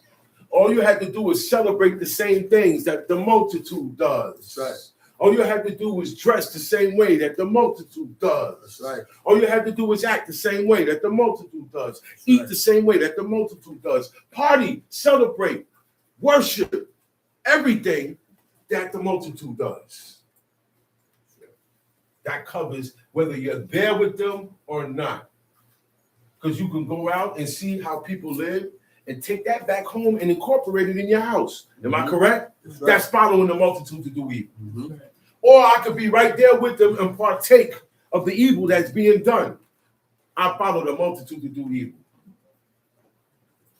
Time sheet. Neither shalt thou speak in a cause to decline after many the rest judgment. Neither should thou speak in a cause to decline after many, to change judgment. Rest means to change the judgment. To change the judgment means God already have a set judgment for this particular law if it's being violated, right? And I start to agree with the people who's changing the judgment. Mm-hmm.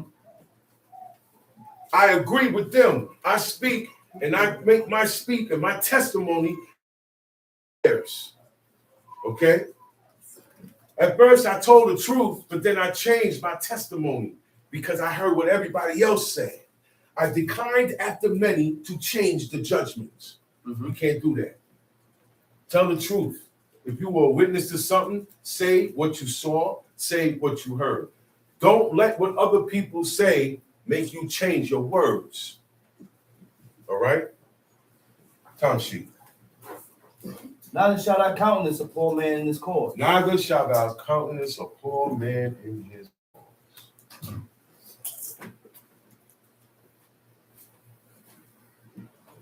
You don't.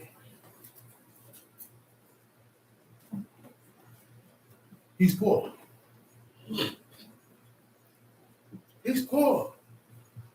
You got to deal with these people. You can't treat them poor in a certain manner. He's lacking. He doesn't have. You can't deal with him like the guy that has. God looks out for our feelings also, you know. That's why he tells us how to treat each other. He said, man, this guy is poor. A poor man goes through it every day. All right? A poor person goes through it every day. They feel the effects of being poor every day. And here I am helping his stress. I'm helping his situation out more in being poor. I'm supposed to be helping him out of that. I'm not supposed to countenance. I'm not supposed to make him feel this way. I'm not supposed to do these things. This is what it is. Whatever you don't like for yourself, don't do it to nobody else. And you got most of these laws covered already. Whatever you don't like for yourself, don't do it to nobody else. You got most of these laws covered when you have that mentality. There are a lot of things you're going to stop yourself from doing because you won't like it done to you. A lot of things, I ain't going to say it. I wouldn't like for him to say that to me. You know what? Nah, I ain't going to say that, man. This is not a good thing to say. I'm going to hold back. Now, there are people who provoke you to say it. You got people who provoke you. So maybe they want you to act that way. So they can say, hey, look, see? Because that's been done to me. Okay. And I had to peep. I had to wait. I got to switch up my reaction because I'm the one that's in the right, but my reaction is overwhelming to the point where, oh man, look how he acting. So nobody can see the wrong that's really done that was violated by God. They only see my behavior. So now I switch up. Usually I blow up, right? So when the situation comes, everybody's like, oh man, he's going to get upset. I don't get upset. You know what I do? Okay. I turn the other way. I ignore it. I wink at ignorance now. It's not, it ain't no law being broken here. Mm-hmm. You know what? You go ahead, man. Sit over there. I'm going to sit over here today. Maybe we need some distance because you have to wink at ignorance. Me being a man of wisdom and higher, I can't let everything you do get to me, right? But now there has to be a stop being put to it. I gotta say something. And you gotta allow yourself to be like, okay, I'm going too far. Because I'm too far. Look how I got you. Look how I got you. Okay. So it takes two now. Okay. I gotta chill. But after a while of me chilling, and see, and that's my pride, because my pride gonna say, man, you keeping quiet, that person keep going. You keeping quiet, man, say something, defend yourself. See, all these things we gotta fight. All right? The best thing to do is wink at ignorance. That's what the godly man said. You know what I'm saying? Because look, sometimes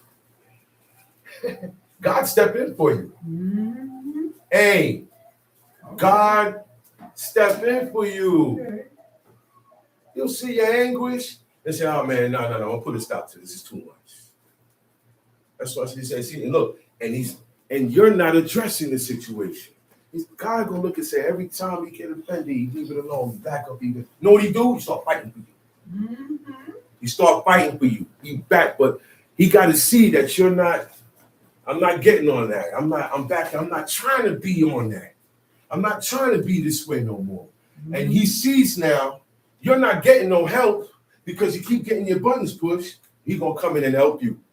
Okay. Just back up now. Don't say nothing. Back up. Back up. Oh, word? All right, cool. That hurt, but all right.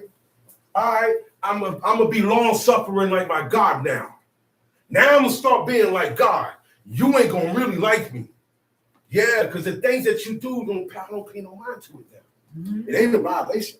Again, but I say, oh wow, I gotta switch up because I'm not being paid attention to. Mm-hmm. I'm not being looked on like I used to be.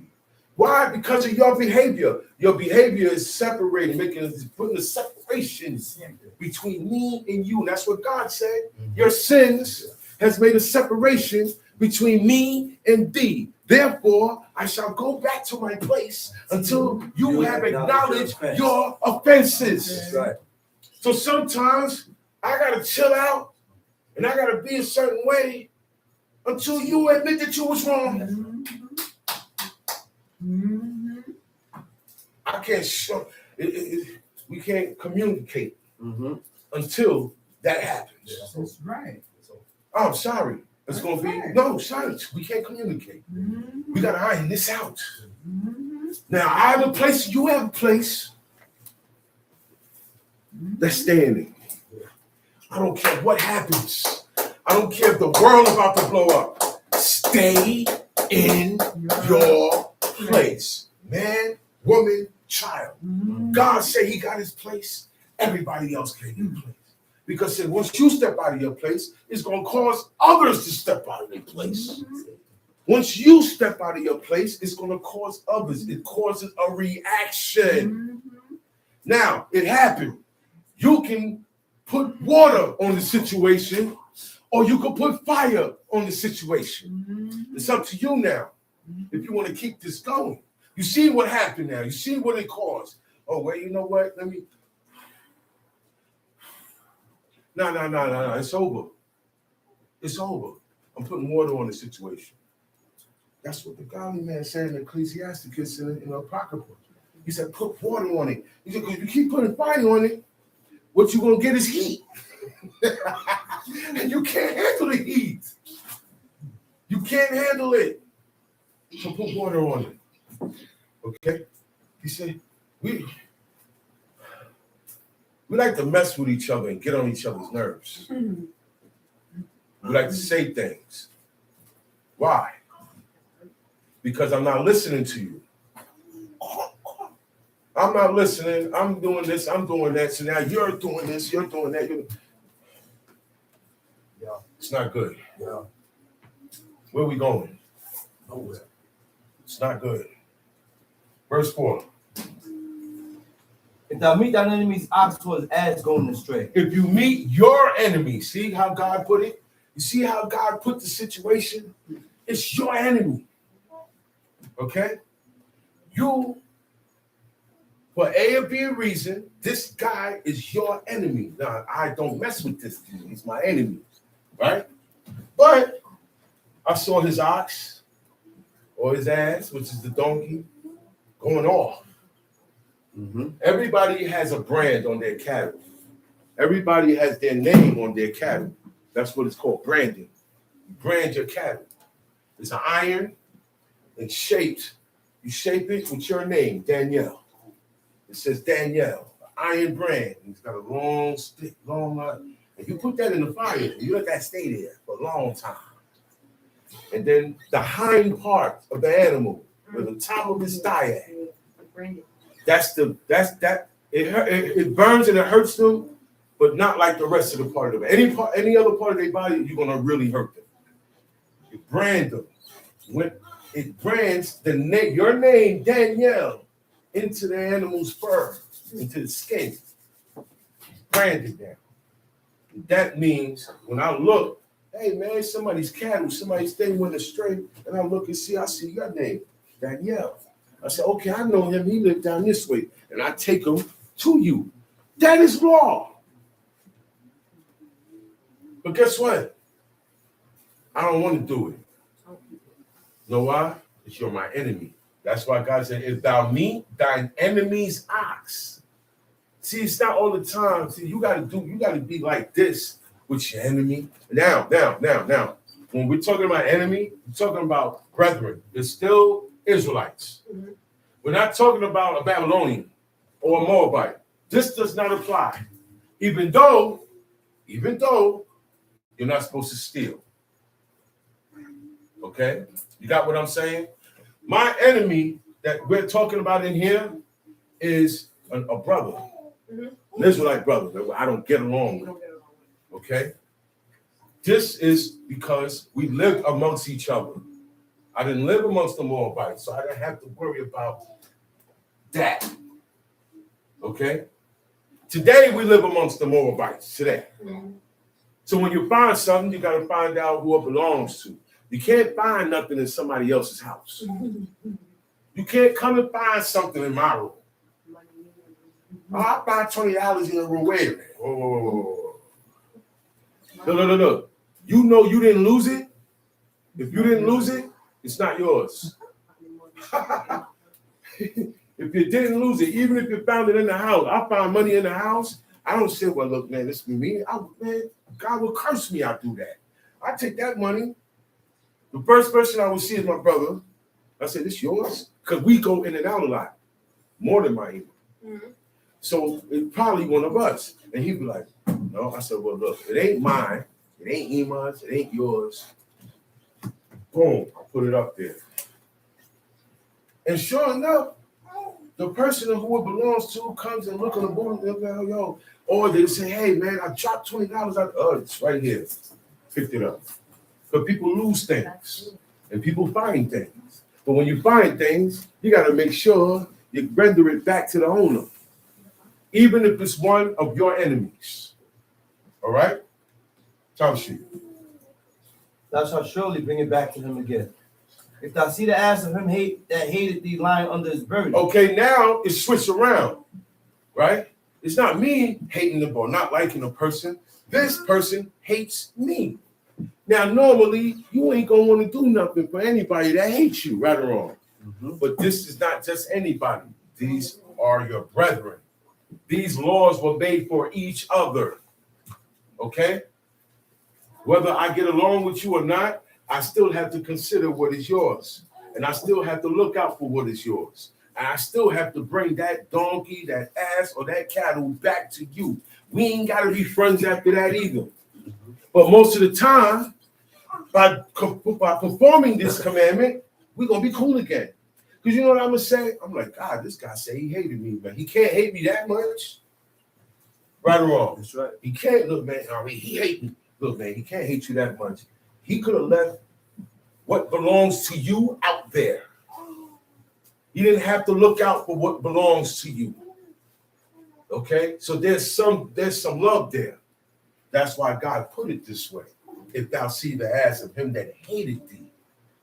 So now the other guy gonna look, man, listen, if you got a heart, you're gonna say, man, it ain't all that bad, man. We good. We good, huh? We good, huh? That helps you break the hating. Me looking out and considering you helps break the hate. That's why God put these commandments. He knows our hearts, and he knows what we were born with. He knows how we're going to feel with certain situations. And he tells us to keep our composure and stay humble at all times. Time sheet. And what is forbidden, help him. Thou shalt surely help with him.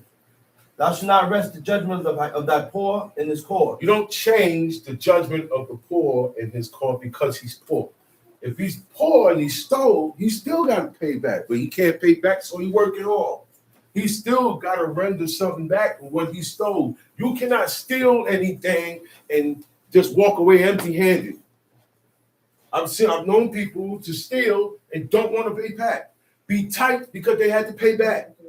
You shouldn't have stole. You go into your bank account, you have $30,000. When you go in your bank account, you got $4.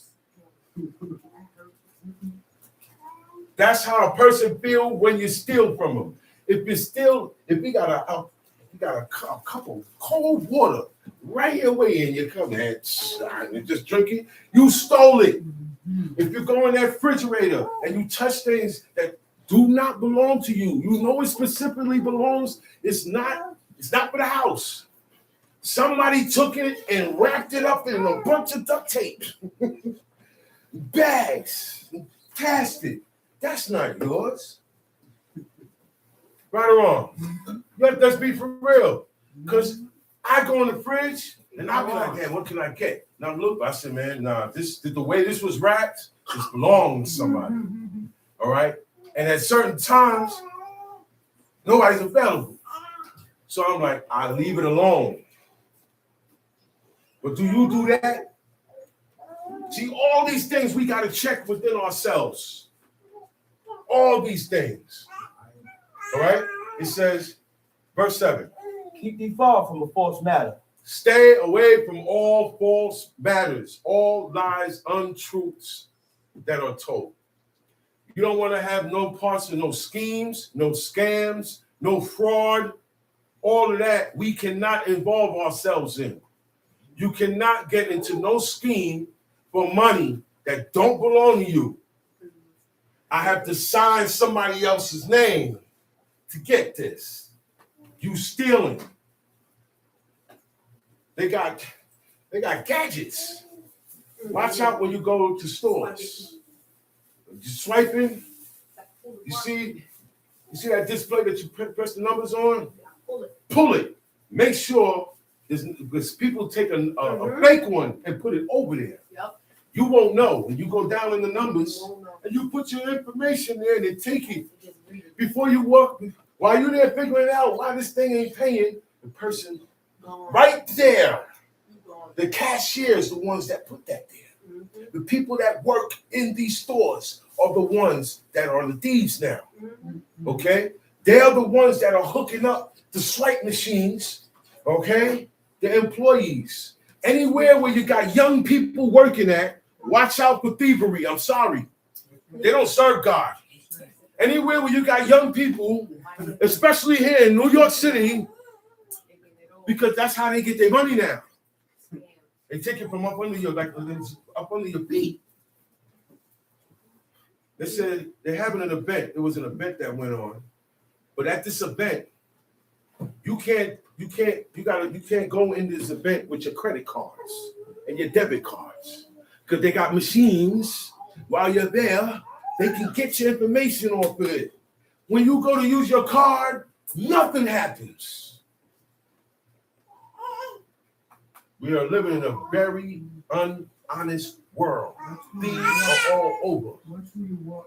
Watch who you even walk beside. A person walking to stop. If you stop and you see that person notice you stop and slow down, they probably got something on a machine, and they because you know you can Bluetooth. I can Bluetooth, and if your phone is available, I can Bluetooth to your phone. So it's the same thing with those machines. You don't have to swipe no more. You send your wallet in your pocket. Don't go to the cafes. Don't go to the Starbucks and sit down with your laptop. Don't do that. There's somebody sitting there getting everybody information. You get look, I ain't get your credit card, but I will because I know how to get into your computer now. They use AI. AI is being used to steal money now. It's used to make movies. It's used to help you over here, but it's also used for evil. All right? Be careful. And do not involve yourself in none of these schemes and scams and frauds. You got insurance frauds. People stage accidents, car accidents, okay? So they could get a load of the insurance money. All these things cannot be done if you're serving God. Time sheet. And the innocent and the righteous slay thou not. For I will not justify the wicked. He said, keep thee far from a false matter, and the innocent and the righteous slay thou not. You gotta be, that's why I say you gotta be sure. You gotta be sure, because see, they had judgments. They had to perform judgments. They wasn't under no government. They was independent. So when somebody violated certain laws that required for them to get put to death, they had to do it. If they didn't do it, God cursed them. God got mad at them. That means you agree with this person's actions. Okay? Watch who you speak up for. Okay. I know we're being kind, we're being sympathetic, but that's from a person that does not violate God's commandments. All right? He said, "For I will not justify the wicked under any means necessary." God will never justify the wicked. We justify the wicked. Yeah. When we're not right with God, we justify the wicked, man. Time sheet, verse 8. And thou shalt take no gift, for the gift blinded the wise. Okay. And perverted the words of the righteous. We call that today a bribe. When you give an official, a judge, someone who passes down sentences, you can't give that person no gift. A judge, if you're a judge, it's not good for you to take a present from anybody. Because I may have to judge you and sentence you. And I'm not going to feel right sentencing someone who looks out for me and I didn't even ask for the present. That's a good trait. See, God knows the good. Even in the good, he said, look, you got to watch it with the good that you have in you, that you don't mess around and judge in favor of this person. Because he ain't never said, hey, man, I may get in trouble one day. They don't come like that. They just always look out. Then one day he in trouble now, he going to look at you like this. Right? Come on, man, I did a lot for you. But this is God's commandment. When it comes to God's commandment, yes, I'm supposed to return you all the kindness, but this is a matter of God I have to judge. This is a matter of I have to judge, and instead of God, I'm judging this, and I have to judge righteously. So that means not everybody should be judging matters, because you ain't judging righteously, and you're picking sides, and you're taking presents, and you are looking out for the person that buys you stuff. That's what that means. That's why he said, if you're a judge, you ain't taking no gift. Because the gift blinds the eyes of the wise and pervert. It changes. To be a pervert is a changer. You are a changeling.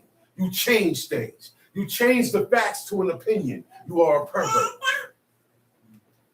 If you say, the Lord said, thou shalt not steal, you say, don't say that, you are a pervert. And the reason why you got weirdos called perverts, because they go against the laws of sex. That's why they're called perverts, because they change. They change. Okay, that's why they're creepos. They change. All a pervert means is to change. Okay, you're supposed to be laying with a woman. You want kids. You're a pervert. You want animals. You're a pervert. You want the same kind. You're a pervert. You want machines. You're a pervert. You change any of these commandments, you're a pervert. Change your order. We can't change the order of nothing. The order of marriage, the order of honoring our parents, the order of worshiping God, the order of brethren. There's an order that goes with all of that, man. And we love to change the order and then go like this. That's the problem. We don't want to stick to the order. I'm in my place, but now you want to get out of place. How do you think I'm going to feel? I'm keeping myself in place, and you're steadily getting out of your character. Pressure bust pipes. Come on, man. How long are we going to go with this? How long are we going to keep provoking God? How long are we going to keep provoking each other? You know this to be wrong, and you still do it. You have a presumptuous mind. If you know this is going to start something, and you still do it, you are a presumptuous person. And you're also presumptuous with God. That's right. You're a presumptuous, period. Because it all it means is to know. You know what's going to happen. You still do it. That's right. I know I'm going to get you upset if I do it. See, we're going to carry it with each other now. I know I'm going to get you upset if I say it. I know you don't do it, but I'm going to say it because I'm mad now. So I want you mad. I'm going to say it. I'm going to do it. That's presumptuous. That's a presumptuous mind. That means you do presumptuous things. You will do presumptuous things concerning God's command. You don't care. You don't care. But when he said, man, and then you're doing this, and then you're doing this, and this thing, look what you did. You broke up. You see this? You know what that means? I don't care. And I'm not talking about kids. I'm talking about grown-ups. I'm talking about men, and I'm talking about women. Because the children learn from us. That's why certain situations we tell the children leave. Because somebody's going to act up here. When I bring this matter up and we get people who disagree, somebody's going to act up. And I don't want the kid to see that because you're teaching the kid this is how you're supposed to act when somebody says you did something wrong and you did something wrong. You're supposed to get mad at that person. You're supposed to get upset. Nobody's doing this to me. Nobody's touching me. I'm not going over there for more. I can't wait to get out of here. All of that because you want to do things and you want to get away with it. You have a presumptuous mind. You said you down, but when it's time to do the law, you ain't ready to do it. You're not down. You gotta make up your mind. And once you make up your mind, there's no turning back. Okay? But he told this dude, he said, yo, man, listen. He said, yo, we do this over here, man. He said, you can join us. He said, but there ain't no turning back. He said, you gotta make up your mind now. He said, there ain't. He said, and whatever you decide, you gotta go all the way with it. Yeah. That's what God said. God said, look, even if you choose wickedness, you can't choose wickedness to change the matter. You gotta go all the way, but just know what comes with that decision you made. See, God gave us free will to do his will. Yeah, we got free will. God gave us free will. But he gave us the free will so that we could do his will. Now we're accepted. That's how it goes with your will. You were given this free will to serve God. If you don't serve God, you're serving yourself. And you're following a multitude to do evil. And you're most presumptuous. Tom Sheep. And thou shalt not oppress a stranger. Why you want to do this to the stranger? Why we do this to see? We look weird to people. We look weird. We don't dress like everybody else. So wherever we go, we stick out. We're the stranger. We're the stranger. Now, how I want to be treated as a stranger is how I'm supposed to treat the stranger. Y'all got that? Y'all got that? Because we're the stranger amongst these people out here. Right? They point their finger, they look at you and start whispering. You don't like that happening to you. Don't do things like that to the stranger when they come around us. Because that person may be a chief man in 10 years. That person could be a woman of God in 10 years. And you may not be serving God no more. Hey, watch yourself. Sometimes people are just used for recruiting and for pushing out. Watch what you're being used for. Oh, wow. Yep. Watch that. Time sheet. He said, wait. Thou shalt not oppress a stranger.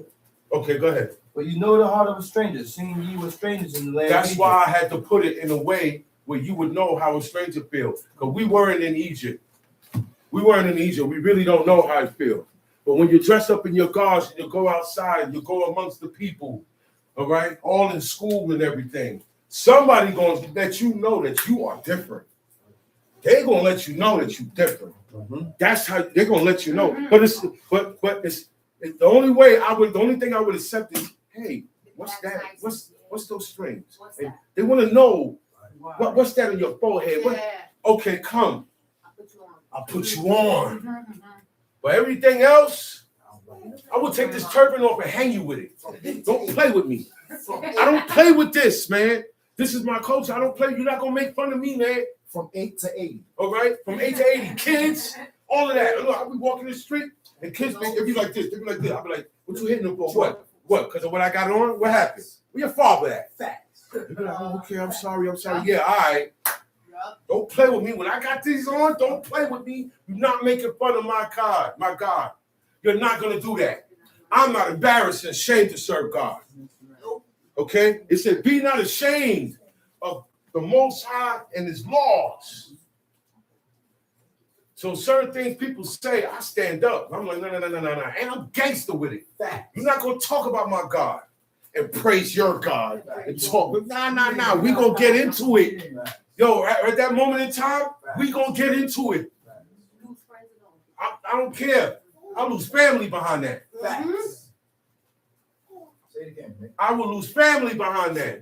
Not all my family serve God. I still love you. I will still come out for you. But we can't be around each other. Yep. You still got the tree in your house. Yep. You still eat things. And when you're mad at me, you make fun of me and my God. That's what family do. That's what they do. They don't want you to serve God. No, let me tell y'all something. Deep down, they know that this is real. But they don't have the guts and the strength to serve God. You got to be strong to serve God. You got to be fearless of everything else to serve God and only fear him. Yep. You hear that? When you only fear God, you don't care about the consequences of nothing else. As long as I fear God, I never go with God say, you do what you want to me. Yep. Cut it off. Take it off. Yep. Do what you want. God put me in this position, not you. He'll using you to burn me. That means you're worse than me. He's using you for wickedness. Well, okay, I know why this happened, and I accept my that's what they said. That's what they said in the Greek, the times of the Greeks. And so we know why this is happening to us because of our shortcomings with God. No. And it wasn't them. It was their fathers. And they paid for it, and they still accepted it. They didn't have no pride. He didn't say, well, I never committed adultery. Your forefathers did. Your daddy did. Okay? Stop saying you ain't did nothing. That's the problem with Israel. Nobody's acting like they're guilty, man. And everybody got all much to say. All much to say. And then you want to switch God's words around. And have people following you with God's words switched around. You're a pervert. If you teach these commandments and it's not word for word what you're teaching, you are a pervert. Plain and simple. You're changing what is saying in the book to fit the criteria of you and the people that you're leading. Stop leading the people astray. Tell them their sins. Show them their abominations. Look. When people see and realize it was doing wrong, they will thank you for that. They thank the Most High for that, and thank the Most High for having you come to them for that. Yeah. That's what I want to see. I'm not seeing that. I'm seeing a lot of debates and looking. You don't agree with what it say over here in Genesis, so I'm looking over here in Samuel or in Jeremiah to combat that. What are you doing? Everything in the book goes together. You just not agreeing. So you're going to be looking for stuff that's not there. Pervert, presumptuous one, thief, liar, creep, ungodly, blood eater, bald head. Men probably wearing panties. Yeah, man. It said, and the things that Israel did secretly. All right? Not everything was done in the open. It said a lot of things they did secretly. Like God don't see them. That they got punished for. Most of what they got punished for was for the things they did secretly. When nobody around. When it's just you. Okay? Go all up there in the mountains and serve another God. And wipe his mouth.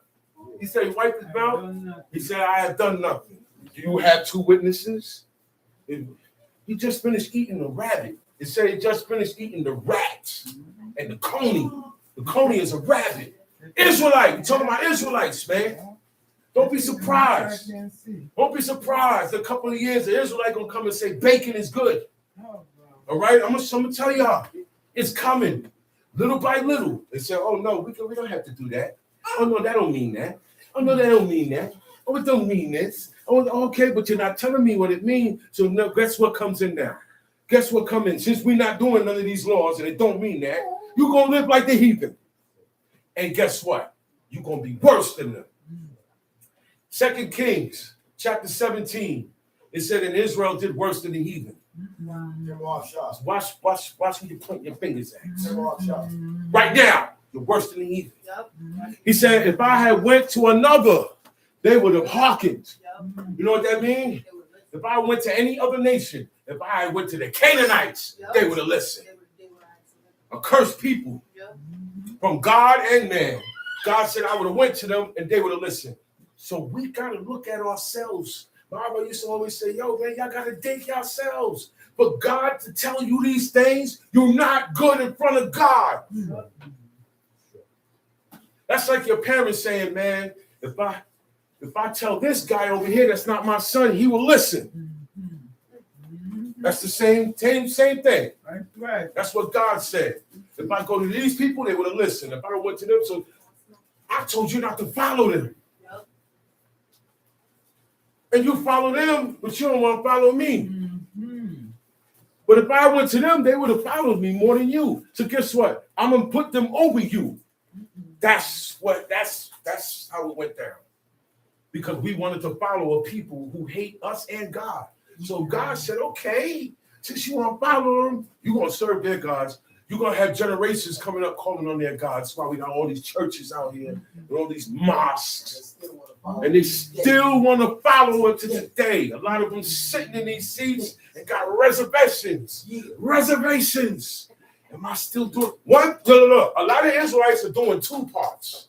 They like this and they like this. They're hard between two opinions. Right in the fence. Just in case I was wrong on this side, I got on this side. You know why? Because when you tell them about certain things, they say, well, look, I'm going to keep doing this. I'm going to keep doing this, right? But I'm going to do the right thing, but I'm going to keep doing this just in case. That's what they're doing now. Israelites are doing that right now. Watch yourself. Be careful, man. It's real easy to offend God. It's real easy to violate, man. Be careful. Be circumspect with yourself. Do you love your children? Whatever you do with God, it goes on your children. Good or bad. Do you love your children? Do you love yourself? Do you have love in you? Do you have enough love in you that you can serve God? Because you have to, in order to serve God, you got to love these commandments. You got to make yourself love these commandments. Yeah. Look, get mad at yourself. You ever got mad at yourself? Start getting mad at yourself. Out of nowhere, just get this, as if your parents called you in and scolded on you. Keep yourself in line. Talk to yourself. They said people who talk to themselves are crazy. The people who don't talk to themselves are wicked. God said, be circumspect with yourself. Okay? Where we at? Exodus chapter 23, verse 10. Verse 10. Roll on. In 6 years thou shalt sow thy land. You got 6 years to sow your land. 6 long years you sow the land and you gather in the fruits thereof. But what? But the 7th year thou shalt let it rest and lie still. Now when the 7th year comes, whatever you planted, you leave it. When reaping time, when harvest time comes, there is no harvest. God says to leave that, leave your crops there in the 7th year. Time sheet. That the poor of thy people may eat. And what they leave, the beasts of the field shall eat. In like manner shall thou deal with thy vineyard and with thy olive yard. God said, let it lie still. Don't harvest. You know what? You ain't going to need that because you've been harvesting for 6 years. You got 6 years worth of food in your barns. So when the 7th year comes, God said, let it rest and lie still. Right? He said that. Why? Why? One, the poor of your people. God got to command us to look out for the poor. Because other than that, we ain't going to look out for the poor. Yeah, we're not going to look out for the poor. You pay the poor come. He said, man, this guy, come here. I got a job for you. And you underpay him because he's poor. We're not going to do that. He said, the poor of your people may eat. They can go in my field and eat. And I'm not going to feel no way because God said to let it go down that way. And because I'm listening to God, I got more than enough. They could come and eat all in my field all they want. I got 6 years worth of food. If I start feeling the way I am a selfish, greedy, because if you're selfish, you're greedy. If you're greedy, you're selfish. They both go together. They accommodate each other. If I'm a greedy person, it's all for me. That means I'm selfish. I got a question on there that needs to be addressed. Sister Ariel asked if we observe Shabbat Saturday morning or Friday night. Friday night, like is commanded in the book. We start the Shabbat in the evening. Every day starts in the evening. Okay, a day begins and a day starts when the evening come on. We begin our Shabbats in the evening time, and it ends till the next evening. Like today is the Shabbat. We started last night, evening time. We're running all the way through it, and we're not going to stop until this evening. Okay? Leviticus 24. Speak on that. I'm going to go to Leviticus 20. Everybody stay where you at. I'm going to go to Leviticus 24 and read you one of the offerings, right? And it's going to tell you when the Shabbat starts. Leviticus chapter 24. Chapter 24. Okay. And the Lord spake unto Moses, saying, Command the children of Israel that they bring unto thee pure oil, olive, beaten for light, to cause the lamp to burn continually. We didn't have candles, as you can see. This is what we use to light and to light the place up. All right, oil for the lights. When you put the light on the oil, it burns. We didn't use candles. Candles were made for witchcraft. Candles were made for idolatry. Candles were made for demonic action. Okay, that's another story. That's the beginning and the origin of candles. We don't use candles. This is why when people die, people light candles. It's some type of spiritual thing. We leave that alone. Okay, Tom Sheep. Without the veil, the testimony of the tabernacle of the congregation, shall Aaron order it from the evening unto the morning. Now, this particular offering, God gives the priest a time. He can't make this thing. He can't do this offering anytime he wants. God just said he has to do this from evening until the morning. So he has all night, right or wrong. He can't go past the morning, okay? And we're going to find out what day. Right. Time sheet. Before the Lord continually. It shall be a statute forever in your generation. He shall order the lamps upon the candlestick before the Lord continually. And thou shalt take fine flour and bake 12 cakes thereof. 2 tenth deals shall be in one cake. You can stop and go down to verse 8 because it's describing everything that he has to do. The shewbread. It's the shewbread. He's making the shewbread. The shewbread is 12 loaves of bread, okay, that the priest only can make, all right, that frankincense is also put on it. And this is what the priests eat. The priests eat from this every day, all right? And it can only be made on this day. Verse 8. Every Shabbat, That's when it's made. he shall set it in order. The priest is the only person that can cook, and not cook, bake 12 loaves of bread between the evening and the morning. Every Shabbat. Every Shabbat. That's It says it. Every Shabbat, he shall set it in order. So when Shabbat starts, he said in the evening to the morning. The priest, if the priest go past the morning, he violates. That's right.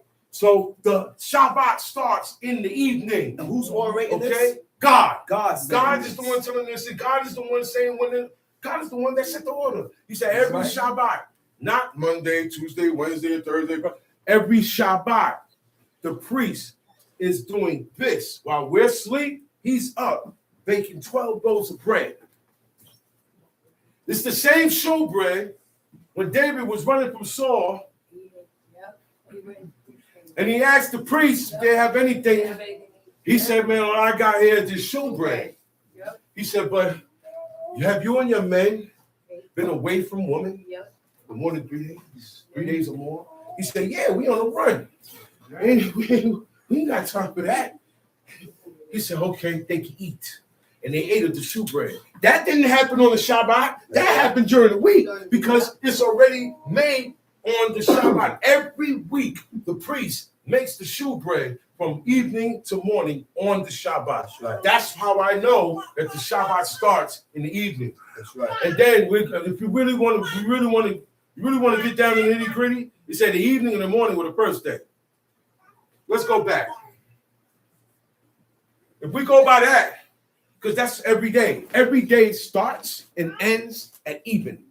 Every day. Let's get this. I don't know where all this confusion coming from. Every day starts and ends at evening time. At evening time, Saturday goes out, Sunday comes in. And that's when evening time, light and dark mixes. That's why all you Hebrew scholars, when you read the mix, and you don't understand what that means. That means light and darkness has been mixed and then separated, reenacting what happened in Genesis when God divided the light from the darkness. Tell sheep. Exodus chapter 23, verse 12. 6 days thou shalt do thy work, and on the 7th day thou shalt rest, that thine ox and thine ass may rest. Everything could rest. Everything to rest. I got hunting dogs, right? They're not out there hunting because I'm not hunting. No hunt today. No working the plow machine today. Nothing's happening because you have these animals for a purpose. You put them to work. Right or wrong? That's right. If you don't have the animal today, what takes place of the animal? The machine. Yeah, we replaced cars with horses. Yeah, a lot of things that we have in the kitchen. The blender has been replaced. You know, the churn, the butter churner, and the grinder has been replaced with a blender. Y'all understand what's going on? Yep. The slingshot has been replaced with a gun. Yep. Okay, it's just modernized. Everything is still the same. Yep. Don't think you're so far from these days. All right? Time sheet. And the sons of thy handmaid and thy stranger may be refreshed. Where you at? Exodus chapter 23, verse 13. Verse 13, And in all things that I have said unto you, be Yo, circumspect. and that word refresh, it's like your batteries is being charged today, man, for the week. Yeah. I take what I hear and carry that, carry wherever teachers you're listening to, jot down the chapters that you see the teachers went through, and go through them for the rest of the week. Read that during the week. Keep this spirit that you have today during the week. This is supposed to be a battery for you. This is supposed to be a what you call recharge. I'm recharging my spirit to serve God, to hold me down during the week until we're together again. That's the mindset now. That's the mindset now. Thank the Most High. I'm happy for that. I didn't think like that before. I said everything I'm going through it. I'm going through it during the week. I'm reading that every day during the week. Boom, boom, boom, boom, boom. Now I know my head gonna be in this book every single day. And as time goes on, the reading gets longer and longer and longer. So sometimes you're gonna have to stop yourself. So but you gotta take care of business. Damn, man, this was getting good. You know what? Market, boom, boom, boom. Go take care of my business. Deep in the night, when nobody's calling, I ain't gotta do nothing. That's when it really goes in. That's when the studying goes in. You gotta make your time, the best time in your schedule to read and give full attention to these words. Tamshi. 3 times thou shalt keep a feast unto me in the year.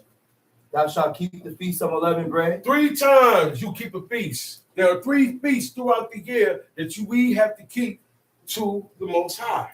Tamshi. Thou shalt eat unleavened bread 7 days. That's the feast of As unleavened bread. As I commanded thee, in the time appointed of the month Abib. Abib, the beginning of months. For in it thou camest out from Egypt, and none shall appear before me empty. That's right. And the feast of harvest. The feast of harvest. The first fruits of that's where we at now. Thy labor. That's where we at now. This is the season that we in right now, the harvest season. Right. Okay? Abib, 3 months later, harvest. As we harvest, we plant. There is another harvest at the end of the year, another ingathering. Every 90 days, there's an ingathering of fruit or crops. Tamshi. Which thou hast sown in the field, and the feast of ingathering, which is in the end of the year. Which is in the end of the year. Why do people call it the beginning of the year? Why do they call it Rosh Hashanah? And it's in the 7th month. You know why? Because you ain't supposed to be celebrating no New Year's Day. We don't have no business celebrating New Year's Day. God did not command us to celebrate New Year's Day. You understand that? Yeah. The days that we celebrate and we come together, God has commanded us in Leviticus chapter 23 and Deuteronomy chapter 14. Yep. Birthday, anniversary. Let me get out my face about some anniversary. We don't celebrate these things, man. We mourn different, man. We gotta do everything different to you, man. You too, Israelite. You're not doing what it say in the book. Yo, just because you calling yourself an Israelite, you gotta do these commandments. You got a problem. Israel has an identity problem. You are too worried Israelite being the seed of Jacob. That doesn't really matter too much no more. Anybody can serve God. We were supposed to be on top of the world. We were supposed to be the #1 kingdom. And what? Everybody was supposed to come and learn from Israel, right? That ain't happening. You know why? Because Israel wanted to follow everybody. So you can't be mad at what you see out there. What God wants you to do is not follow it. It's going to go down. The evil, all these things are going to go down around you. But your job is not to follow it, not to bring it to yourself. You're going to be in the midst of it. Your strength is God. Use God as your strength. And you could be in the middle of it and don't get dirty. That's right. You can stand tall like the prophets. The prophets went amongst heathens. They went amongst their people, and they were nothing like the people or the heathens. They were godly. Tamshi. Another question? Another question. Can you expound on why we shouldn't celebrate birthdays? Oh, yes, I I'm can. only 6 years in this way. Okay. I'm still learning. Excuse me if these questions are juvenile. They are not juvenile. They are not juvenile. And I love to answer these questions. Birthdays come from the astronomy and the astrology, the gazing of stars, month, sun, moon, the planets, and all the hosts of heaven. Man has designed foretelling of the future by the stars. They look at the stars and where the position of the stars in the sky at, and they say the person that was born under this star, this constellation, should do this and move like this and move like this. Therefore, your birthdays are incorporated. The day that you were born, they say, oh, you was born in this month, and they incorporate the months with the constellations. Every month has a constellation. Okay? Yeah, I ain't gonna be able to see that. Every month, I'm going to have Chief Shama read the whole thing down, the whole article, right? But I'm summarizing it so you can understand the article. Birthdays come from astrology, okay? When you look at the astrology, you got Taurus, you got Pisces, you got Sagittarius, right? And all of them go by your birthdays. It's in a month. This is why it was created. Because people didn't want to serve God. They made themselves God. They made the sun, moon, and the stars God. And anybody born under certain constellations, you're a God. The first birthdays were celebrated only by kings because they said they were the reincarnation of the sun god. Nimrod celebrated his birthday in defiance of God. He said that he was born of the sun, not the Most High. So all these ideas came about, and this is where we get birthday from. Now, Chief Shama is going to read the whole story of it, but I just gave you the skeleton of where it came from. Tamshi. So, the highest of all holidays in the satanic religion is the date of one's own birth. You heard that? Satanic religion, devil worship. The highest holiday, the number one holiday in devil worship is one's birthday. So if you celebrate your birthday as one that served God, you're celebrating the same day that a devil worshiper celebrates. Tamshi.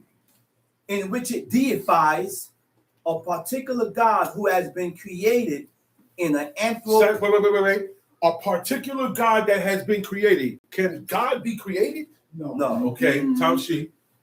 In an anthropomorphic form of their own image. You know what? Anthropomorphic means this statue does not live. Okay, animals, but human characteristics. But it's taking on a human characteristic. Yeah, like cartoons. Yeah. Or I put a little box in there and make it seem like it got a voice. Like now the horse can talk to you. That's ventriloquism. That's ventriloquism, right? And anthropomorphism. That's why I had stopped letting my children watch cartoons. And you know what I started doing? You know what I did in my house?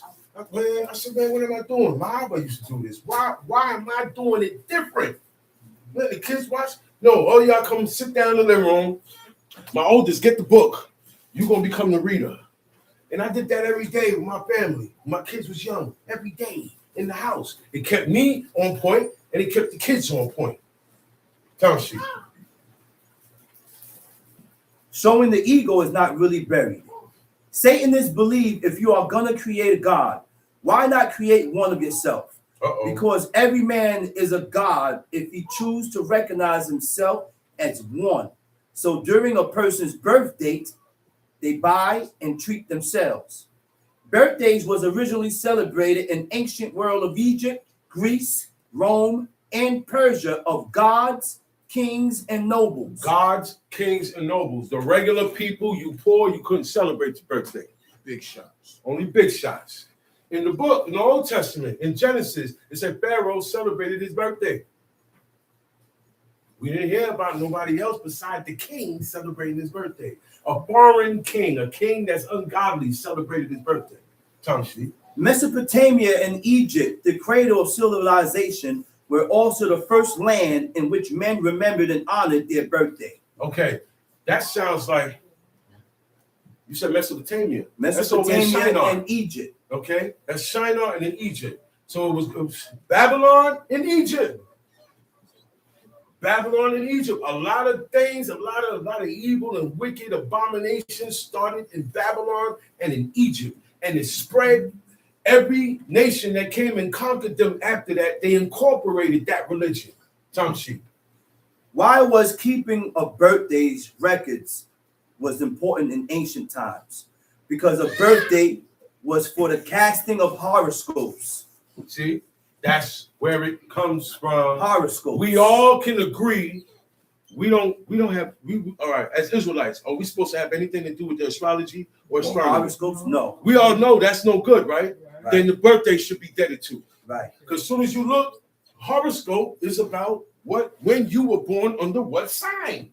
What sign? Sign of the stars. It's a religion of the stars. And this is where your birthday celebration come from, man. There is a direct between the pagan practice of birthdays, celebrations, and astrology, horoscope, and fortune telling. The ancient Jews did not celebrate birthdays, regarding them as pagan. Read that again. Read that line again. The ancient Jews did not celebrate birthdays, regarding them as pagan. That's it. The early Christians did not celebrate birthdays. The Christians, even the first wave of Christians. The early Christians. Put the Israelites to the side. Christians. Those were the real Christians back then. They're not like the Christians today. Christians today don't go by their rules, do they? No. They don't go by their own rules either in the New Testament. No. They go by paganism. Because they considered the celebration of anyone's birth to be a pagan custom down to the 4th century. Christians rejected it and considered it pagan. And it is pagan. That's right.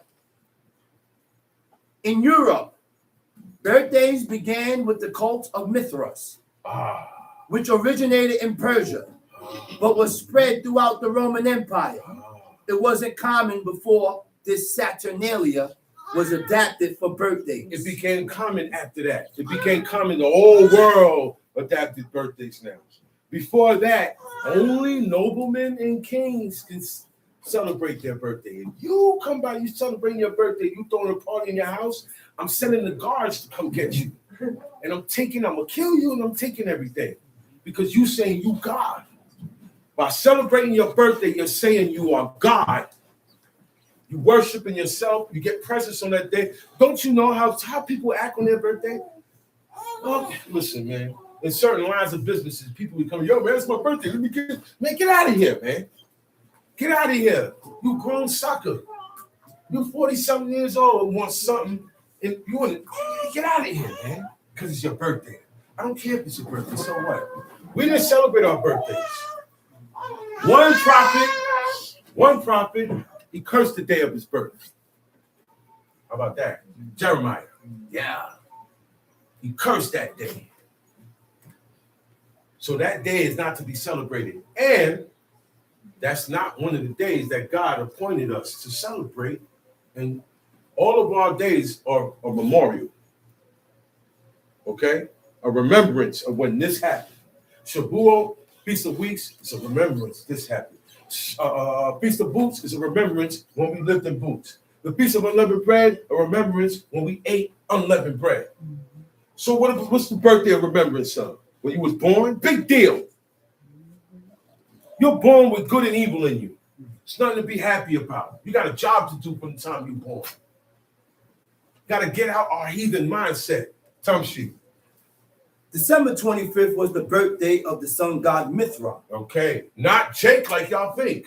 The original Jake is the guy called Mithra. And then I've seen pictures of this guy. All right? Looks like a demon.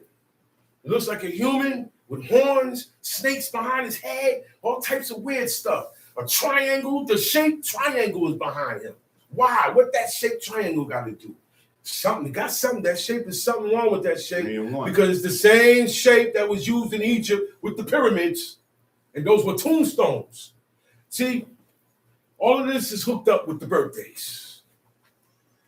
all paganism and all religion is hooked up to your birthday. That's why in Satanism is the #1 holiday. Tom sheet. December 25th was the birth date of the sun god. In 354 AD, Bishop Liberius of Rome ordered the people to celebrate on December 25th because originally it was the feast of Saturn, the birthday of the sun god. They celebrated the birth of their deity once each year. Now, Saturn, that planet Saturn,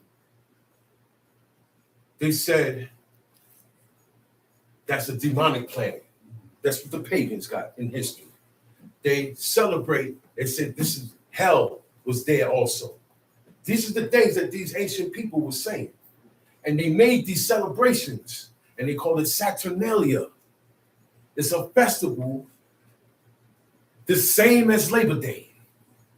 What you see on Labor Day and what go on Labor Day is the same thing that happens in Saturnalia. It is a celebrate, it's the birthday of demonic beings that were made up by man. It go deep. Tom sheet. That's it? That's it. I want to say one thing. The question you asked, you asked, did we observe Shavuot yesterday or we're going to observe it tomorrow? Okay. The reason why we observed it yesterday is because none of the feast days is correct. No. God took away our feast days. So the day that Feast of Unleavened Bread came in, it's wrong. When Shavuot come in, it's wrong. When Yom Teruah is wrong. None of the feast days we're going to have correct. So therefore, yes, you are supposed to count the Omer, Mimakarat, after the Shabbat. You're supposed to count the Omer. But the reason why we started counting it and we stuck to the calendar because our father said, in order us, he said, you know what, just stick to the calendar. It's the closest thing. It's the closest thing because we're not going to get it right. Thing. Even if we count the Omer after the Shabbat and you observe Shavuot tomorrow, which is the first day, Yom Rishon, it's still wrong.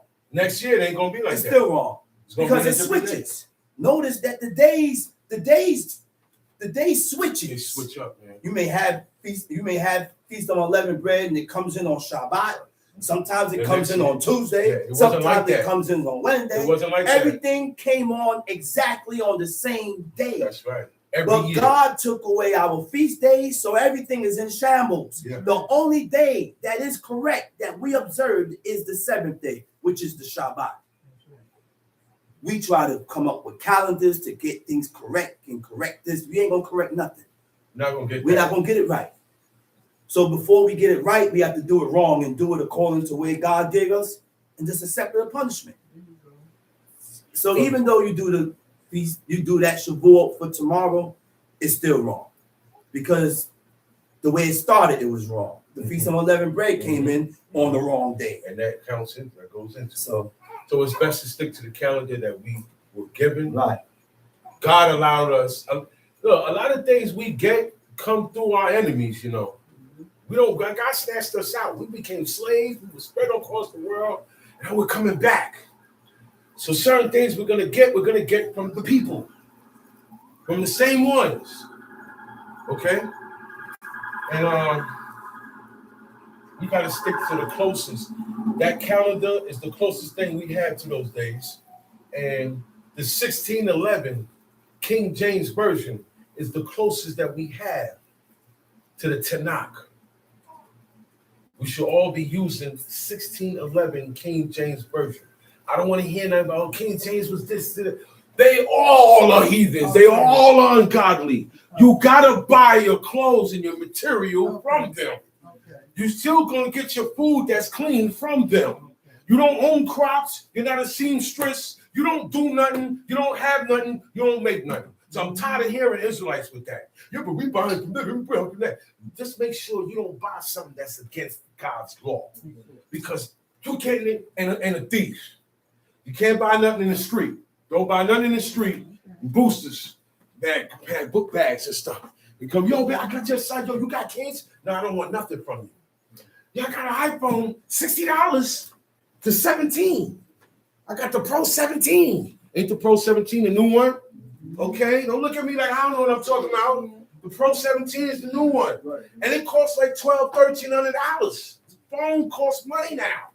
But I could get it for $50 from somebody who steals these things. You don't buy that. You don't want nothing stolen. You don't want to bring nothing in your house stolen. You don't want to wear nothing stolen. You don't want to put nothing on your kids that's stolen. That's right. What's wrong with you, Israel? And you don't want to eat anything stolen. Tobit told his wife, render it back to the owner because it may be stolen. I'm going to tell you the reason why. That wasn't part of the salary that she gets. She got paid already, and they gave her something extra. That's what she said. She said, this is a gift. So watch the gifts that people give you. That's what I'm saying. That's what Tobit was saying. It could be stolen. I mean, he didn't say that she stole it. She could have got it from somebody who stole it. That's what that means when he says, render it to the owner because it may be stolen. Oh, man, why he said, look, a lot of sisters read that. It's like, look, is he blaming her? No, he wasn't blaming her. He said that you could have got it from somebody who stole it because it's not part of your pay. Send it back. It could be stolen. So you don't want to eat nothing that's stolen. In Exodus 23, where I'm at, verse 18. Thou shalt not offer the blood of my sacrifice with leavened bread. Neither shall the fat of my sacrifice remain until the morning. See, this is for the priest. The priest is the ones that do all the sacrifices. And they have to follow the rules. They got to be careful. They can't rush. You know when you rush, you make mistakes. Yeah. When you rush, you err. When you rush, you violate. I rushed and say something out my mouth. I said the wrong thing to my email. Oh, man. And she know I ain't mean it, but I rushed. Y'all get it? Y'all understand what I'm saying? We're too quick to answer. Y'all understand that? Mm-hmm. Let the person finish giving you the command. Let the person finish explaining things to you. Listen to their explanation if you want to know why. Why are you asking me why when I'm in the middle of telling you, you cut me off? You don't want to know why. It doesn't matter to me when I see that. I said, okay. I said, oh, what is it really? What's the real problem with me? Because you just asked me why. I'm explaining it to you, and you cut me off. So what's your problem with me? For men, do you want to fight? That's the first thing I come to personally. Because if I ain't did nothing to you, and you keep coming like that, you must got a problem with me. Because men do have problems with men. Did David do anything to Saul? Did David do anything to Saul? No. He said, what's this guy chasing me all over the place? You ain't got to do nothing to that brother. He don't like you because you get treated better than him. That's why a lot of people don't like you. You get a certain respect he don't get. That's why a lot of people don't like you. They want to show a fault and say, see, look, he not with it. And he wants you to stop treating this guy like that. How? You are most evil. What's wrong with you? Your honor is your honor. Mine is mine. I get mine because of the works that I do and how I treat people. You don't get it because you don't treat people right. But you expect. They're going to come to you because you treat people better than I treat people. They're going to come talk to you. They're going to consider you. Why am I getting upset? We do these things without checking ourselves. He accepted me. God accepted me. Didn't accept you. I'm killing. That's what Cain did. And that's what we do. Mm-hmm. Did you get something that I don't get? Now I'm against you. Mm-hmm. That's the mentality Cain had with Abel. And it wasn't up to Abel if he got accepted or not by God. Abel doing his job. Why are you getting mad at him? That's how this is the things that we got to conquer. Tom sheet. The first of the first fruits of thy land, Uh-huh. thou shalt bring into the house of the Lord. The first of your first fruits, you bring to the priest. You bring to the priest. You bring that up. That's your tithes, Tom sheet. Thou shalt not seethe a kid in his mother's milk. Seethe a kid boils. To seethe is to boil. A kid is a baby calf, a baby goat, or a baby sheep. Sometimes they call them kids too. There was ritual that's done in Canaan, right? It's a fertility ritual. And fertility, no, it's an agricultural ritual. It's done for crops. They take the child, they take the kid, the young calf, and they boil it in its own mother's milk. It has to be done in its mother's milk. This is a Canaanite ritual. And when they boil that, they take that milk and they sprinkle it across the ground on the crops. God said, don't follow that. That is an ancient Canaanite pagan custom. The fertility god. They do things for fertility, to have prosperous wealth and children. Fertility means to be fertile. Okay? In Egypt, they had certain things of logs and stuff where you rub on it. And it's for good luck and fertility. All these things we don't deal. We're not superstitious. We're not into that. We cannot get into any of these things. Our trust in God destroys all that other stuff that people put their hope in. Crystal balls, bowing down to idols, inquiring of the idol. It said, my people asked and inquired of their staff. After a while, Israel started worshiping and doing the same thing that people did. And again, after that, now they went higher and started looking at your hands. Oh, they see a lifeline. You're going to live very long. And don't make nobody do that. Women love doing that. Women are into that a lot. Not saying men are, but a lot of women love mysticism. Palm readers. They like mysticism. They like burning sage. Okay? They like messing with stones. All that stuff about burnt stones, leave that alone. There is no stone that represents your birth. Unless you're a witch. Unless you're a warlock. That's where it comes from. Those stones that was in the high priest's breastplate, each stone represent a tribe. That's it. We don't go no further than that. That's it. Oh, we got this. Oh, that meant that tribe. And this means that. It's an indicator. That's it. We take things like indicators and think about, man, that means your birth. Where are you getting this from? Why are you following these people? We love following heathenism. We love following superstition and old proverbs of the heathens. You got to get off of that. Time sheet. Behold, I send an angel before thee. Yeah. To keep thee in the way. And to bring thee into the place which I have prepared. Okay. Beware of him and beware of him. Be careful. Be careful what you do. Because he's not gonna play with you. My angel, I'm leaving my angel in charge. You know why God's not going to be there? He's there, but he's not going to be presently there like he used to be because y'all are too filthy. Everything he say not to do, you do. And you want God to be amongst you? Well, come on. Go and use the bathroom outside of the camp, brother. You can't use it here.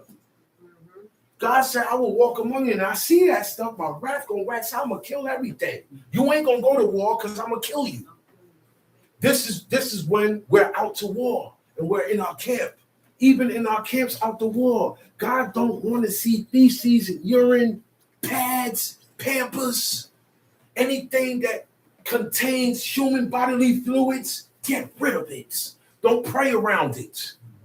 That's why we close the door to the bathroom.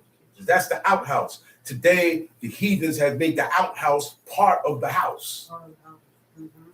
All right? Before you pray, prepare yourself and be not as one that tempt the Most High God. Before you pray, you have to be in your right state of mind. If you're too upset, don't pray. You can't do that drunk or high either. Yeah, you can't go to God anyhow you want. It's got to be easy. So before we get like that, send your prayers up. Send your prayers up. God said you can't do these things and officiate, let alone pray to him. And you out of your mind. Imagine a priest drunk and he doing You said and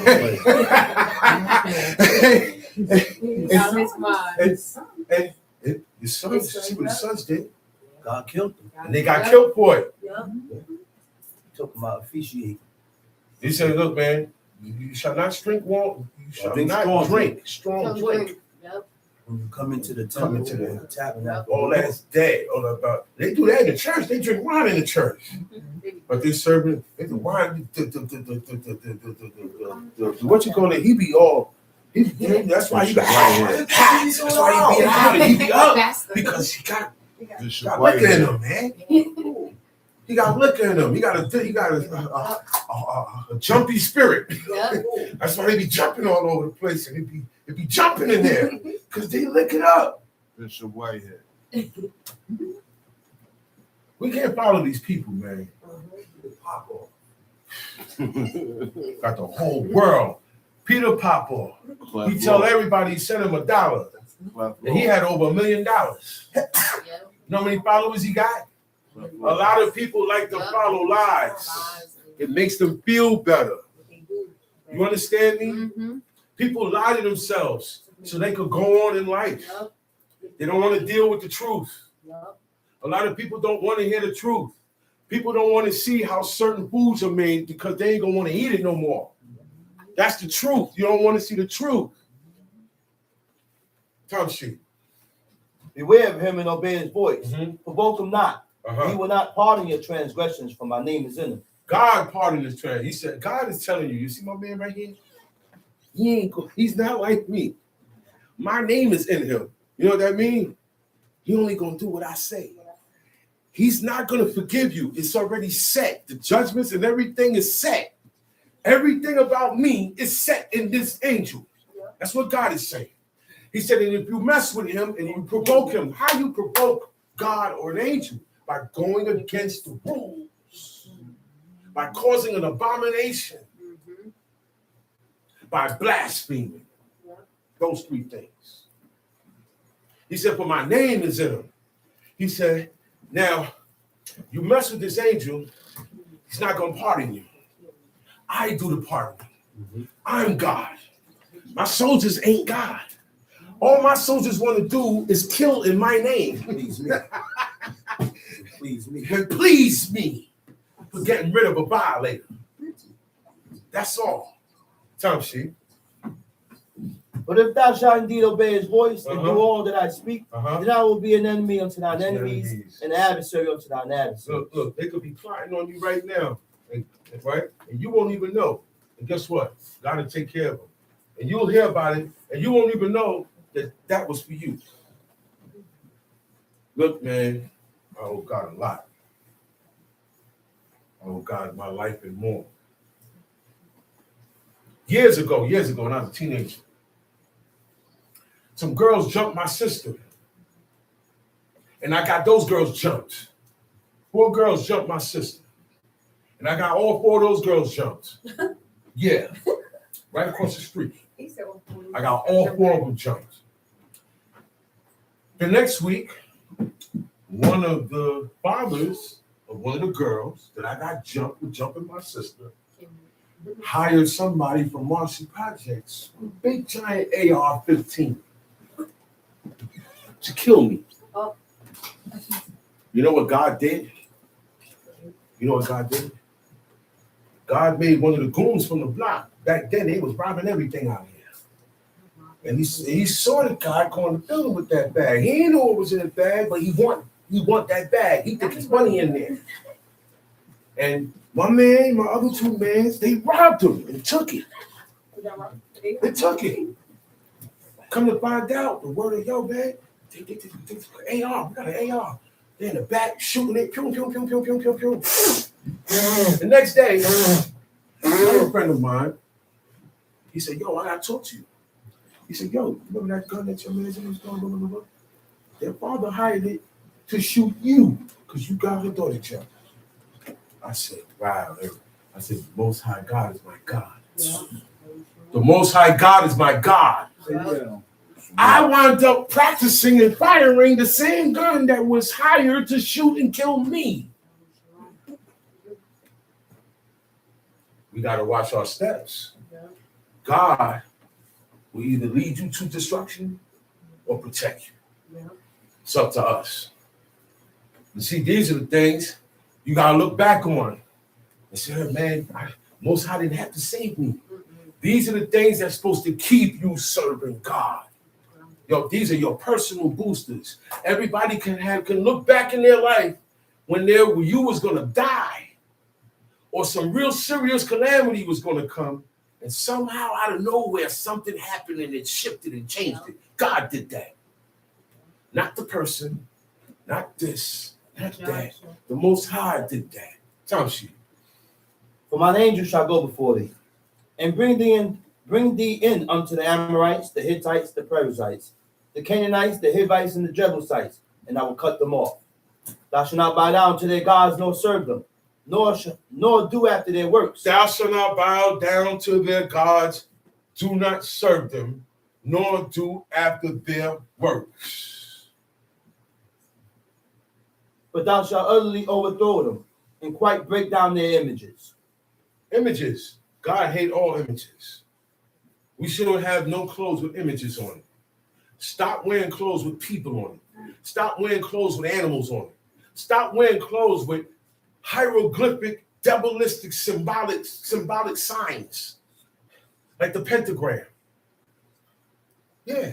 Like the hexagram. The pentagram is 5-point star. The hexagram is a 6-point star. We don't have nothing to do with the 6-point star. I know all Israel, call Israel, be having a 6-point star, but you're wrong. I'm wrong. I will prove anybody wrong. That star is a hexagram. It's not called the Star of David. It's the star of the devil. In the prophecy that God said, yeah, and the star of your God. The star represents your God. The logo represents a God. Deities. Okay? Idols. That's why God said, your sign is the Shabbat. We live our sign. We live it.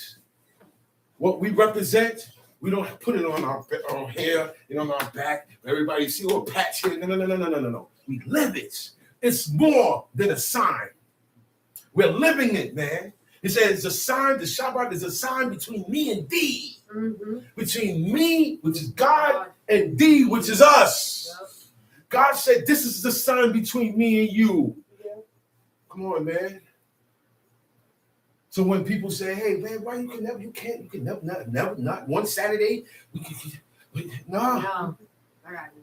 No, people still don't look. People that I've been telling for years. I said, man, come on, they said, man, you can't take a break. There ain't no breaks. This is not something you take a break from. This is not a religion. I can't leave this and come. I can't leave and go when I want. I'm going to get hurt. Yep. Y'all don't understand that? Y'all don't understand my God. My God is not like your God. Your God allows you to wear woman's clothes, and you're a man. My God don't allow me to wear that. Yep. Y'all understand that? Yep. My God hates iniquity. Your God loves it. Mm-hmm. Your God was born. My God wasn't. Your God was born in iniquity. My God wasn't. Yep. Your God died. My God don't die. Your God got chased. Yep. He got strung up. He got stripped. I ain't doing that to my God. What? Well, he destroyed Egypt. Yep. And went to war with all the gods of Egypt. All right? Went to war with Philistines. Made the Philistine statue bow down. Cut his head off. That's what my God did. Yeah, I love that. I like that. My God is real. He's the king, man. He said, thou art the God. You know what that means? You are the God. There can only be one. There can only be one. And that is you, Most High, eternal one, the one who lives forever. And I am honored to be able to know your laws and your commandments and statutes for to do them. This is why we read every day, for to do them. This is why we teach every Shabbat, for to do them. This is why you have to read it every day and teach it to your kids diligently, for to do them. You don't read to know. You read to do. Because a lot of things you know, but you're not into, right or wrong. So knowledge of a lot of things that we don't know. We got a lot of things we ain't into. But this knowledge you got to do. Time sheet. And you shall serve the Lord your God, and he shall bless thy bread and thy water, and I will take sickness away from the midst of thee. Yeah, you hear that, man? He said, if you will obey God and keep his commandments, he said, look, and get them images away from you. He said, I will bless your bread, your water, and I will take sickness. You guys won't get sick. So apparently, we are not blessed because we get sick. That alone tells you we're not blessed because we get sick. We get diseases. We get the same sicknesses and diseases that the heathen get. Am I right or wrong? We get the same thing. There's no difference because we're doing the same thing they're doing. We're not there. We're not where we're supposed to be with God, y'all. We are not at the level that we're supposed to be at with God. We still get sick. He said, I will take sickness away from thee. And we're the sickest ones. We're sick in the head and we're sick physically. Tom sheet. Beware of him and obey his voice. Provoke him not. And for he will not pardon your transgressions, for my name is in him.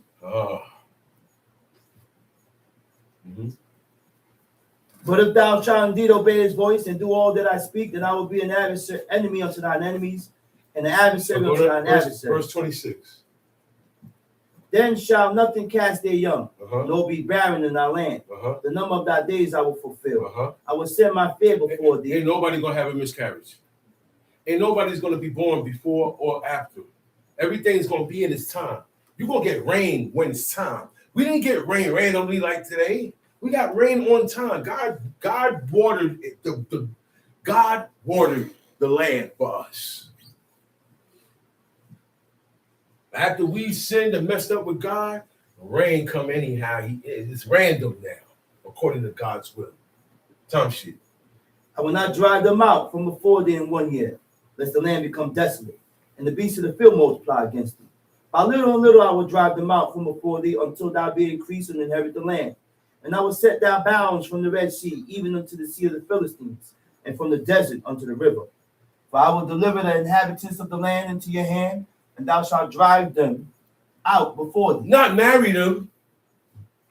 We married them. God said drive them out. We're supposed to get rid of them. Get them out of Canaan land. But we stayed there. We let some of them live. We married into them. Then we wound up serving their gods. Tom sheet. Thou shalt make no covenant with them, nor with their gods. They shall not dwell in thy land, lest they make thee sin against me. For if thou serve their gods, you heard there will that? surely be a snare unto thee. They shall not dwell in that. To dwell is to live. You cannot live with heathens.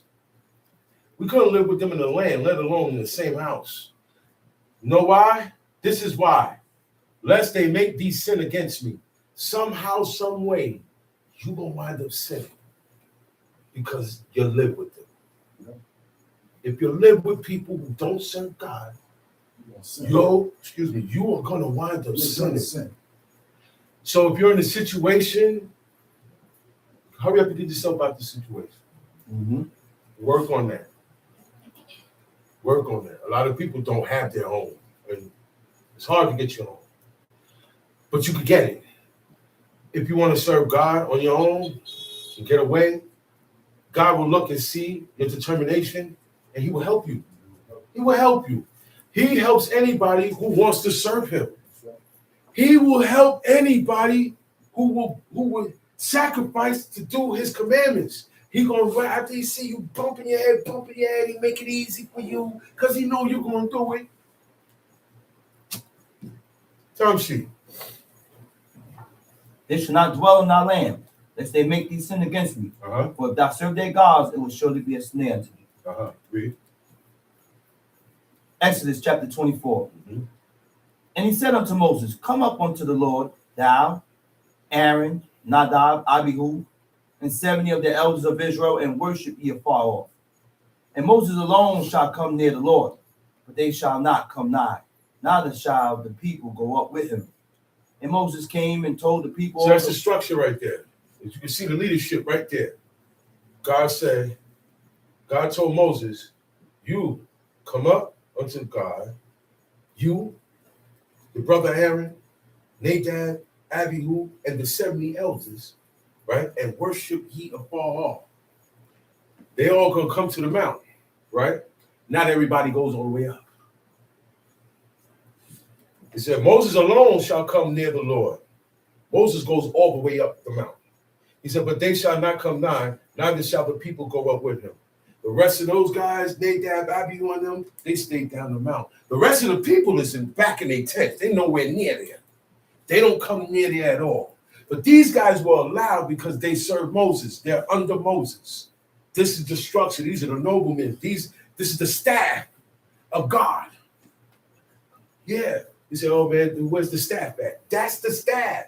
Moses, Aaron, Nadab, Abihu, and the 70 elders. Those are the ones that's running the things.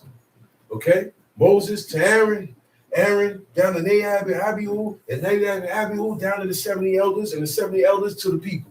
Tongue sheet. And Moses came and told the people all the words of the Lord, and all the judgment, and all the people answered with one voice and said, all the words which the Lord hath said will we do. And Moses wrote all the words of the Lord, and rose up early in the morning, and builded an altar under the hill, and 12 pillars according to the 12 tribes of Israel. 12 stones, 12 big, huge stones, untouched. They weren't chiseled or hammered out. Tongue sheet. And he sent young men of the children of Israel, which offered burnt offerings and sacrificed peace offerings of oxen unto the Lord. And Moses took half of the blood and put it in bases, and half of the blood he sprinkled So that's on a the altar. lot of oxen, a lot of blood. So he took the blood, he took half of all that blood and put it in basins, okay, and in vessels. And what he did with the blood? And he took the book of the covenant. No, back up. What he did with the blood? And Moses took half of the blood and put it in basins, and Uh-huh. half of the blood he sprinkled on the altar. So half of it he kept in a vessel. The other half, he sprinkled it on the altar. This is an offering going on. This is holiness going down. Okay? Only Moses can do this right here. This was not for the priest to do. Moses is the one who consecrated Aaron. He is the one whose job it is to do this. He sprinkled half of the blood on the altar. What else he did? And he took the book of the covenant That's the law. and read in the audience of the people. He read the whole law. He read the law from beginning to the end in front of the people. And they said, all that the Lord said we will do and be obedient. You know what that means at that moment in time? You know what that means when they said that? All these commandments we are going to obey and do as God said. That was it. That was the deal, man. And it was in blood. It was a blood oath. Meaning, if you don't do these commandments, your blood will answer for the violation of these commandments because you vowed in a blood oath. While they were saying that, Moses is sprinkling blood on the altar. This is something they was never supposed to forget. They easily forgot God. Tongue sheet. And Moses took the blood and sprinkled it on the people and said, behold, the blood of the covenant, which the Lord had made with you concerning all these words.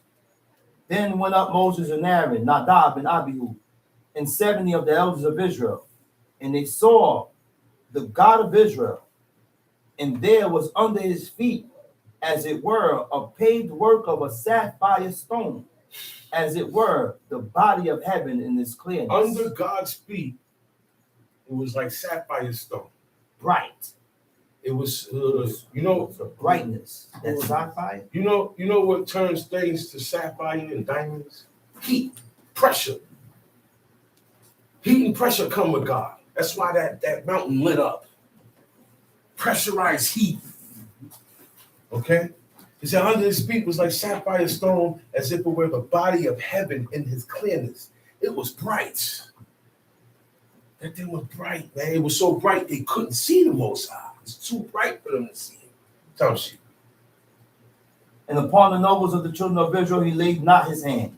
Also they saw God, and did eat and drink. Mm-hmm. And the Lord said unto Moses, come up to me into the mount, and be there and drink. Be there, and I will give thee tables of stone. Right, new tables of stone. Because remember the old ones, Moses got mad and he smashed them when he saw the people with the calf. Tough sheep. And the law and commandments which I have written, and thou mayest teach them. And Moses rose up, and his minister Joshua, and Moses went up into the mount of God.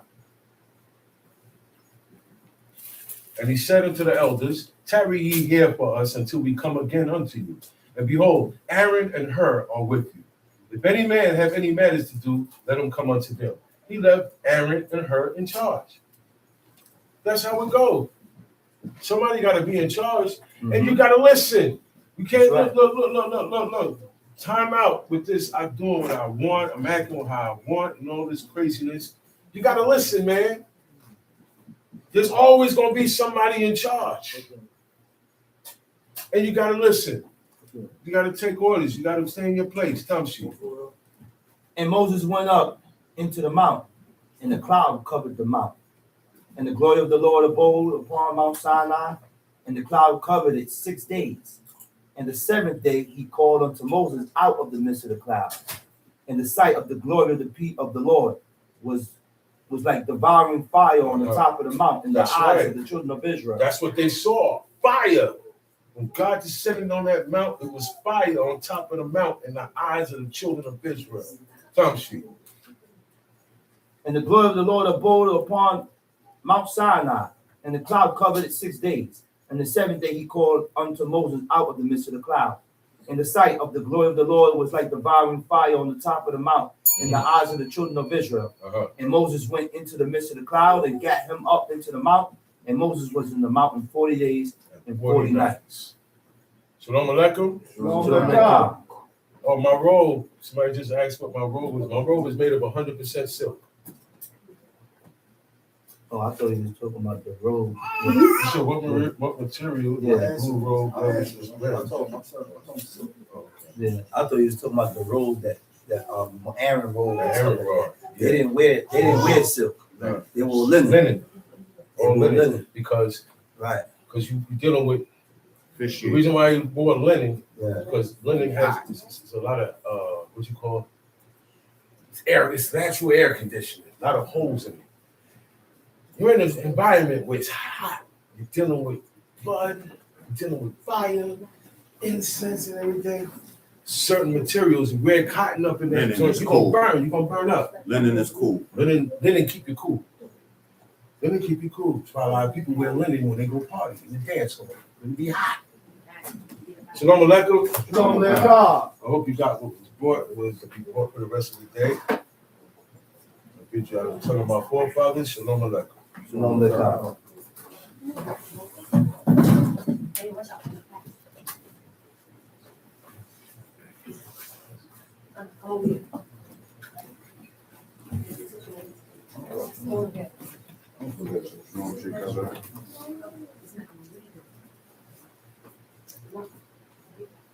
Yeah, your mail over there, John. Okay.